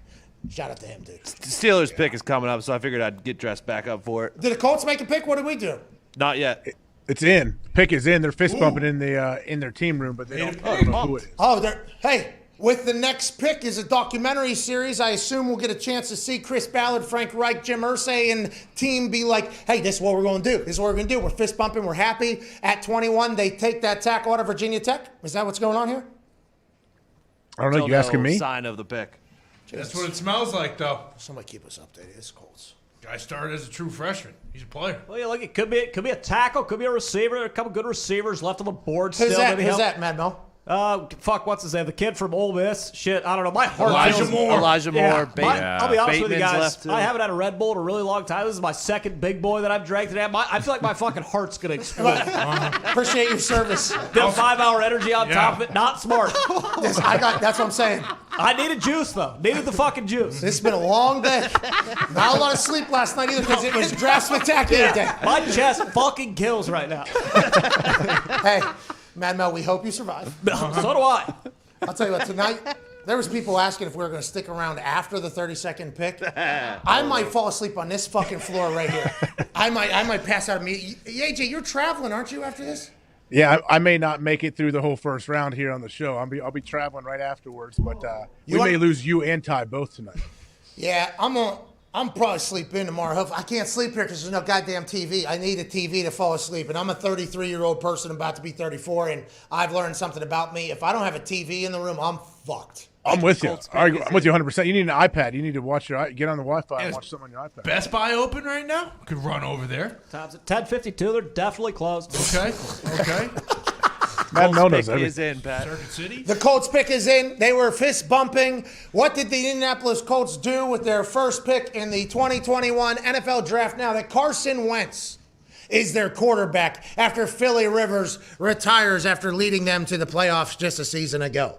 A nucleus around Carson Wentz that is a talented team that everybody thinks was one generational quarterback away from being in the Super Bowl conversation every single year. Andrew Luck retires 10 days before the season. They have been trying to fill that void, trying to find a good gelling team. Anthony Costanzo retires in the offseason, a staple left tackle for the Colts. And now Chris Ballard's pick is? Kwity Paye. He's a edge rusher from Michigan. He was all over the internet yesterday because he was doing D-back drills as a D lineman. That's what I'm talking about. Also need an edge rusher. Justin Houston left town. He was good for us last year. I didn't expect this to happen. Now we got a pass rusher. Okay, Robert Mathis is going to be pumped. The Indianapolis Colts are at their best as a team whenever they have dominant pass rushers. You can go all the way back to when Robert Mathis, Dwight Freeney did their entire thing. This past season, obviously, get DeForest Buckner in there, who's an absolute savage. The defense flies around. I like this pick. I thought we were potentially going to get tackle so that, Carson Wentz can sit in there. But Carson Wentz is used to having a rugby player as an offensive lineman, which is what happened last year with the Eagles. Chris Ballard knows that. Let's get the defensive side of the ball strengthened a little bit. Congrats to this kid who I'm not sure I have ever heard of, but he's going to be dominant. If Chris Ballard likes him, so do I. Mad Mel Kiper, go ahead. Kwity Paye, very explosive talent off the edge. Didn't have that much production at Michigan, but you don't really hold it against him because Michigan fucking sucks. So you think that his production should go up in the NFL if he's got another weapon on the other side. I like this pick for Chris Ballard of the Colts. I guess NFL Network just talked about us. Really? What'd they say? I don't know. YouTube comment section said, shout out to the show on NFL Network. Maybe it was us talking to JJ. Oh. Or Chris Ballard after the Colts pick. Yeah, maybe. Yeah, maybe that's what it, Or maybe it didn't happen in the commenters line. They're just, trying to throw you for a loop. Possible. To be honest, it crashed, so we don't know. Can't even see it. We can't watch. Zito, no, don't you worry about Zito. You got 100 jobs back there. Zito's doing the whole. You know that that Instagram video where the guy is acting like he's a DJ and there's just a bunch of bottles. Zito's kind of in it. He does it all, and puts the thing back on. Zito's doing that, but with actual things. Zito's got that going on, and Zito's been up since probably 6 a.m. too, petrified that this was not going to work today. Yeah. And Zito, by the way, hell of a job. You're the best, Zito. You're the best. Let's go, Z. Back in Indy, anything we should look forward to? The Pittsburgh Steelers pick is going to be one that people are going to find a bit contentious no matter what they do. Ain't that right, Diggs? Yeah, Najee Harris is already trending. So Steeler Nation is voicing their opinions on that. So that's where everyone assumed that's where he's going. Okay. Makes sense. Right. Got another screen read for you. Penguins clinched the playoffs tonight, too. So. Let's go! Wow. Greatest hockey team on earth. Fuck everybody else in the NHL. Let's go, Pittsburgh Penguins. Going to win another Lord Stanley Cup. Sidney Crosby, greatest player to ever play hockey. Shout out to them. Okay, back to the draft. ETN's still out there too, huh? Oh, yeah. Hey, is there anybody else that we potentially recognize that could get drafted here this evening in the next 2 to 3 hours that we're going to be live here? Well, I am dying right now. Well, a guy who I respect a lot about his opinions on college football, Mitt McMahon back in Indy, thinks Davis Mills, one of the best quarterbacks in this class, thinks, he might end up going to the first round. I don't know who to, though. That's interesting. The Jags, I think, do have another pick later on. Correct me if I'm wrong back there. Hammer down, boys. But that would also be a nice little reunion, little Trevor Lawrence and ETN in Jacksonville. Oh, yeah. Charles Robinson was very good last year, so I don't know if they're going to go with the running back. But a lot of people, speculation that the Bucs may go quarterback at 32 just to groom maybe their next one. Charles Robinson. I mean, Foxy just absolutely threw Pat underneath the bus right there. No question about it. I'm burning some sage in here. Listen, I'm burning sage in here because there's a little bit of bad vibes going on in my body. This is what I believe in, okay? Judge me if you want, all right? I'm burning sage, dude. It's an old thing. But, Pass that sage around. pass the sage around. I need that sage. Everybody needs sage. I mean, dude, this is 3 see hours someone- and 30 minutes we're into this thing. Some dude had Sage in the green room before the draft. Really? Who was it? One of the players. I can't. One No, of it the was not players Mac is Jones. smoking dope back there in the green room? No, he had real, actual fucking Sage. Was lighting and Oh, yeah, getting rid just of like the bad. us. Yeah, so do we. I thought you didn't know what we were talking about. We're talking about actual sage. Was that Mac Jones? No, I know what you're talking about. Was that Mac Jones who was doing that? Was that him slouched down and then there came in and like, excuse me? No, it didn't work. No? No, it didn't work for him. Yeah, went to the fucking Patriots, dude. That might be the pick of the night back there. Hammer down, boys. We haven't heard you guys' judgment on everything. How do you guys feel about how the night has gone? Any surprises from your end? Mac Jones stinks. Patriots are going to stink for sure. They're not happy about it. I love the move by the Bears. If you're going out, if you're pace, go out swinging. Why not? Andy Dalton's dead. Yeah, well, it does appear. Yeah, that does seem true. It does appear. Now, remember, I heard that the way he throws football. What a joke. Very unnatural. Bro, everything's bullshit. We got to remember, next year, we don't do the half hour before the coverage shows. Yes. And also remember that everything is bullshit. We have been fed so many lies over the last 3 to 4 months about what's going to happen in this draft. And to be honest, we probably should prepare better. I don't know who a lot of these motherfuckers are, but I'm happy for all of them. I am super pumped for them. Ain't that right, boss? Oh, man, I am so happy for all 32 of these guys, all, 250 that'll end up on a team. That's somewhere. right. It is very cool to watch these kids Yeah. live out their dreams tonight. That's what this is all about, AJ. You're over there just puff, passing with yourself on those cigars. There are dreams coming true. There are dreams coming true tonight, AJ Hawkins. That's what this is all about. Shut up. The question, if let's see if you have heard of any of the draft picks. If it's not Najee Harris or ETN, is there anybody is there a possibility that you may know somebody else? Are there any other stipulations? Jesus. Come on. So, other than two obvious people that are going to get drafted, do you know anybody else? It's like, what do you want me? You want me to just read them all in my Jason Glazer? Do you want me just to tell you every pick that's coming? I could. Is his name? Is it really Jason? Is that his full name? Well, we did Jason just strictly because we did want people to not actually believe that was Jay Glazer, because we do get worried that is potentially going to happen. You know what I mean? Did you guys run through that or practice it at all? It was pretty good timing. I'll tell you what. Pretty proud of how it all played out. Pretty proud. Have you tweeted that out yet? No. Haven't even looked at my goddamn phone yet. Me neither. Might be dead, to be honest. I haven't been able to catch up. That was I was really pumped about that potential moment happening. AJ, I was very, very pumped about it. That was awesome. It worked out very well. That was 4 hours ago. Yes, I don't even remember it. It was a long time ago. Hey, Pat, the question I have is, with all of the coverage that Mad Mel has been, all the content he's been creating tonight, is there a chance that the other Mel that is out there gets wind of this? Yeah, I would assume that after last year. I don't know if you remember last year's moment, that I would assume old Mel Kiper, who has committed years and years and years of service to the entertainment business, ruined my draft day, but has been committed to this for a long time. We are very thankful for him. I assume he does know about Mad Mel at this particular point. I mean, I went to bat for him tonight, took a shot at Bill Tobin. I'm sure he loved that. You know? Bingo, absolutely. And if he doesn't, fuck him. Who cares? That's a bingo. There it is. Okay, so Tennessee Titans pick here, pick number 22. Tennessee Titans, really good team. Is the person dancing on the stage alongside Roger Goodell, is that also the recliner chair? Is that the same person? You get to do that and a dance? Yeah. I believe so. It's a recliner fan. Man, how did we miss that? Why is Mitt not up there? Be perfect for each team. You know what I mean? Why is Mitt not up there saying, yeah, sit on a chair? Go Cowboys. People are saying fake chair. Fake chair? Whoa. Yeah, replica chair. Wow, not the one from the basement? Yeah, that's what they're saying online right now. Holy shit. Is that going to steal the night? The pick is in. The Titans have selected. Of course, big-time playmaker. This guy is an absolute ball hawk. Whenever Caleb Farley gets on the goddamn field out of Virginia Tech, people know that they ain't playing no games. The Tennessee Titans lost in the playoffs last year to the Baltimore Ravens 1 year after beating the Baltimore Ravens in the playoffs. They have Derrick Henry. They have Tannehill. They lose Arthur Smith, the offensive coordinator. But Vrabel will always have my trust. I think the Tennessee Titans have obviously became actual contenders in this entire thing. Remember, they were up on Kansas City a couple years ago before I ended up running into the buzzsaw. They had a little bit of a defense, a guy who flies around A.J. Hawk and Caleb Farley.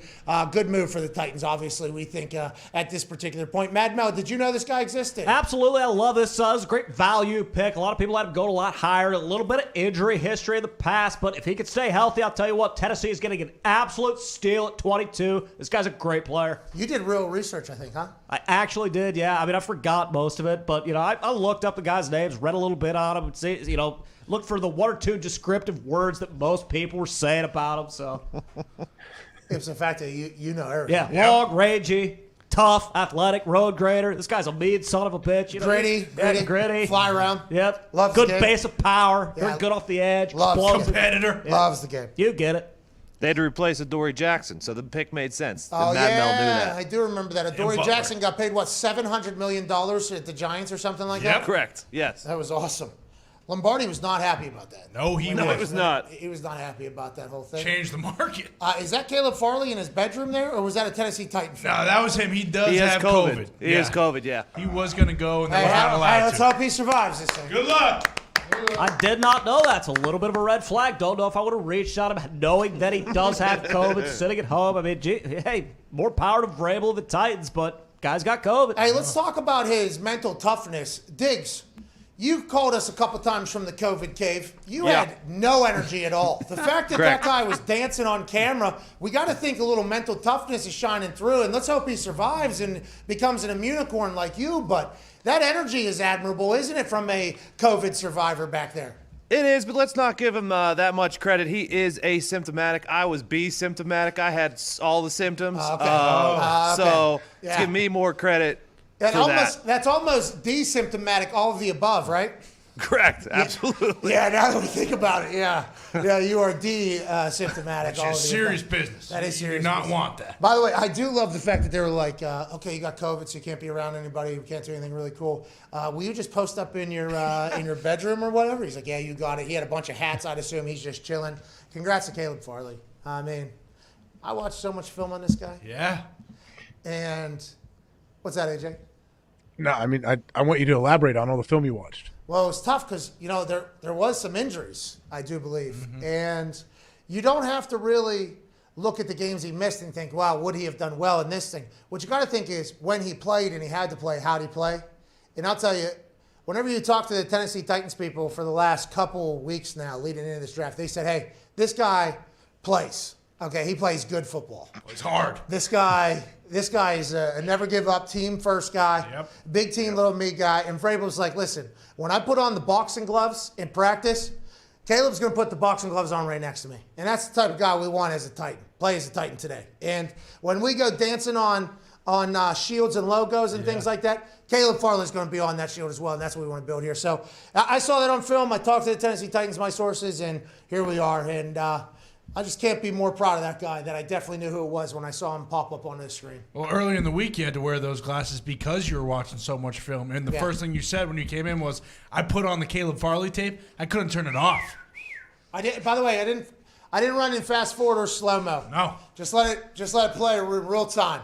This is awesome. Mesmerized. Hey, There's 100,000 people still watching. Listen, if this thing starts crashing, if this thing starts doing a Brady Quinn, By the way, Brady Quinn did not deserve that. I assume he gets reminded every year of it. He did not deserve that. He's still handsome and everything like that. A Brady Quinn or an Aaron or a Manziel or what we thought Mac Jones. If our thing starts doing that, we will pull the plug. Okay, this is getting a bit long. We will have to wait for the pay. We said earlier we will be here for all 32, and I think that'll happen. But maybe not, too. I mean, things do change. We are in very different times. The Pittsburgh Steelers are drafting soon, right? And that's after the Vikings. After the Vikings, who are up right now. And the Vikings have Dalvin Cook. Obviously, they lose Kyle Rudolph. But that team feels like they can go on a run. And let's not forget, in the NFC North, the big bad wolf might not be in town anymore in Aaron Rodgers. And are the Minnesota Vikings thinking about that? I wonder here on draft night, right before the Pittsburgh Steelers draft pick, which probably will be a conversation starter. And then after that, probably not much more. But, I mean, we'll see if we stick around this whole fucking thing. It's getting a bit long out here. But that is something that could happen, right? Oh, yeah. Pat, if you want to get out of here, I reached out to my source. I do have a pretty good idea of who they're going to take. Who they taking? I don't know if I'm allowed to break there or not. Let me ask. It's not. Are you serious right now? I don't know if you're being serious or not. I am being serious. Whoa! Mm-hmm. Hey, that'll keep me around. That'll bring me back to life. Look at that. CPR doing son of a bitch digs out there. Woo! Bringing me right back to life. Are we breaking news right now? Are we tipping picks on this show? We can. Maybe. Oh, see, we don't know the rules of the game. This is something that has happened to me earlier, too. You get information, and then you don't know the rules of the game. The pick is in for the Minnesota Vikings. There's Tom Brady and Mac Jones photos next to each other. Who? And they look very similar. And if they have the similar success that Tom and Bill had, I mean, God bless everybody that is not a Patriots fan, because it's going to be tough to deal with. Diggs, are you allowed to break the news or not? I'm waiting for a reply, Pat. What type of fucking horse shit is this? Come on, Tony.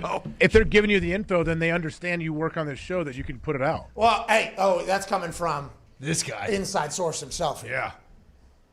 Yeah, why would they tell you the info source, if they didn't want you to put it out? This is a source that we've used a few times, and he respects and trusts us to potentially not use the info if we're not allowed. So what did he tell you for? Just to get excited and not talk about it? That is something now that I think about it. What, is this just a friendship thing? You guys are going to go banter back and forth on the decision now? Or do you think he was like... All right, I can break it. Yes? Yeah. Yeah, here we go, ladies and gentlemen. COVID Cowboy, diehard Pittsburgh Steeler fan will break the news of who the Pittsburgh Steelers will be drafting with the 24th pick overall that has not been announced yet. Who is it? Well, they said give the people what they want, and then the next tweet or next text was some suspense. What the fuck does that mean, Pat?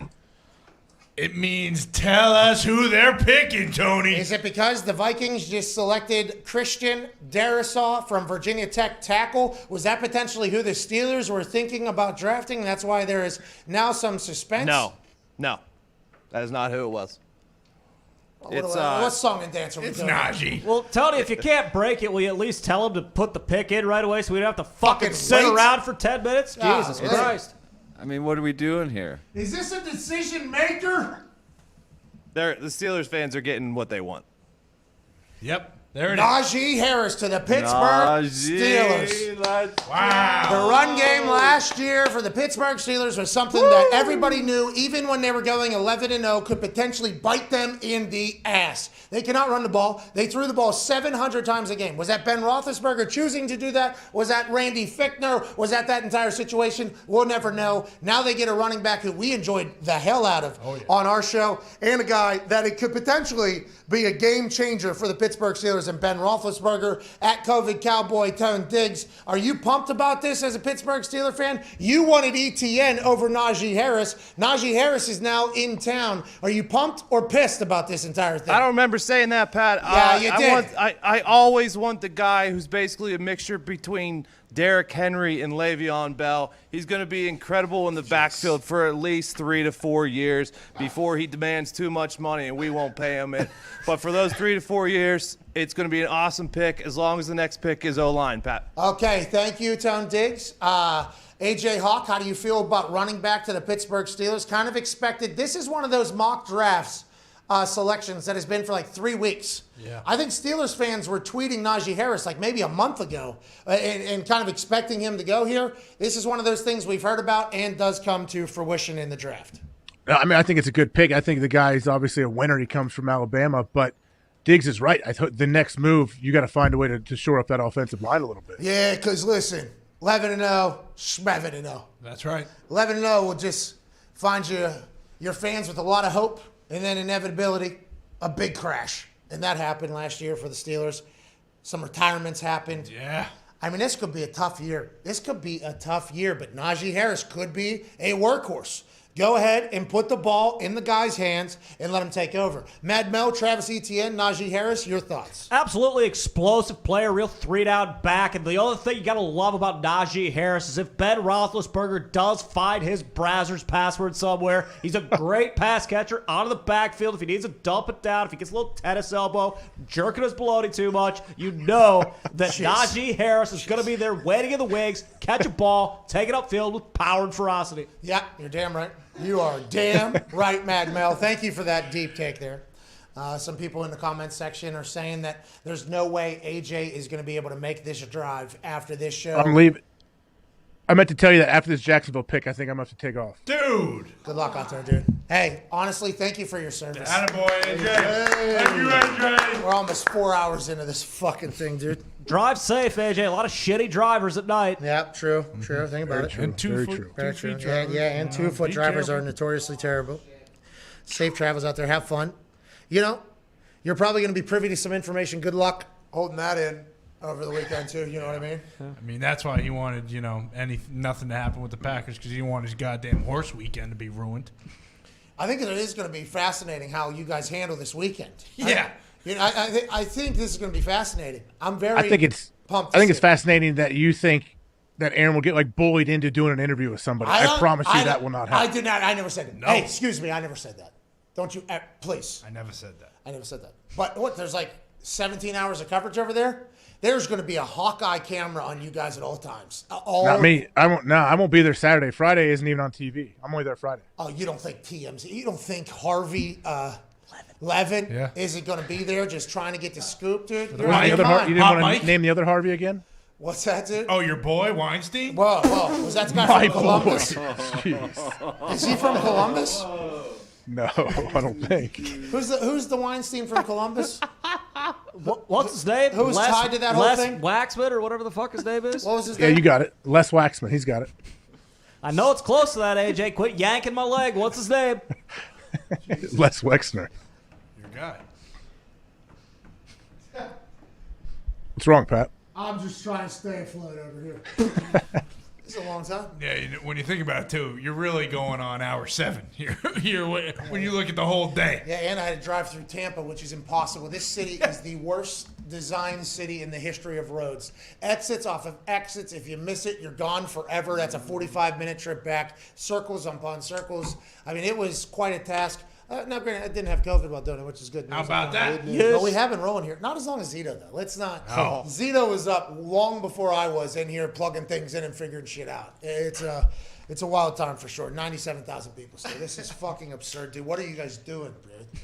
What are we doing? Come on. Hey, you say Rich Eisen asked you to come do a post-draft show. Are there a lot of post-draft shows at 1 a.m. that start? Well, they're all in Cleveland, too. So I was going to say he's L.A. based, but Cleveland, very east Eastern Standard Time. Oh yeah, it's going to be late. I don't know if they know they're going to be late. You think that NFL Live crew over there in Marble Room are going to be able to survive? What was that? Pick 1 or 2, and Orlovsky was at 3 bottles deep of wine. Yeah, they're already boozing, and there's no chance they survive. There's no chance tomorrow. I can't wait to watch NFL Live tomorrow. I saw a little production meeting, and they were litty over there. They better fucking Uber back to the hotel too. You know, I'd hate it if Orlovsky got a DUI or something tonight because he drank 10 bottles of wine. I'm just saying, be responsible out there. What is your problem, dude? I'm just saying, be responsible out there. Dan Orlovsky's responsible. We love you, Dad. Call an Uber. Get an Uber. Don't drive. Lyft. Or walk if you can. AAA. Hey, Cleveland, I'd assume they could just walk around over there, right? Past the casino.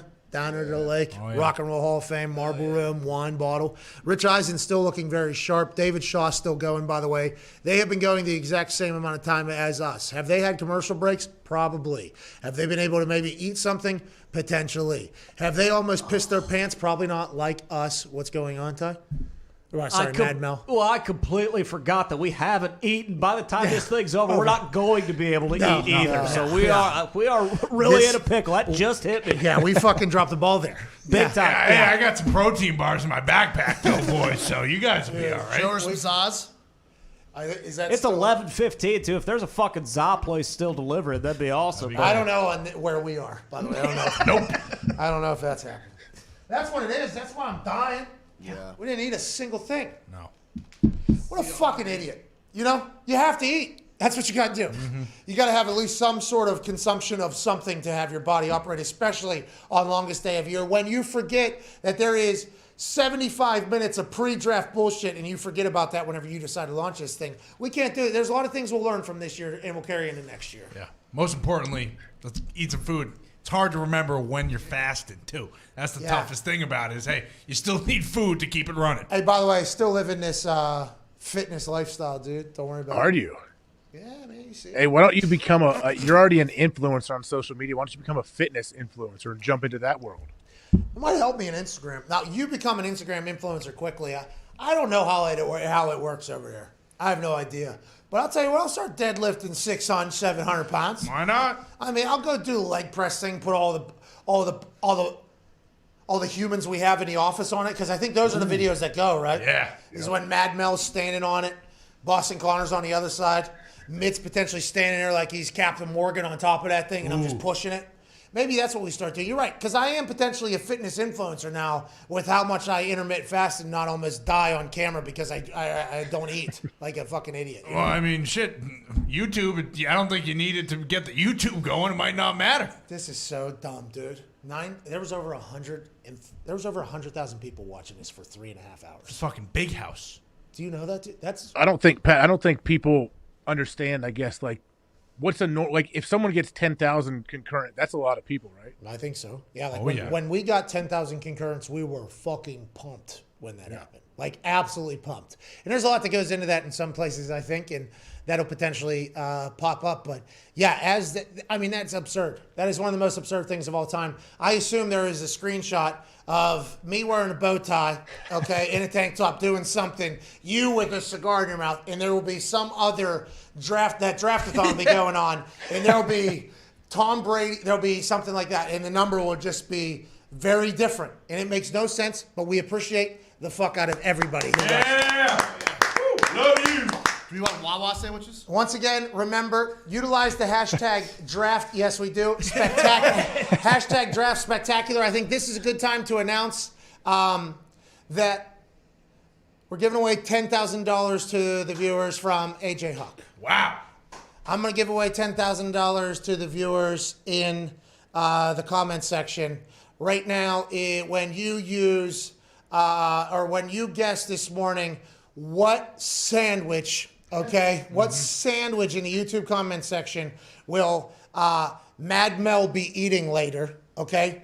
First to get it right, if there is numerous people that get it right, will win $5,000. Okay, in the Holy YouTube comment shit. section right now. So let's go ahead and pop that off right now. There's 95,000 people. I assume we're going to get some answers in there. So in the comment section right now, if you can guess what sandwich Mad Mel will be eating once we decide to eat here in a little bit, that'll happen. The 10,000 from me and AJ Hawk. This is how you win my 10,000. I'm not sure how AJ Hawk will do it. The loser of the thing. I'm doing this just because I'm appreciative. AJ's doing this because he has to, because his top 10 was, in comparison to mine, terrible. Dog shit. Absolutely terrible there.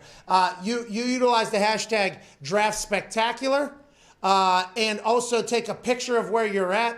One of the boys will figure out a winner of $5,000, and then we'll probably do $500 10 times to somebody. Use the hashtag Draft Spectacular on Twitter. Take a picture. We'll figure out random generator, whatever. We'll pick that. That'll be how that happens. And also remember, you use hashtag Draft Spectacular and hashtag SeatGeek is back. You tweet, you could potentially win season tickets from SeatGeek, because SeatGeek is not dead. They are back. Live events are back, and they'll be picking 2 people. So we're trying to give away as much as possible. AJ, how will you be giving away your $10,000 here before you have to hit the road? Well, I don't know, because I can't see or know what the comment section's going on. Should I make it some kind of, is it a Twitter thing, or what should I do? This is what you should do. You should make it for in the comments section of your Miller Lite post on Instagram. So we can drive up the likes in the comments on that thing. So Miller Lite's like, this is a fucking home run. You know what I mean? This is a home run. The selection is in the Jacksonville Jaguars, who had Trevor Lawrence at number 1. Now get Travis Etienne, a man who shared a backfield with Trevor Lawrence and had a lot of success together. Travis Etienne could have left last year, said he had unfinished business. They didn't win, comes back. Everybody loves him in the locker room, from what I've been told. Dabo loves him. He runs his ass off. He seems to be such a cool, mature type of dude. Good for Urban Meyer getting a squad down there and potentially turning things around pretty quickly. This is who Tone Diggs wanted instead of Najee Harris with the Pittsburgh Steelers, but it's nice to see Travis Etienne get picked up here. I have to apologize to Connor, too, because he just said it's a few minutes ago, and I said no because they had a rookie run for 1,000 yards last year, and they still took him in the first round. So good for the Jaguars. Apology accepted, Tony. It's okay. Thank you. Don't worry about it. I don't think I know what happened. I gotta sit down. AJ, how are you giving away 10,000? Travis Etienne's going to be a hell of a ball player down there. Will Schlegel turn him into an even bigger monster than he is? Probably. Let's assume the strength coach, the director of human specimens, whatever. Is that what his title is? Director of sports performance. A man who I assume will make anybody want to run through a brick wall like this one right here, not because they hate themselves, because they're ready to go. Just from one text message, I know that. Travis Etienne's a ball player, though, okay? Trevor Lawrence is down there. Last year, going into the season, the Jacksonville Jaguars thought their team was potentially trying to lose all their games. Their fans thought that. They had old buddy with the mullet, who's an absolute... Minshew. They had Minshew, and they had Skycam as their quarterbacks, okay? And they had a team that if you were good at football, you were getting cut, it felt like. There is a much different vibe with this Jacksonville Jaguars team. Their new facilities are being built. Urban Meyer's handling things differently. He is very transparent, it seems like. Now they obviously have Trevor Lawrence, Travis Etienne. Will this be the time that the Jacksonville Jaguars in Duval County finally become a squad again? Maybe. This is what the draft is here. Maybe they potentially become a conversation in the whole shebang here at Mad Mel. Urban wasn't pussyfooting around when he said, I want to be on the edge, okay? Enough of this elite bullshit, all right? I want to be on the edge. How you get on the edge? You go get 2 guys who played on the edge with Dabo Swinney at Clemson. Love this pick. Love the chemistry. I think Jacksonville's going to be pretty damn good next year. Bro, we're almost at hour 4. Mm-hmm. That's right. That's why I am about to take off, Pat. Thank you very much. Oh, Appreciate AJ, you. thank you. Okay. Thank you, AJ. Thank you, AJ. AJ, have an incredible weekend. We will be live tomorrow, 12 to 3 for first round Fallout Friday.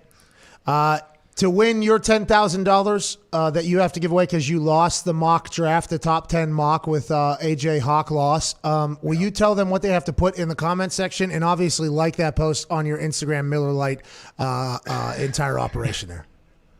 Well, I don't know, man. This is your thing. What should they put in there? Like what that I would have to pick the winner then, right? Yeah, so it feels like Miller Lite has no idea that you don't have an Instagram. So let's assume that they will not check anything other than the post that you posted for them. So let's just have, if you put in there the funniest compliment to Miller Lite, in the comments section. Compliment to Miller Lite. AJ will go through it. He will finger pick. He will finger pick. How many winners? So what do you want to give? Do you want to give away one winner for $10,000? Do you want to do numerous winners, 2,500 for 4? What do you want to do with this entire thing? I think we should do 4 winners. Okay, so 4. Do you want to have a tiered system or do you want to have 4 ties? 4 ties. 4 2,500. Everyone gets a trophy. Participation. Okay. All right. Who's picking it? I'm picking. Aren't I picking the 4? Oh, you don't want to do that. No, I'm not picking it. Actually, Mitt is going to pick it for me. There you go, Mitt. Okay, there we go. Mitt will pick it. Mitt has to do that, by the way, every Sunday for FanDuel, and that is not a fun job at all because people do hate you because they did not win. It's a free thing that they would have never potentially had, but if you don't get picked, they hate you. I will never be a picker of anything. I always pawn it off on other people. I feel bad about when I do it, but it's really nice not to be hated for giving away $10,000. You know what I mean? Shout out to you, AJ. Safe travels, bud. We're live noon to 3 for First Round Fallout Friday. Feel free to FaceTime in if you have time, pal. Yeah. I'll gauge the situation, see if we have service and what's going on. Oh. Hey, good luck out there, dude. Hey, big weekend for Intel, bro. You know? Thank you. Yeah, I'm probably going to win so much money gambling on horses. Well, you already lost $20,000 to start the weekend. You know what I mean? I got a lot to make up. It's all right. Follow that Aaron Rodgers guy. He's a winner. Okay? He's a winner. And wherever he goes, he's going to win. And he also, deserves a lot of money too. So go ahead and just follow him wherever he goes. Match his bets. And when you come back on Monday, good luck. Okay? Just good luck surviving the show without really fucking up whatever you had heard on Friday. I don't know how you're going to do it. Oh, yeah. I don't know how you're going to do it. I have no clue how you are going to accomplish it, but I'm pretty good. It's not nearly as difficult for me to hold stuff in than I know that it is for you. Oh, you're a calculated speaker. Got it. I'm not. I'm just wide open, pal. Ladies and gentlemen, AJ Hawk. Thank you. Drive safe, AJ. Have fun. All right, AJ. Is Jake Glazer still there? Oh, no. Well, he was. I thought the video cut out of Glazer, but I thought he was still. Mike was still hot. Nah, is he still around? That was legitimately 4 hours ago. That's right. He's probably. There's no way knee deep in the Rock and Roll Hall of Fame. Yeah. What's he looking at? Those albums that they made over there? Oh yeah. 88,000. Are you fucking kidding me? Still. Yeah, dude. 'Cause I'm free. Yeah. I'm free falling. The Browns have made a selection. Andrew Berry, the new GM who seems to have turned things around with Kevin Stefanski for the Dog Pound, had a baby today. And tonight, Greg Newsome, the second out of Northwestern Corner, is now a Cleveland Brown.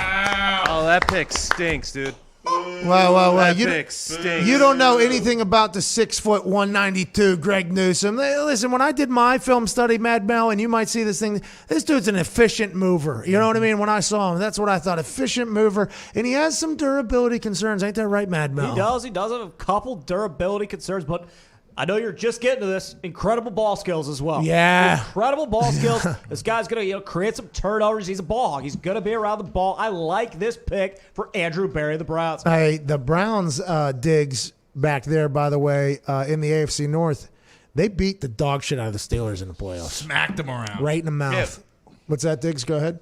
Yeah, I just wanted to, give him one.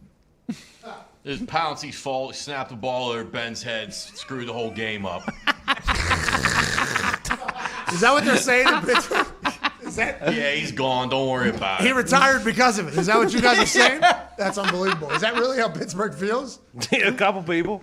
Pittsburgh's the best, dude. Pittsburgh is the fucking best. There probably is real thought about that. But I will say, it felt like Pittsburgh was all the way behind that Najee Harris pick. The ETN to Jacksonville is a problem for the AFC South. And this Browns pick, I assume they just... Hey, Odell Beckham comes back on this offense. They were clicking late. We just picked up Baker's 50. I mean, there's a chance, you know what I mean? There's a real chance Cleveland just got a lot better by Andrew Berry with where they had to pick in this draft. I will say this. They're doing this offseason what a lot of teams don't do. They look at their weaknesses and they attack them. Like their secondary was the weakness, so they went out and got a couple Rams in the secondary, and then they got this guy. So, I mean, Clowney. We know it. My one thing going in this draft I was worried about the Browns was Andrew Berry spending too much time in the hospital giving birth to his child and not enough time in the war room checking out the big board. Hey, people are wondering, People are wondering because you have to ask yourself, whenever you're in the NFL, there's a real thing about, okay, when do we have, 9 months from now or whatever it is, 10 months, I guess, who knows? How have we been lied to for that long? If it is 10 months, how have I been lied to my entire life? I have no idea. Hopefully my wife and I will get into this, but I've heard it's 10 months. So you got to do the math, Don't want to be in football season.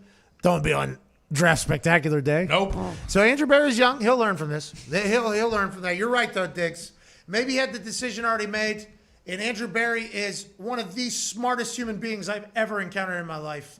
I feel like he was able to both give birth, like you said, as if he did it himself, and also draft tonight. Shout out to you, Diggs, thinking about all the important things. Can you imagine doing this for 4 rounds on Saturday?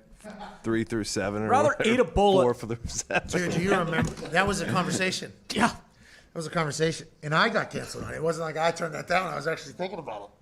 Why would I even think about that, dude?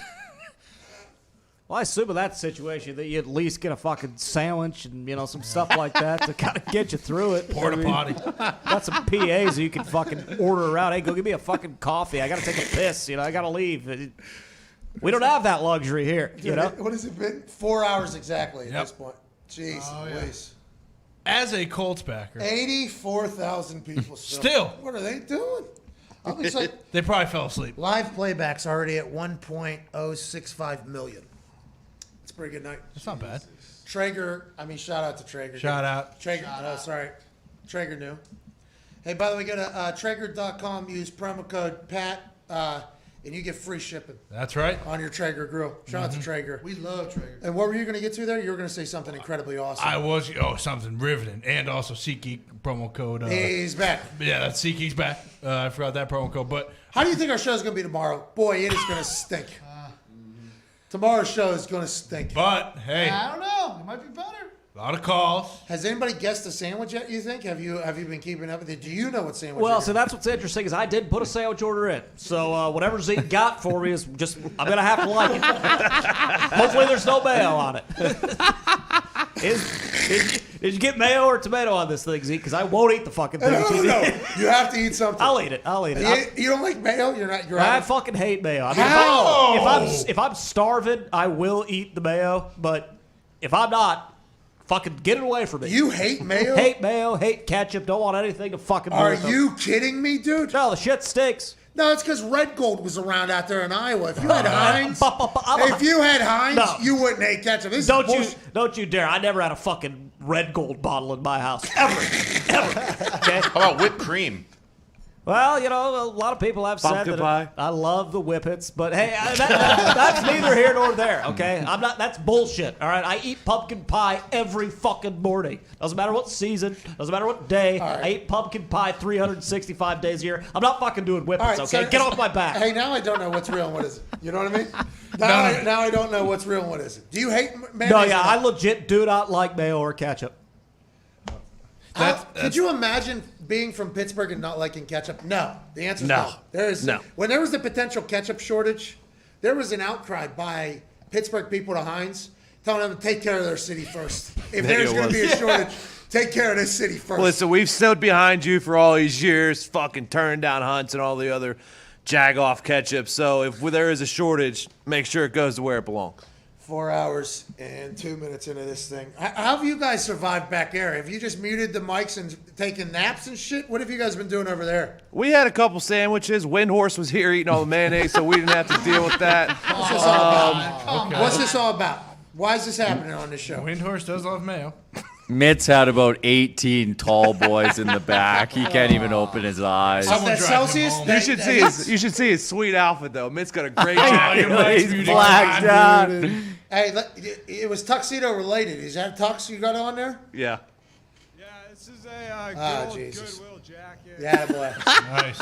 Hey, boy, man. Mitt. Hey, man. Hey, baby, Mitt. Executive Hey, baby, producer of Mitt. the Daily Show, that guy.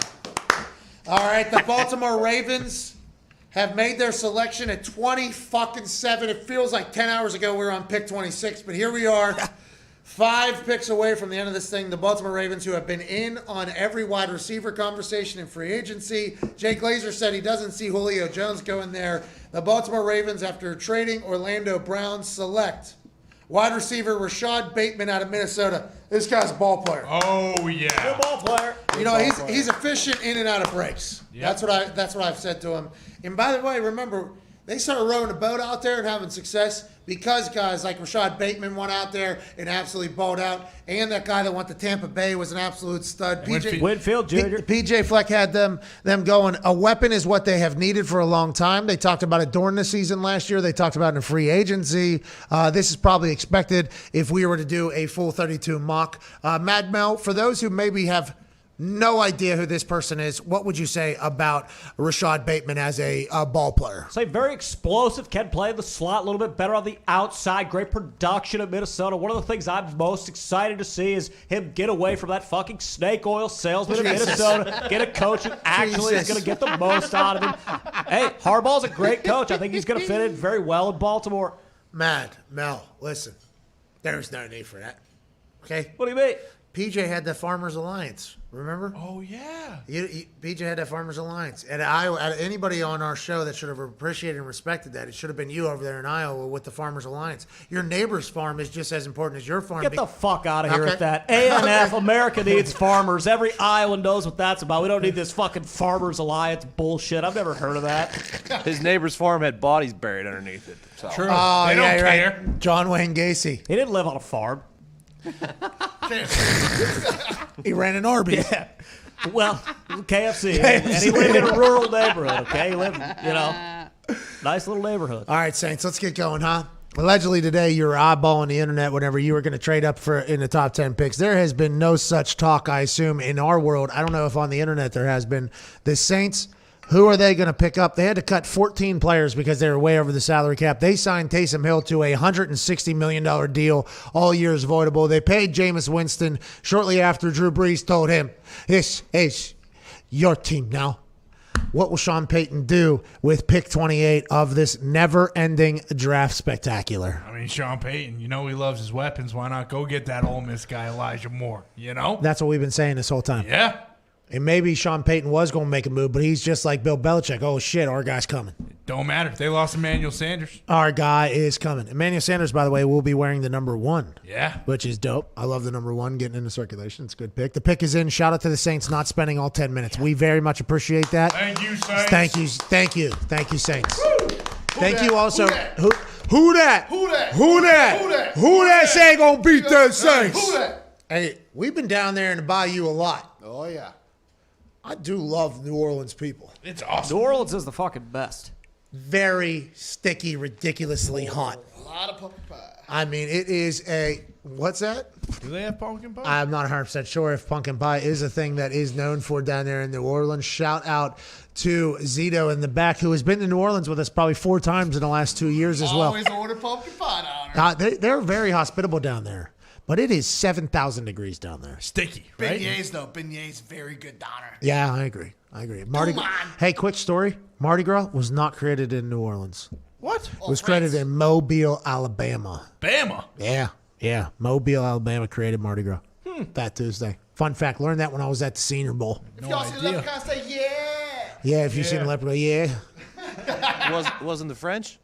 The French, remember that was the whole Louisiana Purchase thing was going on, and then I assume some went north into Mobile. I think they potentially started it, and then it went back down to New Orleans. A good idea. I figured that piece of shit Benedict Arnold had something to do with it down there. No, I don't think he did anything to do with it. But what did they purchase from France? You got to remember, there's been some moves made in the past. People were coming. Hold on, people were coming over, and they were like the people at Staten Island or whatever it was. Not Staten Island. Ellis Island. They were like, where are you from? They're like, Deutschland. They're like, nah, you're from Germany. Okay, cool. That's it. You're not from Deutschland. You're from Germany. We're going to change your country's name. Everybody else will call you that. We're going to call you something different. And then down there in Louisiana, they're like, we'll give you $2 for this land, huh? We'll name it after you guys this whole thing. But get the fuck on here. Yeah, we swindled those French bastards big time. By the way, that would have been a great piece of property for France to have long term. Could you imagine if they had Louisiana? Imagine Drew Brees playing for the French president. All right, this show stinks, dude. Statue of Liberty was a gift from the French. That's It was. It absolutely was. The greatest fleece of all time. We have to all agree on this Manhattan for $24. I mean, that was something that really goes under the radar. We bought Manhattan for $24. Yes, from the natives. They got $24. Well, see, that's a whole nother. If I had to guess, I don't think they had much say in that decision. I don't think there was a negotiation there. And by the way, we were not there, but we would like to think if we were, we'd say, hey, guys, enough. Yeah. This ain't how it goes. Here's some more bucks. Amen. We were not there, though. But $24 was nowhere near the accurate price for that thing. Right now, over in Dublin, Ireland, Yeah, Arthur Guinness, Albert Guinness, of course. One of the two. Mr. Guinness. Mr. Guinness of the Guinness beer. You know what I mean? By the way, I am certified to pour a certified pint. I went through there. Ooh. They have a factory. The Guinness factory takes up like maybe 45 blocks in the middle of Dublin. And it's like $1 a year for the next 1,000 years. He signed a deal. Oh, yeah, that's with right. the city. Good move. Ironclad contract. We ain't paying a goddamn thing here. That's business, Making a museum. It is awesome. I stopped over there. They got my money. They're making hand over fist over there. The pick is in for the New Orleans Saints. Did we already answer this? No. No. Jameis Winston's on a 1-year contract. Taysom Hill is on a potentially no-year contract. The Saints have been doing things that are awesome for a long, long time. NFL Network is really, really juicing this one. Will Roger Goodell get his ass out of that chair and to the platform to announce the pick? The pick has been in for a long time. Since commercial. It has been. Come on now. The pick is in, by the way, kind of in graffiti's pretty dope. That is pretty cool. You know, like, I wonder in 15 years when we get out of the graffiti stage what people will say about it looking back. Because you remember back in the day, the 80s were judged heavily. But now the 80s are all the way back, basically. Yeah. You know what I mean? There'll come times. People will look at this outfit you guys have on like 10 years from now and say, what a bunch of fucking stooges. Somebody came out with a little umbrella thing as if it was Mardi Gras. They were sitting in Roger Goodell's chair. Roger Goodell, our commissioner, looking more fresh than ever, announced that the Saints select with pick number 28 of the 2021 NFL Draft. Defensive end Peyton Turner. Of course, they lost Hendrickson. Yeah. They lost Hendrickson to the Cincinnati Bengals. Is it Hendrickson? Yeah, Hendrickson. Yeah, you got it. Bless Trey. God bless you. God bless you. Thank you.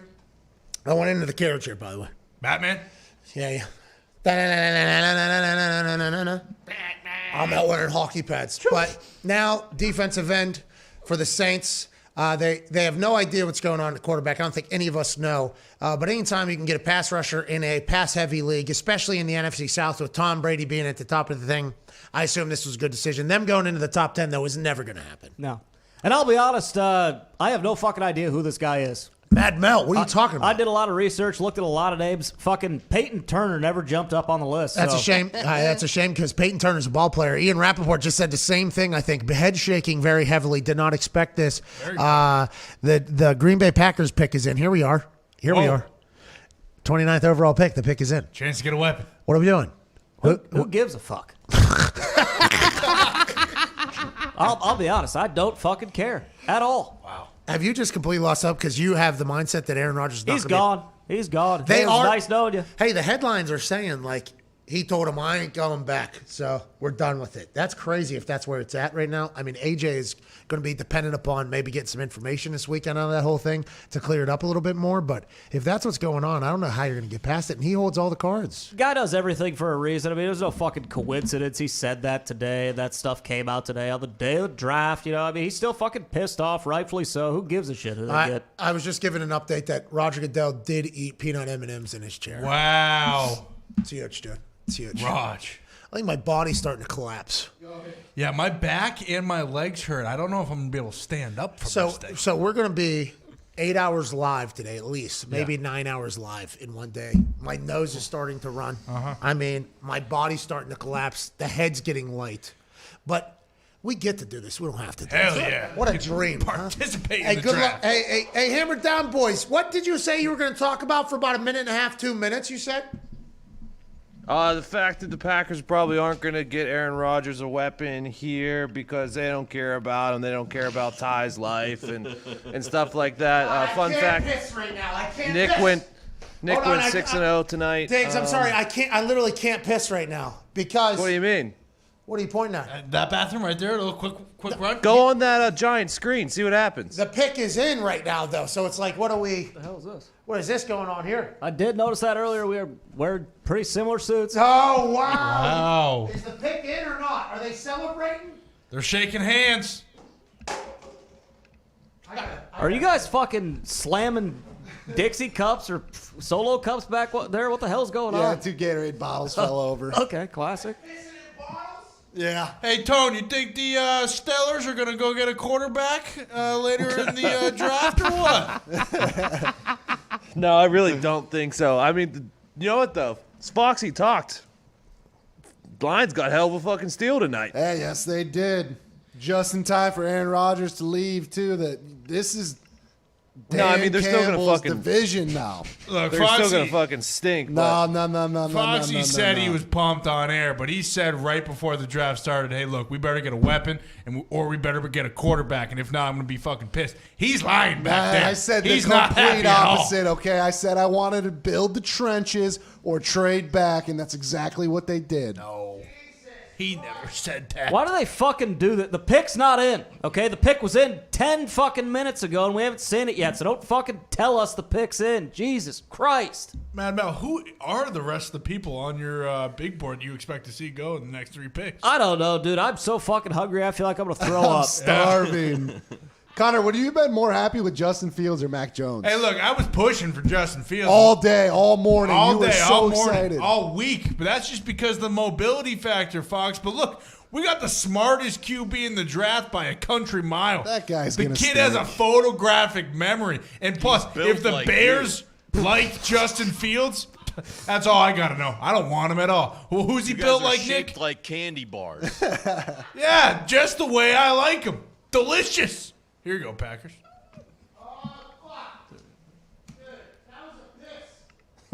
Still going. The Packers did not take a weapon. They grabbed a cornerback, Eric Stokes. Okay, here we go.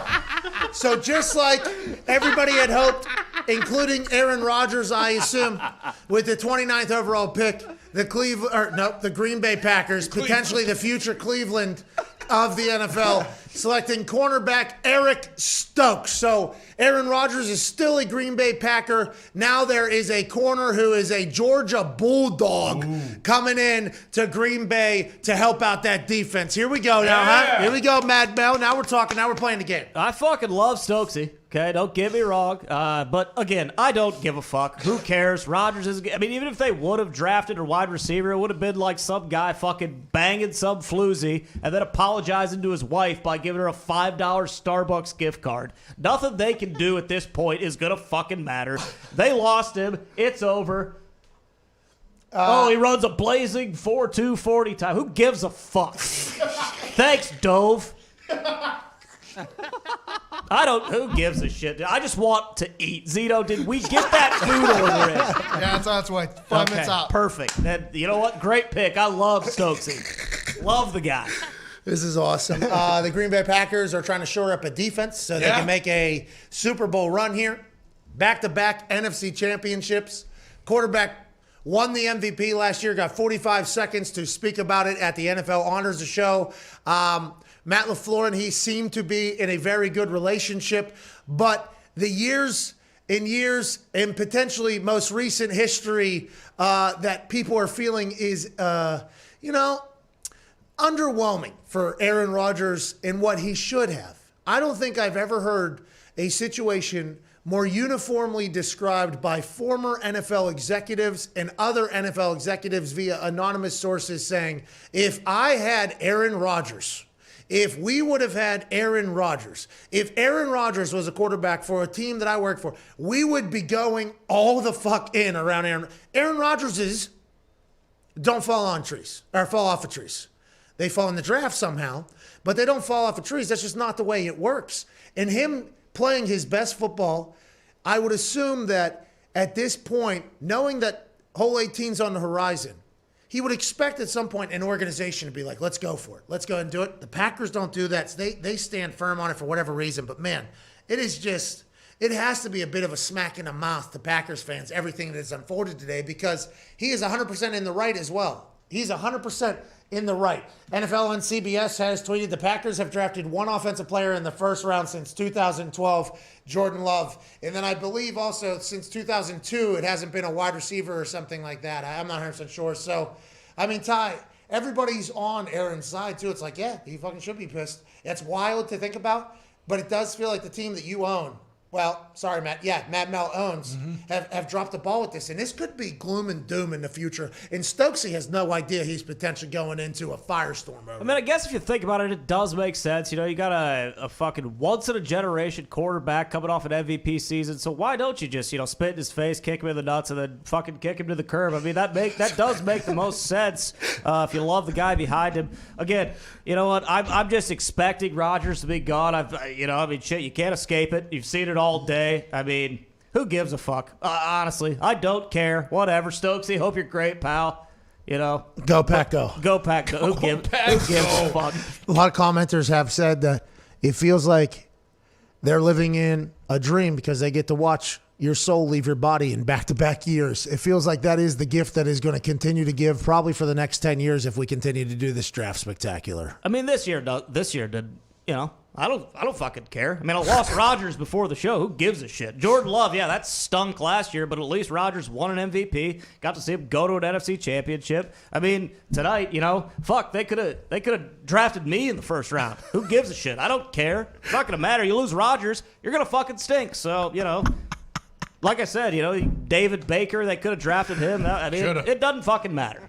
If you lose Rodgers, you are going to stink for the next 10 fucking years. 10, 15. Who knows? Hey, I'm sorry to hear it. And you know what is potentially going to happen? If you're a team that loses a quarterback that's a stud and you do have a bad year, you could have a GM and a coach and an owner that go like, okay, we're going to spend $160 million and we're going to turn this thing right back around. Losing's not fun. Hey, this is not what we're doing. Or are the Green Bay Packers, if this does happen and they continue and they go on to lose, we'll be like, we'll build this thing. We'll build this thing back. We'll do this whole thing slowly. We'll do it the right way. I wonder what the future holds if there is no Aaron Rodgers in Green Bay. I think that team looks mightily different.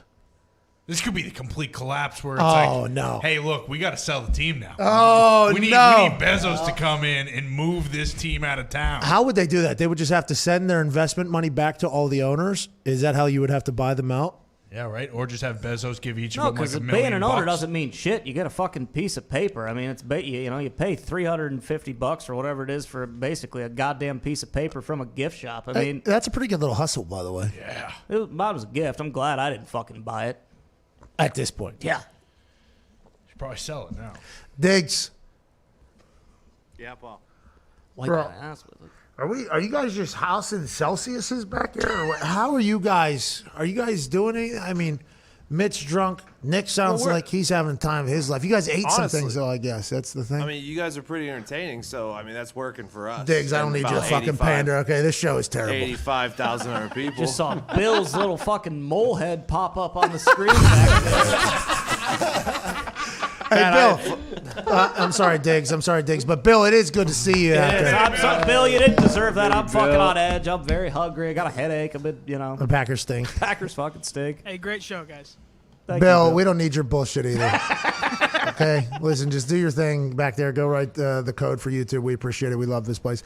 An edge rusher named Gregory Russo out of the U is going to Buffalo. Buffalo has a lot of picks in this draft. They are a very good team, an up-and-coming team. They tried to get a little bit busy in the free agency, but didn't do so. Added Stephon Diggs last year. That was a massive help. Now, will Gregory Russo out of the U take them over the hump and make them a Super Bowl contender in the AFC, which is going to be very difficult down there? I knew this guy existed, by the way, because I thought his last name was cool. Yep. I mean, they better go get defense. Mac Jones is about to run that goddamn... Mac Jones. Who? Mac Jones. Yeah. Mac Jones is about to run that goddamn division, possibly conference, possibly league for the next 20 years. So you might as well go get some edge defenders. Will you relax? No way. Mac Jones, for me, until he steps on the field and, possibly doesn't perform the way he will, he's a goddamn MVP in my book. Oh, yeah, this was the Jared Stidham thing, and this guy's better than Jared Stidham, right? Exactly. He's got a photographic memory. He's been Belichick's guy from day one. I wouldn't be surprised if Saban told Mac Jones before the draft, like, hey, You're going to drop to 15, but Bill wants you more than anything. And you guys are going to go win a Super Bowl. That'll be on the Do Your Job Part 4 or whatever. Oh, that yeah. There'll be some text that he said to somewhere to get Mac Jones or somehow, some way. It'll be something that Bill Belichick planned all along. But do you think Brandon Beane saw Mac Jones? He was like, this guy can't fucking move. Let's get an edge rusher. We're definitely going to need that to go ahead and slay the dragon that's potentially coming out of the cave like Jesus in the New England Patriots that we all thought was dead. Well, I think Bean saw Trent Brown, 6'8", 380 tackle, come back to town, and he was like, God damn, we better get a guy that can get around that son of a bitch because he's Gregory Rousseau. Yeah, go get him. It's not a Paysan Rousseau, by the way. It's French, I do believe. Rousseau. Rousseau. Oui, oui. Rousseau. Gregory. That's why I remember his name, by the way. I saw it, I was like, oh. He's a ball player. He's a French guy. Look at him go. Okay, dude. We're on pick 30. Here we go. Hey, we 31. did it. 31. Yeah, because 30 was in. Yeah. This is 4.5 hours into this thing. There's no way. I planned on calling the wife, afterwards. Yeah. She's fucking been asleep, right? Yeah. Oh, yeah. This is going to be the latest I've eaten in some time. Is this just going to fuck up my entire... No, because I didn't eat anything else. Yeah, no, it doesn't matter. I'm actually on a full fast right now. Yeah. Smart. Plus, don't forget the 3.5 hours from earlier in the day. There's a lot of guys doing these draft shows. They weren't doing their regular Why shows. weren't they doing that? Well, I don't know. Greenberg wasn't on Get Up. What? I believe the Leaf, Ryan Leaf, was hosting the Rich Eisen show. What? Yeah, I do believe there were a few hosts that they tapped out for this. So Nah, not here. Kudos to you. Not here. We ain't doing that, are Uh-uh. we? No, kudos to you boys, too. Everybody in this thing. I mean, this is 8 hours of live whatever today. Yeah, and then you got to do 3 hours tomorrow and then 2 hours of SmackDown. Come on. Oh, yeah. Come on. Come on. Let's I'll be go. honest, I forgot all about that. Forgot that you have to do SmackDown tomorrow night. Pretty big. Hey, by the way, maybe the most consequential SmackDown in history. Yeah, I'm the pumped for it. The Intercontinental Championship is on the line. Ooh. Okay, that's going to be a big deal. Big E and Apollo Crews, who, listen, he got jumped backstage. He's got a commander. I don't know what to... Listen, they're going to figure that out. But then Roman Reigns and Daniel Bryan, and if Roman Reigns beats Daniel Bryan's gone from SmackDown. Forever. And if Daniel Bryan wins, he's the new champ, and the head of the table has been summoned down to the kids' table. I mean, there's a lot to go off tomorrow night, but that is literally 6 hours of live entertainment away from now. We will think about that when the time comes. It is the 31st pick. Here we go, Kansas City Chiefs. Is that who it is? Yeah. No, Baltimore's up right now. Kansas City traded out? Yeah, they must have traded. No, traded Orlando Brown the other day. Oh, yeah. There it is. There it is. Hey, by the way, Tyrann Mathieu was awesome. Yeah. Honey Badger was cool. Do you remember him in college football, dude? Ridiculous. I feel bad for people that weren't around, because you'll see the highlights and you'll think, oh, what about the other plays? No, the other plays were it was all highlights basically. Oh yeah. He was up for the Heisman. Heisman wasn't he? finalist. Yeah. People Couple forget times. he was an incredible returner. Punt returner. Some people forget that AJ was on the Bengals and stuff, and that was sad too. True. Oh, you're talking about J.J. Watt? Yeah. Hey, he was cool. Yeah, he was. You think he beat Bill O'Brien to a pulp in front of that whole team? Oh yeah, For sure. took him off the top of the cage. It would have been awesome if he 76,000. used Easterby to do it. Just picked up Easterby and used him as a weapon. RKO I think you Easterby. could. By the no, I think you swing Easterby around. Correct. Oh, Cesaro. No, yeah, but you use it's like a weapon. Okay. Easterby would just float on air, though. That's the only issue. Yeah, so maybe you just push him like a Hayurukin. Ooh. Jack Easterby just floating, and you just push him like one of those, and he just. Maybe he leans the head forward, you know what I mean? So he goes like that. Battering ram. Yeah. Brum, brum, brum. Then Cal McNair's like, yes, again. The fuck's going on down in Houston, by the way? Okay. Let's pray for this thing. How did Easterby get so much power? We will never know. Hopefully, JJ will tell that story on this show later. I mean, wild scene down there, but boy. I mean, this is getting fucking Pick us in. excruciating. Here we go. All right, here we go. Here we go, Baltimore. Come on, Ravens. They're in commercials, so they're not going to do it. By the way, Pizza Hut needs to be pushing the wings more. Wingstop. Oh, Dove. No, Wing Haas. Wingstop is Rick Ross's. Fat Boy need a 10-piece, dude. Wing Haas is Pizza Hut's wings, I believe. I'd Flavor Town's wings tonight. They're delicious. Wing Street. Wing Street. Yeah, sorry. Yeah, I just that's dropped. I'm so hungry. Wing Street Wings is Pizza Hut's franchise. Though. Oh, There it is. Anyways, they need to promote that more. They do. The Pizza Hut near my place, dead. It's a shame. I mean, not that They're all anymore. dead, dude. Nah, the one up by me is actually still very good. I think that's my favorite pizza. Pizza Hut? Yeah, but Right. boy, they are inconsistent, aren't they? Oh yeah. Man, they'll kill you. Papa John's is terrible. I have no idea how people eat that pizza. Oh yeah. Grab cardboard. Same with Caesars. I see. I don't mind. I've never Caesars. been a Little Caesars guy. Yeah, but it's $5. Like you know what you're getting. Yeah. Yeah, legit. We used to show it's up dog there. shit. It was in a thing. You just left $5 on the counter like it was a bar and just grabbed it out of the cooler and walked away. That's what it was. Little Caesars was pizza, right? Oh, yeah. Yep. Pizza or whatever. They knew what they were. Are we all in on cheesy crust? I never trusted that guy. With Pizza Hut? Yeah. Oh, yeah. Yeah, I think I like it strictly because you pull it away, you make it its own like little Bosco stick, and then you can dip that or whatever. But as a pizza bite, I'm not a fan of it. I don't think I'm a fan of it as pizza, but as its own Bosco stick, I am a cheese in the dough style guy. But I also want nacho cheese to dip it in. Dove Kleiman, who has responded to Mad Mel telling him to go to hell.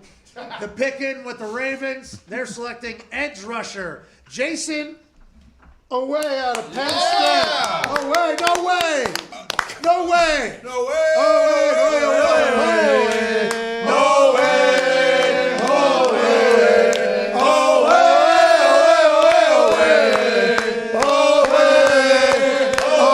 Congrats. That's okay for away there. And the Baltimore Ravens fans in the crowd, they might have to add that chant in there whenever he potentially sacks Baloney Boppin' Ben in an AFC North matchup. Now, with that being said, the Baltimore Ravens fans do not get enough credit for the absolutely difficult environment they create.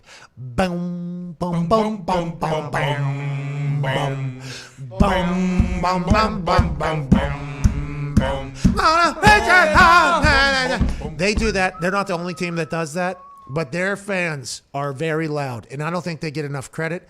And if they can get the "Oh way" chant in there, and I hope we are pronouncing old buddy's name accurately. What a ball player, huh? Penn State's got 2 first-rounders on the defensive side. They got to be pretty pumped up there. James Franklin might go fight one of his own fans because of this. He ran a 4.36 at 6'5", 260 Jesus as pro day. Christ.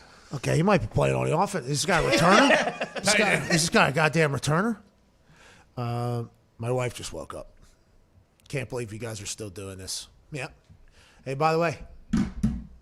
Oh, neither 30-second pick is in? Yeah. Last one, boys. This is go. it. Who is it? Bucks. Are they going to add a weapon? The Tampa Bay Buccaneers, who have come out and said, I don't think any of these draft picks can make our goddamn team. Bruce Arians said. The fam cam for the man who is 6'6" and ran a 4.35 that is going to Baltimore in the AFC North is obviously awesome. Good for him. He is a freaky tester. Yeah. When he ran and when he jumped, everybody was like, this guy, his numbers pretty abnormal. He's disruptive. Mad Mel, you got to think that at 4.35, his speed rush is going to be a beautiful thing. Well, you look at they lost Jude out. They needed to replace that production off the edge. This guy, I tell you what, he's unbelievable. He's very quiet. Fuck it. Who Get me my goddamn Wawa sandwich and put a bullet in my forehead. Bad news, sandwiches did get pushed back a good 10 to 12 minutes. All right, so that's an hour. Those things are never making it. They're going to be ice cold when they get here. They're running a video of this guy running on his test day. Jesus. Wouldn't that be cool? My God. To be that fast? Just everything that he just That did. athletic. That'd be very cool to be able to do that at 70,000. Guys, you're just watching people die at this point. This is like a social experiment. Yeah. Mm-hmm. Oh, is this the pick? Come on. It is. Tampa Bay Buccaneers, the reigning Super Bowl champions. B.A., Tom Brady, and the boys down there in the city that we are currently in the FanDuel Beach House. The Tampa Bay Buccaneers don't need anything. All of their starters are somehow back. Mike Greenberg, their salary cap guru, has made David Blaine look like an amateur in magic. Somehow they've signed everybody, including Antonio Brown, said they don't give a damn about their picks. Now, the Tampa Bay Buccaneers are signing. Is this breaking news here behind you? Yeah.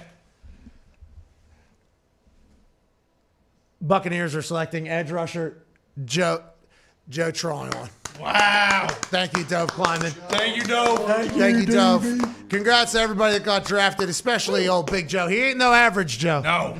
Okay, this is a big-time player, this Joe Tryon. And when he went to school at Washington. We always said, if anybody's going to make it out of Washington, it's going to be this guy. He goes from Washington to Tampa Bay. The city is awesome. Welcome aboard, pal. A lot of our friends obviously coach down there and are down there. The Tampa Bay Buccaneers, I don't know if this guy's going to make a roster, but he's first-round draft pick, and Nice job. there they are. There's like, yeah, they're clapping with their big old rings, their hangover from their boat party, and they're saying our entire roster is back somehow. We ain't running it back. That's Kansas City shit. We're going for 2. And I couldn't be happier for that entire group of people down here in Tampa Bay. To the boys, incredible work. Honestly, incredible work, Hey, you guys. too, pal. Yeah. Man, listen, this is something that is a massive commitment, especially when we're live during the day. The Zito production, incredible, Z. Appreciate you, buddy. Way to make this work. Foxy, incredible work sitting back there staring at a screen, pal. That is not easy to push those buttons. Everybody back in Indianapolis, thank you for making this magical. And to everybody that watched along, I listen, okay? A lot of people probably question a lot of decisions that you make. I can assume that just because you spent the last 5 hours with us doing very dumb things. I can't thank you enough. Make sure you enter to win one of the numerous prizes we have. I think there's like $20,000 being given away. There's an extra $5,000 that was being given away if you could guess what Mad Mel is eating in the comments section, or the sandwich he's going to get that is probably never going to come now, so maybe that'll be a guess. No sandwich. Wait a minute. Somebody's probably already done that. Who knows? $10,000 in AJ Hawk's Instagram, the Miller Lite post. A clever way of describing how much you love Miller Lite, because Miller Lite's going to look at that and think that AJ is the greatest influencer of all time. We might be able to, cook some numbers for AJ to sign a pretty large deal with Miller Lite. Good for him. Safe travels to that. And on Twitter, if you use the hashtag Draft Spectacular and kind of take a picture of where you're at, post that, you could win some of the $10,000 from me. And SeatGeek is giving away 2 season ticket sets if you tweet hashtag SeatGeek is back and hashtag Draft Spectacular and tweet it out. You are the best humans on planet Earth. There's no reason you should support us the way you do. The fact that you do, I am eternally grateful for. Everybody back in Indianapolis, any final thoughts back there? Hammer Down boys, Nick, everybody else? Great show, Pat. Hell of a run, boys. Hell of a night. Hey, great show. Hey, great show by you guys back there, too. We appreciate you. Appreciate you, boys. Huh! Ha! What's that song? They did it with What What is is good? Yeah. Absolutely nothing. Say it again. Now. Whoa! Ha! Yeah, not that song. Not that song.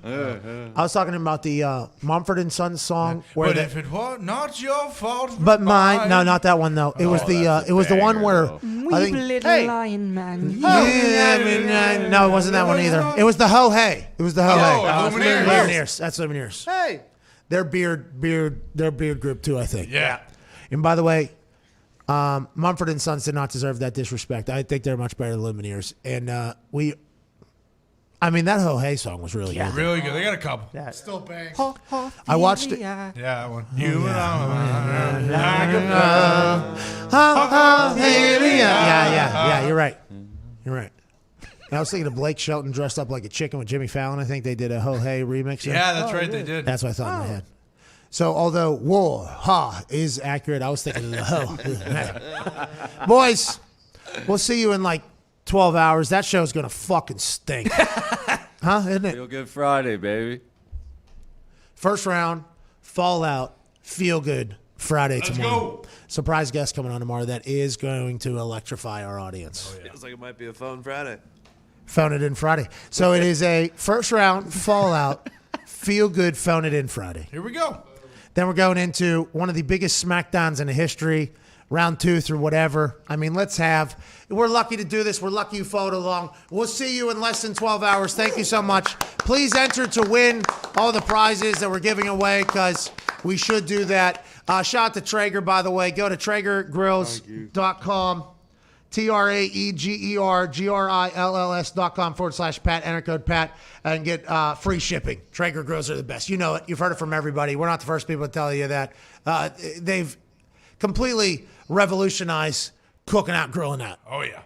Even stooges like me can grill. What? Smoke. What? Bake. What? Roast. What? Braise. What? And barbecue. What? Easily. Because that's what Traeger Grills does. Hell yeah. It was a good little echo back there, too. You know what I mean? That was good stuff. 55,000. It is crashing mightily. Is that because it's already gone into the 30th here? I think so. Yeah, it makes sense. Why are we? Yeah, we're done. That's got to be it. Should we do the follow-up show with Rich Eisen? Oh, yeah. What's Rich doing? Nah, I'm going to go. I think I'm going to go smoke a bunch of dope and go to bed. Yeah, love Rich GM Eisen, Les but Snead tonight has COVID. he is on the pay no mind list. What you? It just broke that the Rams GM Les Snead has COVID, so I don't know if McVay's doing the rest of the draft. Are they in that house together? Everybody's in that house. They got that Malibu house. The oil painting. I saw them all celebrating around the pool there with Rocket Mortgage, dude. Also the sponsor of the Michigan State Spartans basketball team. Was that pool potentially contaminated with COVID? Don't get Sean McVay and his dog in there. Let's have somebody stay alive over there. The Rams, by the way, the first COVID case in the NFL. Now here we are, draft night, worried about everything going on over there. That's insane. Yeah, that's not a good update here on Draft Spectacular Day, or well, post day tomorrow. Draft Spectacular tomorrow. Oh, he's gonna draft from home rather than team's draft headquarters in Malibu. There we go. Hey, let's hope he survives, by the way. I don't know if he was there. How come nobody ever said that? Why were we the only show that said that every time somebody got diagnosed? Only one that Seemed like cares. people didn't care, yeah. Only one that cared. All right. Only one that knows it takes all of us. Yeah. I think I'm going to sleep in more. You should. Yeah. So should you. Yeah. Well, Zito, are we ever going to get that food, do you think? Yeah, it is 5 minutes away. Here we go. All right, see you later. Have a good one. See you tomorrow. That has been the 2021 Draft Spectacular. You're the best.